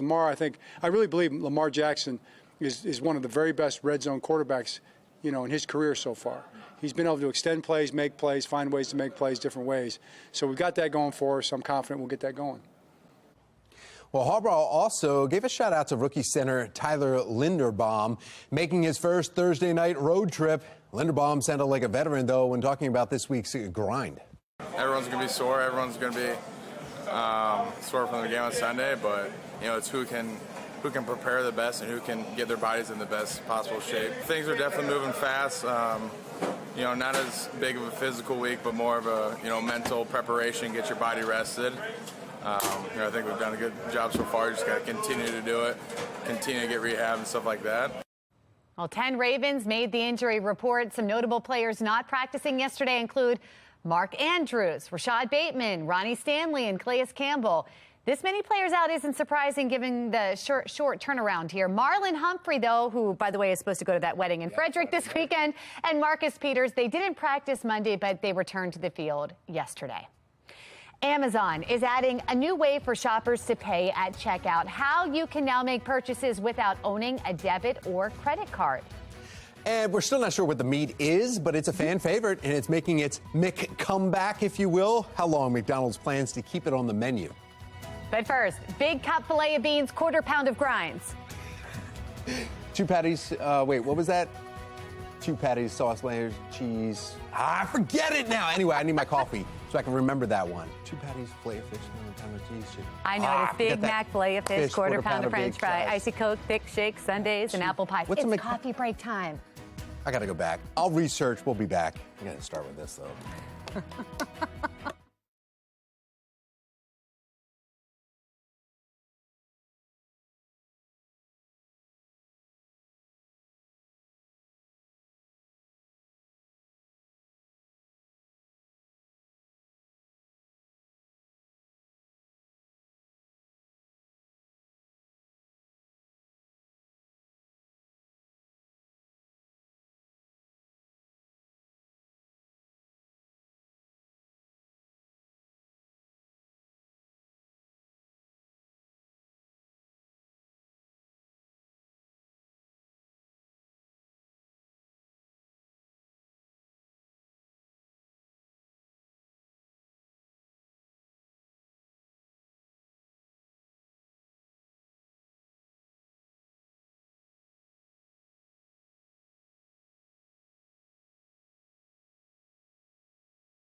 8:56 and topping your morning business report, Amazon has a new way to pay Venmo. Amazon says starting Black Friday, everyone will be able to use Venmo funds at checkout. And the move is the latest example of Amazon looking to expand its checkout payment options for customers. Last year, it started a buy now, pay later option.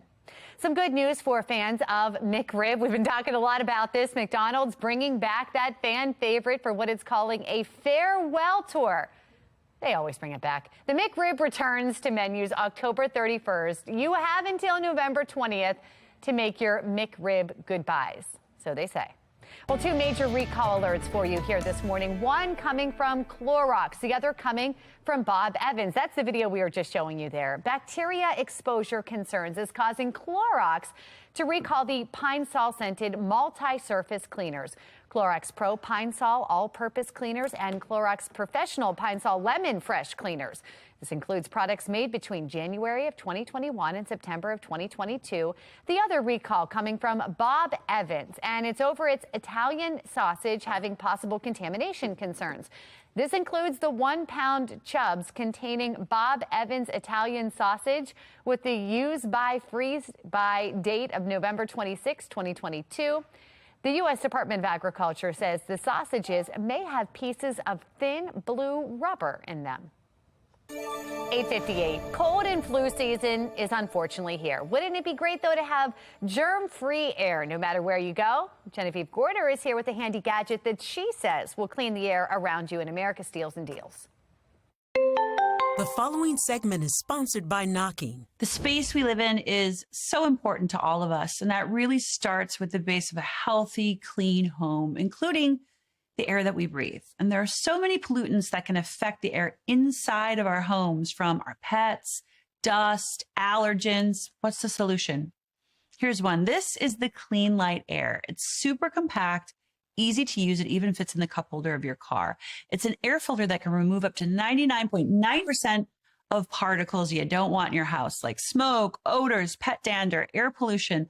And this thing is small, but really mighty. It can purify up to 161 square feet at a time. So think about it in your office, your kid's dorm room, for a small bedroom. So many people love using these in the kitchen while they're cooking. Even if you've never thought about the air quality in your space before, you will absolutely feel the difference right away with this product. Place them anywhere your pet hangs out, or when you're going somewhere running errands, put it in your car. It's super quiet. It's super easy to use. And another thing I love, you can charge your devices at the same time. There's a USB port. Add your favorite essential oil to the sponge inside so the air will not only be clean, it will smell great. And today we're offering a 2-for-1. Both of these for the price of less than you normally pay for just one. Take advantage of this deal. Go to asadeals.com.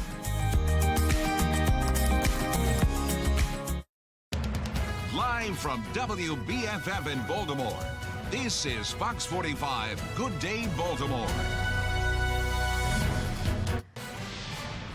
New this morning, we are seeing major fog issues on the Eastern Shore. Queen Anne's County Public Schools, Talbot County, Kent County, all 90-minute delayed this morning because of the fog. Caroline County Public Schools were on a 2-hour delay for the morning.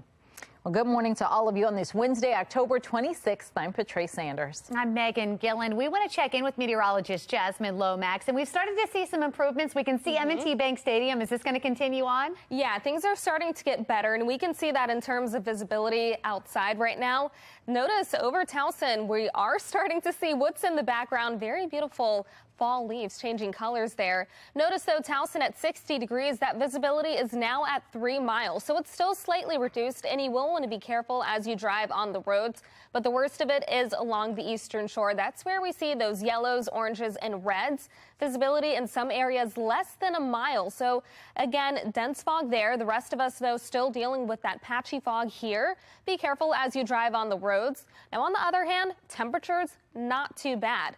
50s and 60s across the state, but it's not going to be a warm day. It's going to be cooler once again. High temperatures reach the mid to upper 60s, still with a little bit of drizzle throughout the day. Then things gradually get better as we head into the rest of the week. I'll let you know what you can expect coming up in my Weather Authority forecast. Back to you. Thank you, Jasmine. Taking a look now at our Lynch-Solar traffic network and our drive time. Some improvement in some areas. Some have actually gotten a little longer, but you're in the yellow across the board. 795 to 95 is a 20-minute ride. 95 to 83, that used to be 35 plus. Now you're at 21 minutes.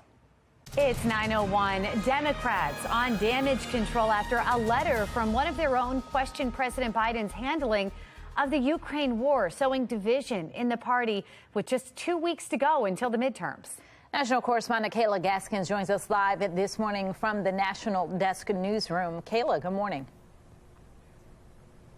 Well, good morning, Megan and Patrice. So Representative Pramila Jayapal, who is the head of the Congressional Progressive Caucus, is now withdrawing this letter after its release was met with tremendous backlash from her own party. The letter, drafted back in June, called for Biden to engage in more diplomacy in Russia's war with Ukraine, appearing to undercut the party's current messaging of strong support for the war in Ukraine. The letter was signed by 30 lawmakers, including Representative Jamie Raskin. Releasing the letter was not supported by the other signers, some of whom have come out and said they would not sign the letter today under the current circumstances, even though they did sign it back in June. After tremendous backlash, Representative Jayapal blamed the release on poor staffing work, saying she never authorized this letter's release. Jayapal had been eyeing a run at leadership in the next Congress, but with her colleagues not too happy with her at the moment, we'll see how that plays out. Well, as that plays out, President Biden sending a warning to Russia, Kayla, saying that it would be a serious mistake for them to use a tactical nuclear weapon in the war against Ukraine. What spurred him to say that? So we're actually just learning this morning that Russian President Vladimir Putin monitored strategic nuclear force drills, according to the Kremlin. Moscow did let Washington know about these drills in advance. The U.S. fears Russia may be laying the groundwork to use nuclear weapons. This week, Moscow claimed Ukraine is preparing to use a dirty bomb on the battlefield. It's an allegation Western leaders absolutely say is false. Now, a dirty bomb is a weapon that combines conventional explosives like dynamite with radioactive material like uranium, and it's designed to spread fear and panic more than to actually eliminate a military target. But this week, Moscow claimed that there are scientific institutions in Ukraine that are housing this technology, so they're saying Ukraine is planning to use this type of bomb, although the U.S., the U.K., and the European Union say that is absolutely false. Megan, Patrice. All right, Kayla Gaskins live in Washington. Thank you. Today's number of the day polls Americans on ride shares. 53% of voters say they've used Uber, Lyft, or some other ride-sharing service. Scott Rasmussen National Survey finds just 12% have ever driven for a ride-sharing service. A majority of ride-share drivers say the experience is a good one. I will aim to reduce homicides by 15% each year in my term. That was Mayor Brandon Scott back in 2020, pledging to reduce homicides in Baltimore, something that hasn't happened yet. Well, as crime continues to surge, mayors from all over the country will come to Baltimore in hopes of finding solutions to the violence. Olivia Dance is joining us live now from the hotel where that event is set to kick off. Olivia?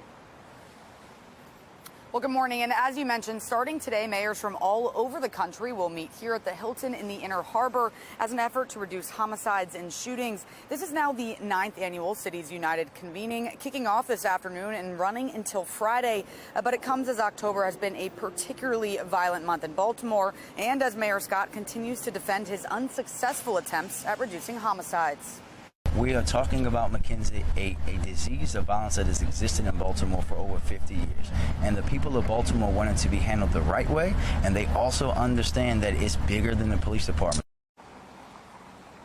The conference will include over 500 participants made up of mayors, city leaders, community organizations, and more. Those participating say they are committed to reducing homicides and shootings among young black men and boys by 50% by 2025.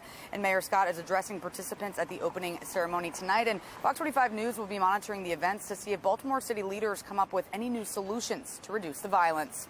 For now, reporting live in Baltimore, I'm Olivia Dance, FOX45. Good day, Baltimore. 9:06 now, and continuing coverage this morning, City State's Attorney Marilyn Mosby is firing back at Maryland Attorney General Brian Frosh. He filed a court document raising red flags about Mosby's handling of the Adnan Syed case. Last month, the state's attorney's office moved to vacate his conviction. Days later, he walked out of a courthouse a free man. Shannon Lilly joins us live from the Cummings Courthouse with a look at how this could impact the Syed case going forward. Shannon. Well, Patrice, Attorney General Brian Frosh is questioning the very fabric of this case, and he is accusing City State's Attorney Marilyn Mosby of having very little evidence to warrant Adnan Syed's release. That release happening right here at this very courthouse just last month. Syed walked out unshackled and a free man after a judge vacated his murder conviction in the 1999 killing of Hae Min Lee. But now Frosh is slamming Mosby's handling of this case. He's calling it unorthodox and questionable. The Attorney General writing, quote, the timing and contents of the motion, the hearing on the motion, the subsequent dismissal of the charges, and the out-of-court statements of Baltimore City State's Attorney Marilyn Mosby raised red flags about the integrity and neutrality of the proceedings. Well, that statement is a response from the Attorney General after defense attorneys in this case tried to exclude him from a pending appeal in the works. But Frosh's words about Mosby have put two prosecutors at odds, which is highly unusual. Well, Marilyn Mosby, though, she is firing back, saying in part, quote, we stand by our investigation and our ultimate finding that there is no credible evidence that Mr. Syed was involved in the death of Miss Lee. Our investigation is extensive, and only a portion of our findings were outlined in the motion in order to present enough compelling evidence for the court to consider our request without compromising this open and pending investigation. Now, as for what's next, an appeals court will decide whether or not to hear this case. As far as a timeline, that is still unclear. Reporting live from the City Circuit Court, I'm Shannon Lilly, Fox 45 News. Good day, Baltimore. All right, Shannon, thank you. Time now 9:08, and it is so Baltimore. You can discover fresh baked goods in your neighborhood. The Woodley Bakery is leading the way, making everything from scratch. Be More Lifestyle host Mark Clark is live in Northeast Baltimore. He's got more on the goodies. He's had a taste of the goodies. You said this was a bad diet day, Mark. Oh, it's a bad diet day, Patrice and Megan. As you can see, they do everything by hand here. Charles, what do we have going on here? What is this, a cream puff? It's a cheese pocket. Sweet dough with cheese in it. Okay, sweet dough. And again, so from the dough, you're saying the fillings in the basement downstairs, you got a vat where you're doing the cherries and we the make our own apples. cheese, make our own dough, and then hand make it, make our own crumb for the top. And again, we're talking about approaching 80 years, Charles. You're 4 generations in. It's in your blood. So what part do you enjoy the most? I don't know. I guess it's getting to see the customers every day that came in with their grandkids, and now they're bringing their kids in. That's real satisfying to see generations come and enjoy our products year after year. And that was cool. This morning, you see the regulars come in. They kind of order the same thing every time. And you say during the holidays, probably special because I think the holidays remind you of grandma. They remind you of the great memories, and you guys have a ton of them. Yeah, you can see people come in with their grandparents, and they've been doing it for years and years, getting the same treats, the same Thanksgiving Day. Okay, so Megan and Patrice, what do you guys want us to bring back? I know that your mouths are watering. Patrice, you mentioned the coconut pie. What do you guys want? Listen, any of it would work. I just am looking up on their website exactly where they are in case I need to do a little swing by myself, Mark. What they're making there, we thought looks really good too. I don't always think of the cheese puffs in it. I like the sound of that. It's awesome, guys. And again, it's holiday season, and grab a chocolate cake, grab a pumpkin pie, a sweet potato pie, for the holiday. Hey, you don't have to convince us. All right, Mark. We're going to put information for all of our viewers, too, who I am pretty sure are convinced. FoxBaltimore.com/newslinks.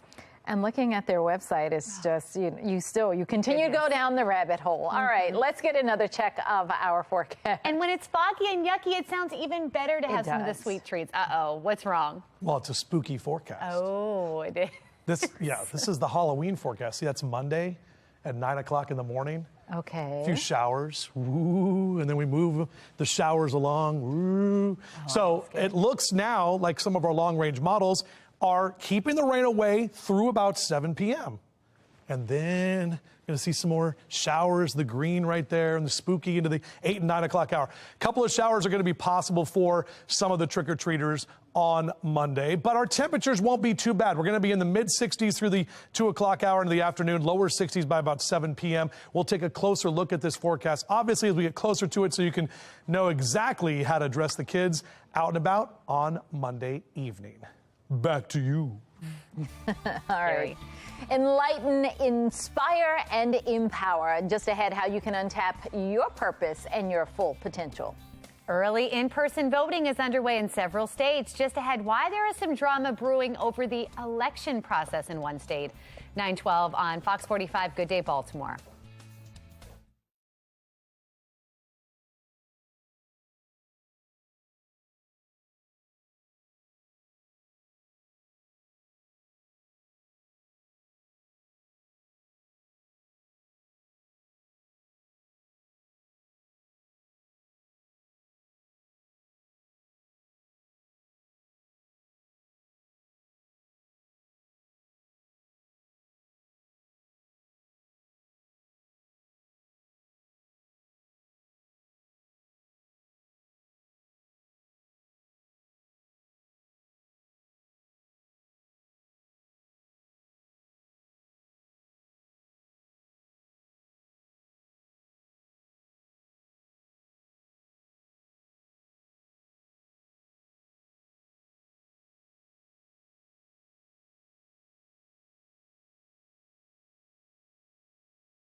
(9:14), a local minister and entrepreneur wants to empower women and help them discover their true passions.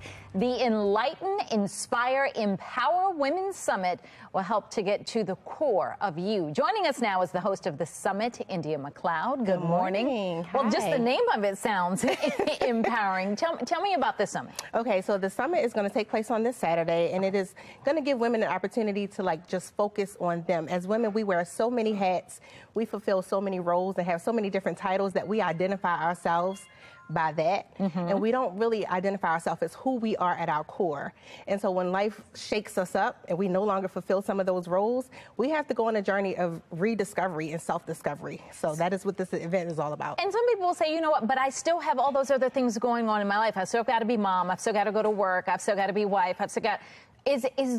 Are you showing them how there is still room to tap into their passion? Yes, we all are here for a purpose. God called us and created us to fulfill a purpose. And so in being the mom, being the wife, and being the mother, we have to also operate from a place of who we are supposed to be and the purpose that we're supposed to fulfill. So we're going to have a mental health discussion. Okay. And that's going to help us to shift from that mindset of just only being able to operate from that one particular place and being able to be comfortable operating from our core and who we are really meant to be. And there are panel discussions throughout the day. There are. So there's the mental health panel discussion. We have a discussion from Dr. Kim Lee, who is going to do some purpose mining and helping us to identify exactly who we are, do some self-discovery. We have Asia Rogers, who is going to do some personal branding, where we can identify our secret sauce. Okay. Like, what's special about me? I love that. We're going to have a delicious lunch buffet. Then we have a medical panel discussion, because everybody's talking about self-care. Self-care is also your health care. It is. And many times we don't really focus on prevention. So we're going to talk about prevention. And then finally, April Ryan is going to bring the mix and infuse all of that together, where we just talk about showing up courageously, boldly as who you are in the marketplace. Okay, so that just has to lead to the next question. Is there still room for people to sign up for this? So we have a few seats left. Okay. Open registration back up. So there are about 10 spaces left for people to get online. Well, let me just go ahead and let you tell them where to go, so people can just make a mad dash for the phone or for the computer right now. So where do they go? They can go to www.imacleod.com, and that's IMCCLEOD.com. Okay. And every participant will receive April Ryan's newest book. Oh, well, that's even better. Thank you so much. We appreciate it. And again, it's this Saturday. Just about 10 seats left, so make sure you get in on that. All right, let's get over to meteorologist Jasmine Lomax and take a look at the forecast and what we're heading into for the weekend. Thanks, Patrice. Yeah, not a great start to the day right now, but as we head into the weekend, it actually looks better. We have an improvement on the way. Right now, we sit at 60 and a nice view of MT Bank Stadium in the background. It's still overcast, and there is a little bit of drizzle that you may notice on your drive. Notice that visibility. That number is still down. That could be an issue if you're driving this morning. However, we see the worst visibility along parts of the eastern shore, where we have those yellows and those oranges and even reds towards Ocean City. That has led to dense fog and a few delays for schools along the eastern shore. However, we are going to see things improve later today. Current temperatures are in the upper 50s and the low 60s. It really doesn't feel bad outside, but you may want to grab a rain jacket to be on the safe side. We're not seeing too much on the HD radar. A lot of what we have is drizzle that it's not picking up. However, a little bit farther west, there is some rain, and it's all ahead of our next weather maker. That's this cold front on the screen. We've got rain over in western Maryland, and some of those showers could start to trickle into our area later today. Notice once we get to about noon, we're still talking mostly cloudy skies and a few showers toward the west. Then they become a little more scattered, moving over the Baltimore area as we head later into the afternoon. So as the kids head home from school, there could be a few showers. And even on your commute this evening, as that cold front passes, there still is that chance for a few stray showers, and you may be driving on some wet roads. Once we get to about midnight, though, the rain starts to gradually taper. A few lingering clouds along the eastern shore, but we gradually dry out and those clouds clear as we head into Thursday. 67 for the high temperature, very close to average for this time of year, but it will be another gray and gloomy day with the clouds lingering. Once we head into Thursday, temperatures around 66. We'll have more sunshine. Friday looks great. Temperatures will be around 63, so still on the lower side. 63 once again on Saturday, then Sunday, mid-60s. As we head into Halloween, unfortunately, there will be the chance for a few scattered showers. Temperatures around 67. Then as we head into Tuesday, those temperatures a little warmer in the upper 60s and low 70s with another chance for rain. Back to you. Carjackings, robberies, and burglaries. Coming up, we're live with the hearing happening today about crime trends right here in the city. A song tricking two dogs to do a command. Just ahead, how you can teach your dogs to turn around. 9:20 on Fox 45. Good day, Baltimore. Fox 45 News, winner of 17 2022 Regional Emmy Awards, more than all other Baltimore news stations combined.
Oh, spectacular. That video warms the cockles of my heart. Smart dogs trending on TikTok for listening to the commands from Bonnie Tyler's hit song, of course, Total Eclipse of the Heart. Very impressive. So we want your dogs to do the same. Maybe not to the 80s song, but just for fun and learning how to train to do it. Exactly right. Kelly Anderson with the Maryland SPCA joining us now to show us how we can teach our dogs to turn around. I got an old dog. I don't know. They say you can't teach an old dog new tricks. Okay, that's good. All right. This is a young one, though. You've got Gingerbread here, who is up for adoption. Gingerbread is a year and a half old. He's up for adoption. He can go home tomorrow. How would you begin teaching Gingerbread this lovely trick? So the video is fun, but we have to remember that dogs are not inherently just verbal creatures, right? They don't know our language. So for a dog that doesn't know it, saying turn around to him means nothing, right? They're a lot more, you can't jump on him. Visual. They're a lot more visual, right? So a way to be able to start, like an easy way to start training a turn is by using a lure, using treats, right? That's something you like. So, well, I was just going to say, how can this trick actually help owners? Yeah, that's a good question. I mean, honestly, it's kind of a party trick, right? Yeah. So, like, being able to have fun, have your dog learn some words, anytime that you can communicate and have a better relationship with your dog is great. Dogs like to learn, right? You have to remember that you want to keep it fun for them and you want them to win. It helps just to strengthen that bond between you and your pet, and then it's something to show off when you have friends over, right? Teach them party tricks. I was thinking, is it all right that we're doing this? They enjoy it, right? They do. So the kicker really is just some making sure that you're stopping when the dog is done, right? So you have dogs, you have your typical dogs, your working dogs, your border collies and things like in that video that are just workhorses. They will like just keep going. And then you have dogs that sometimes check out, or they might not like the treats that you have with. And the thing that you need to remember is just like, go slow. Take it in small pieces. Do like few minutes training at a time. Can you sit? You know how to sit? Can you sit? He's like, I don't think I know anything. You can do this with any trick too, right? That you're trying to teach them. Good boy. Like turn around. Like turn around. And we just did it, folks, right here. You saw it live. And then Gingerbread's amazing. Just like that, right? You're amazing. First time spinning. You're an amazing puppy. Wow. You're an amazing. Oh, I know. I've got my suit on. You can't get me all dirty. So how often do you think we'd have to do that before that would become something that Gingerbread would know how to do? You slowly start to lessen the extreme lure, right? So right now I have a treat in my hand, and you are physically kind of moving his entire body. That's easy. I like that. The whole point of this is to slowly be able to get it to maybe just like a hand movement or just like a flick. And then you want to be able to get the treats out of your hand. Once he starts reliably spinning with the lure, you can say spin or turn around. Yeah. He's not going to have any idea what that means and then do it. And he'll start to pair the two together. That's how you can start to add a be the verbal next cue. TikTok sensation. And then be the next TikTok sensation. Gingerbread up for adoption at the Maryland SPCA. Can go home tomorrow and you can practice these tricks. Very cute. Well, cloudy with temperatures in the 50s. With a chance of rain here this morning, meteorologist Jasmine Lomax is going to let us know when we see the sunshine. Should cannabis be legal for Marylanders 21 and older? That's a question you'll answer this election. I'm Olivia Danson. Coming up next, hear from those for and against legalization. You're watching Fox 45. Good day, Baltimore.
Live from WBFF in Baltimore, this is Fox 45 Good Day Baltimore.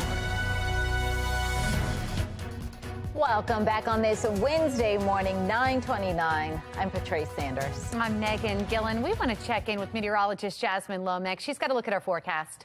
Well, things are starting to improve. It's been a pretty gray and gloomy week or start to the day. Notice temperatures right now at 60 degrees, so that's not too bad. That's a little bit of an improvement. That visibility is still low, and it could be an issue as you drive. Make sure that you're giving yourselves plenty of time to get to your destinations. Now, around the rest of the state, we are seeing some lower visibility toward far western Maryland and along the eastern shore. That's been one of the worst areas all morning long, where you have those yellows and oranges. That's where we've got visibility less than 1 mile, and it has led to a couple of school delays. Now, for the rest of the state, not too bad. Things are improving. Temperatures in the 50s and in the 60s, and those numbers will continue to rise as we head into the afternoon. We're gradually going to reach the upper 60s, but we are talking the chance for a little bit of rain ahead of the next weather maker. I'll break down the impacts and timing coming up. Back to you. All right, Jasmine, thank you. Looking at our Len Stoller traffic network, we've got your drive times picked up, and we're a little slow, but this is improvement from what we've seen over the last hour here. Just give yourself some extra time. We start this half hour in a city in crisis. Baltimore City on track to see its 8th straight year with more than 300 murders, making the city one of the most deadly in America. Well, today, excuse me. City leaders will be meeting to monitor the progress of some intervention efforts. We've got Shannon Lilly joining us live from downtown with what we can expect from this meeting. Shannon. Well, this hearing today, Patrice, will focus on crime trends like robberies, burglaries, and carjackings, all of which are up right now. In fact, Baltimore City Police said just in the first 3 weeks of 2022, carjackings were up 71%. Of course, we have covered several high-profile cases just in the last few months. One of them you're looking at right here, the July case of Amazon delivery driver Chelsea Nicolette. Your sister was carjacked, and they ran over her with her own car. He turned around and slammed on the gas and plowed right into her. Well, as for today's hearing addressing these problems, take a look at these details right here on your screen. The City Council's Public Safety and Government Operations Committee is going to be holding the meeting. They're going to be doing it with the Baltimore City Police Department. So they will be going over their quarterly crime stats and violence prevention plan. They're also going to be monitoring the progress of that plan. And this all starts at 1 this afternoon at City Hall. Now, the public is invited to come out and speak right there at City Hall, or you can do it virtually. And of course, we will have complete coverage on air and online of this as well. Reporting live, I'm Shannon Lilly, Fox 45 News. Good day, Baltimore. 9:32 now. Fox 45 News is taking you beyond the podium as we count down the days to Election Day. And when you go to vote on November 8th, you will see question number 4, which gives voters the opportunity to vote yes or no on legalizing cannabis for those 21 years and older in Maryland. Olivia Dance is joining us now from downtown Baltimore. And Olivia, you've spoken with people on both sides of the aisle when it comes to legalization. Yeah, Patrice, that's right. And if the majority of voters choose yes on question 4, then on July 1st, 2023, cannabis will be legalized for Marylanders 21 and older. So I took a closer look at the final push before Election Day. Let's not create a new addiction for profit industry. Voting yes on question 4 can free someone. This afternoon, supporters of legalization are holding a conference with state leaders. I spoke with Eugene Monroe, who is a former Baltimore Raven and the Yes on 4 campaign chairman. He tells me he personally has found benefits from cannabis. Voting yes on question 4 will be a monumental step in Maryland, but more so, I think it could really send a message on the national stage about the importance of ending prohibition and the issues that we highlight, like record expungement, which gives people normalcy in their lives back and a chance. It gives them opportunity. It gives them hope. The Yes on 4 campaign believes legalization could provide social justice, job opportunities, health benefits, and more, even the ability for law enforcement to redirect officers to police more violent crimes rather than cannabis charges. But there's also many against legalization, including Smart Approaches to Marijuana, a bipartisan organization. In Colorado, there's more pot shops and Starbucks and McDonald's combined. And they're disproportionately placed in minority communities, for example, in Denver.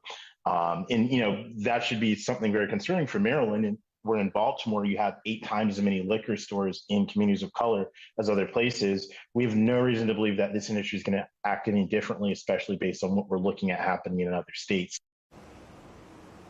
Smart approaches to marijuana is aiming to prevent a new addiction for profit industry, comparing the cannabis industry to that of big tobacco and alcohol. The group says they do, however, advocate for decriminalization. Ultimately, though, it will be the decision of voters on November 8th. But if Question 4 is passed, the General Assembly will still need to create laws surrounding distribution, regulation, and more. For now, reporting live in Baltimore, I'm Olivia Dance, Fox 45. Good day, Baltimore. Thank you, Olivia. And be sure to check out the Fox 45 voter guide for all of our reporting on the upcoming general election, plus important dates to mark on your calendar. Click on the QR code you see there on their screen. It will take you there, or you can go to foxbaltimore.com/vote2022. Right now, early in-person voting is underway in several states. Tom Rogers at our live center with a closer look from Nevada, where there is some drama brewing over the election process. Tom. Yeah, in fact, we want to take you to Las Vegas right here. You can see the live look here where early voting is underway, entering its 5th day. But in some cities across the state, the election process is going back in time.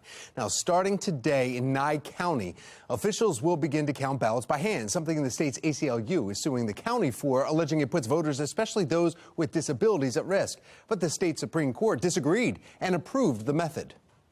Invades their privacy because they'll have to ask in terms of what that disability is, but it also does not create equal access to the polls and prevents access for them to be able to cast their ballot. Well, the ACLU says they're also concerned long hand counting when the possible 35,000 ballots could take. Just how long it will take, leading to a delay in election results. Witnesses are allowed to observe that process, though, that uses teams of 5 to 6 people counting. But they must certify that they will not release any results until it is complete. Other states hitting record numbers, too. You see them all right here, like Texas and Georgia, where gubernatorial candidate, though, Stacey Abrams says that she will not question the outcome of the votes this time, just the process. Here in Maryland, voters can hit the polls tomorrow. That's the latest from our live center. Megan Patrice, back to you. All right. Well, just as Tom mentioned, early voting here in Maryland begins tomorrow, and it runs through November 3rd. November 8th is Election Day. Early voting opens October 27th, and it goes through the 3rd. The mail-in ballot request forms must be received by November 1st. And remember that same-day registration is available on Election Day if you have proof of address. Coming up, a look at some of the Halloween pictures that you have been sending us, the extent that some families are going to stay on theme. Plus, a foggy morning with temperatures in the 50s. Meteorologist Jasmine Lomax lets us know if we clear up for the weekend. 9:37 is the time.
9:40 and happening now. Halloween is coming up fast, and we want to see your decorations, your costumes. You can also share your stunning pictures of fall foliage. Just send us your pictures, your videos. You just might see them on air or online. Head to foxbaltimore.com/chime-in. And some of you are listening and you're sharing how you're getting into the spooky mood. Tracy sent this picture of Kylie in her Halloween costume, looking very cute there. And then Andrea sent us this adorable photo of Marley and Boone all decked out in their costumes. So thank you to Andrea for that. Well, Halloween is just 5 days away. And the question for parents and kids, is it going to rain on your treat parade? Oh my, what just walked into the room? We want to check in with the meteorologist Jasmine Lomax and maybe a magician of sorts. It's not Jasmine, Is this the trick? I'm not sure what's happening here. It's your scary forecast. Oh my. This is terrifying. Please put weather 2 behind me. Someone in the back, please put weather 2 in there so I may have the Halloween forecast. Are you spooky or are you a wizard? There's weather in your cape. Look at you. Is there weather in my cape? What? Oh my gosh. All right, I was supposed to have weather too. I was going to talk about the rain, but it doesn't work. Either way, it'll probably be rainy a little bit on Halloween. We will talk a little bit more about that as we get closer to the spooky day. We're all scared. Thank you, Justin. Halloween is a great time to get everyone involved in the kitchen. Just ahead, some simple ways that you can create spooky and delicious Halloween treats.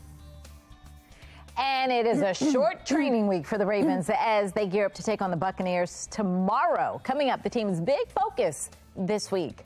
9:42 is the time.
Oh, this is already about to be something. Celebrate spooky season at Atwater's, where there are no tricks, just treats. Yeah, the restaurant has a huge selection of desserts featuring Halloween designs. Jasmine Artis, is that how you say it? Yeah. Great. She is here joining us to share some decorating tips. And apparently, I've been told we are doing a contest. Is that what? I mean, she brought 2 cakes. We can both decorate and just see. But look at what they've been able to do. Look at that. You all have some really cute some Halloween ideas. These are monster cakes, and those are brain cupcakes. Brain cupcakes.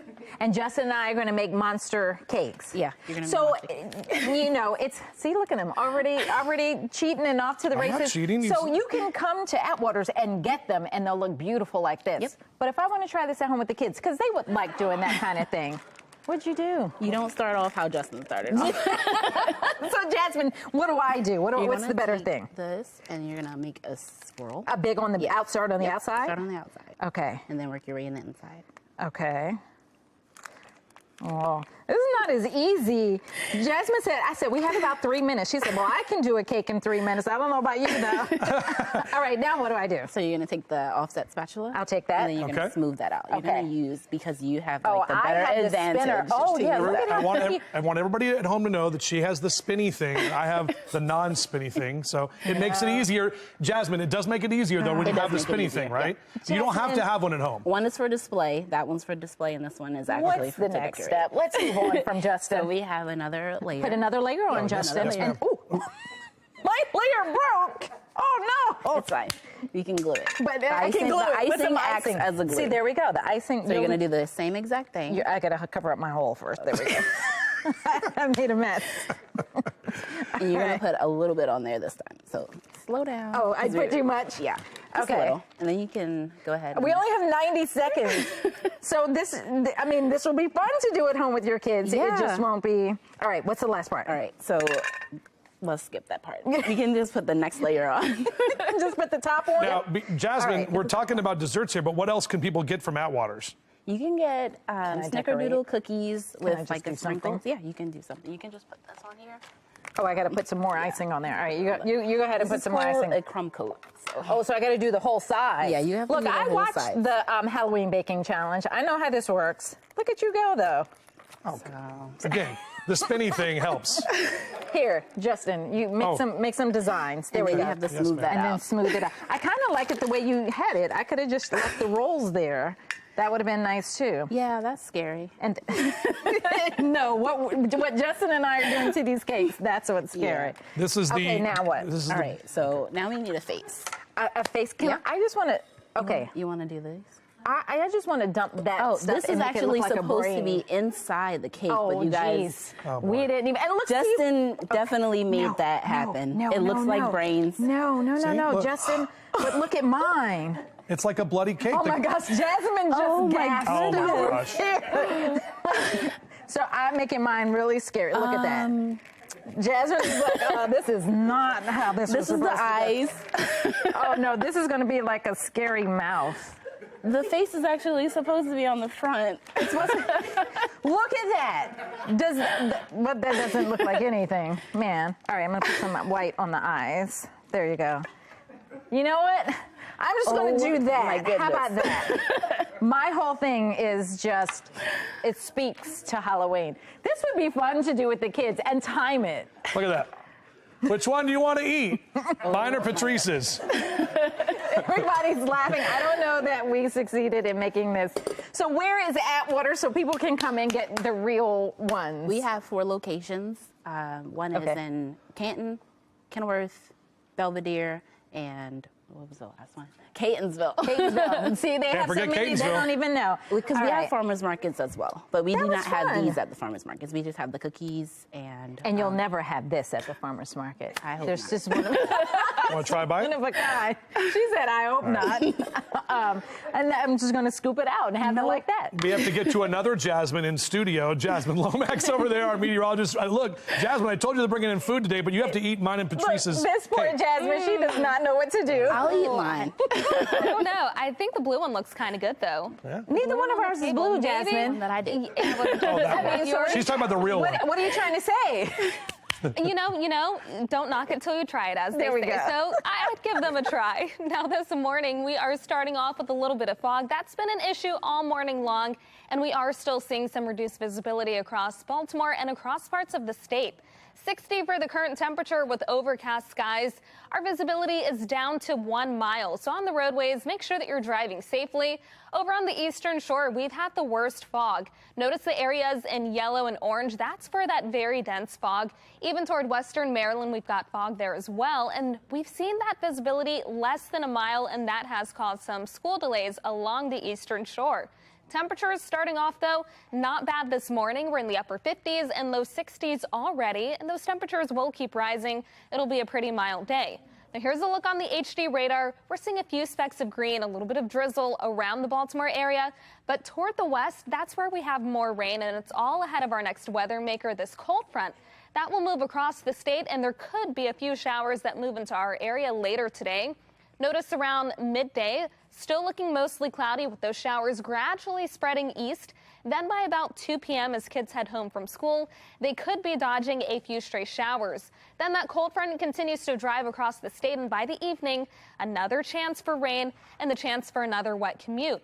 But once we get to midnight, things finally start to look up. The clouds gradually clear, the rain gradually clears, and by sunrise on Thursday, we're back to dry weather. 67 for the high temperature. Then tomorrow, 66. We stay in the low 60s on Friday and Saturday, 65 on Sunday. Then on Halloween, 67 with a chance for a few showers.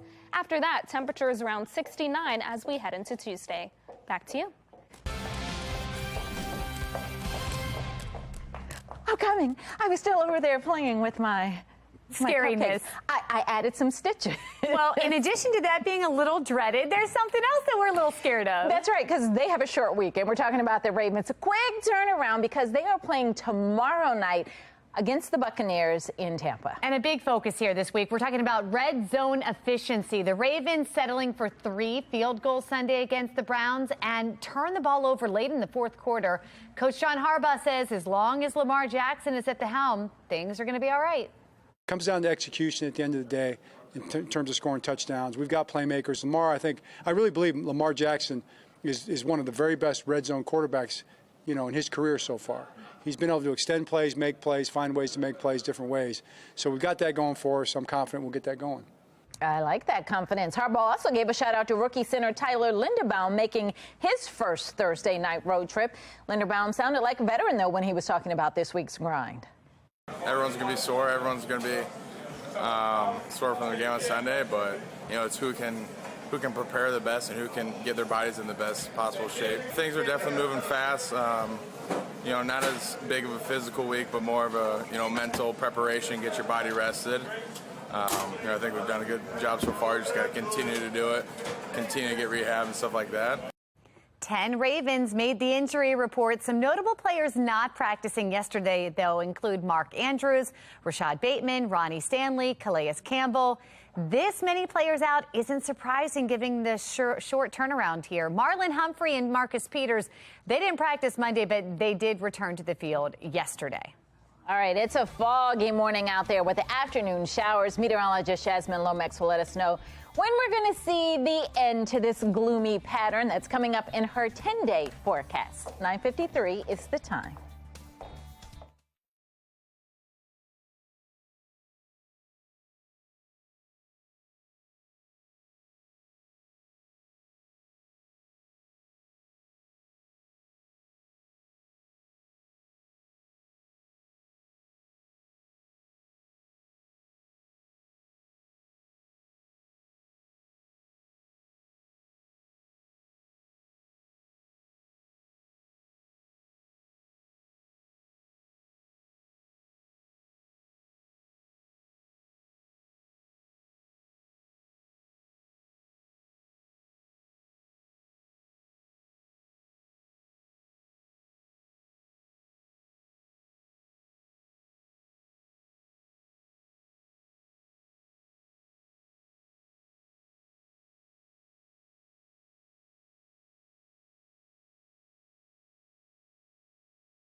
Oh, man. It is very foggy outside. We're still dealing with a little bit of a spooky start to the day. Temperatures, though, by the afternoon, 67 with a chance for a few stray showers. Then we're back to the dry weather as we finish out the week and head into the weekend. On Halloween, 67 with a chance for a few showers. Then, as we finish out the rest of the week, temperatures in the 60s and the 70s. I think that is a fabulous Halloween display. The middle one is what it's supposed to look like. But you know, I like the nailed it. creativity of the differences. That's right. Mine had a rough day. And now he's Come got back here. stitched up. Come on. Yeah. Look at a rough And day. Justin, Wait, I think that he's look. just done for. Oh, my gosh. Oh, wait. What's in here? Atwater's wasn't enough. Mark's in the house Mark now, Clark too. just Oh, brought in my some goodness. sweets, too. It's going to Oh, be my a gosh. sweet day. Well, Marty Jones. I don't even know what you say to that. Happy Wednesday. Sugar overload. Happy hump day. There you go. Justin, you don't even have a full piece of cake on your Hey, that was my creativity. Half a brain. Right.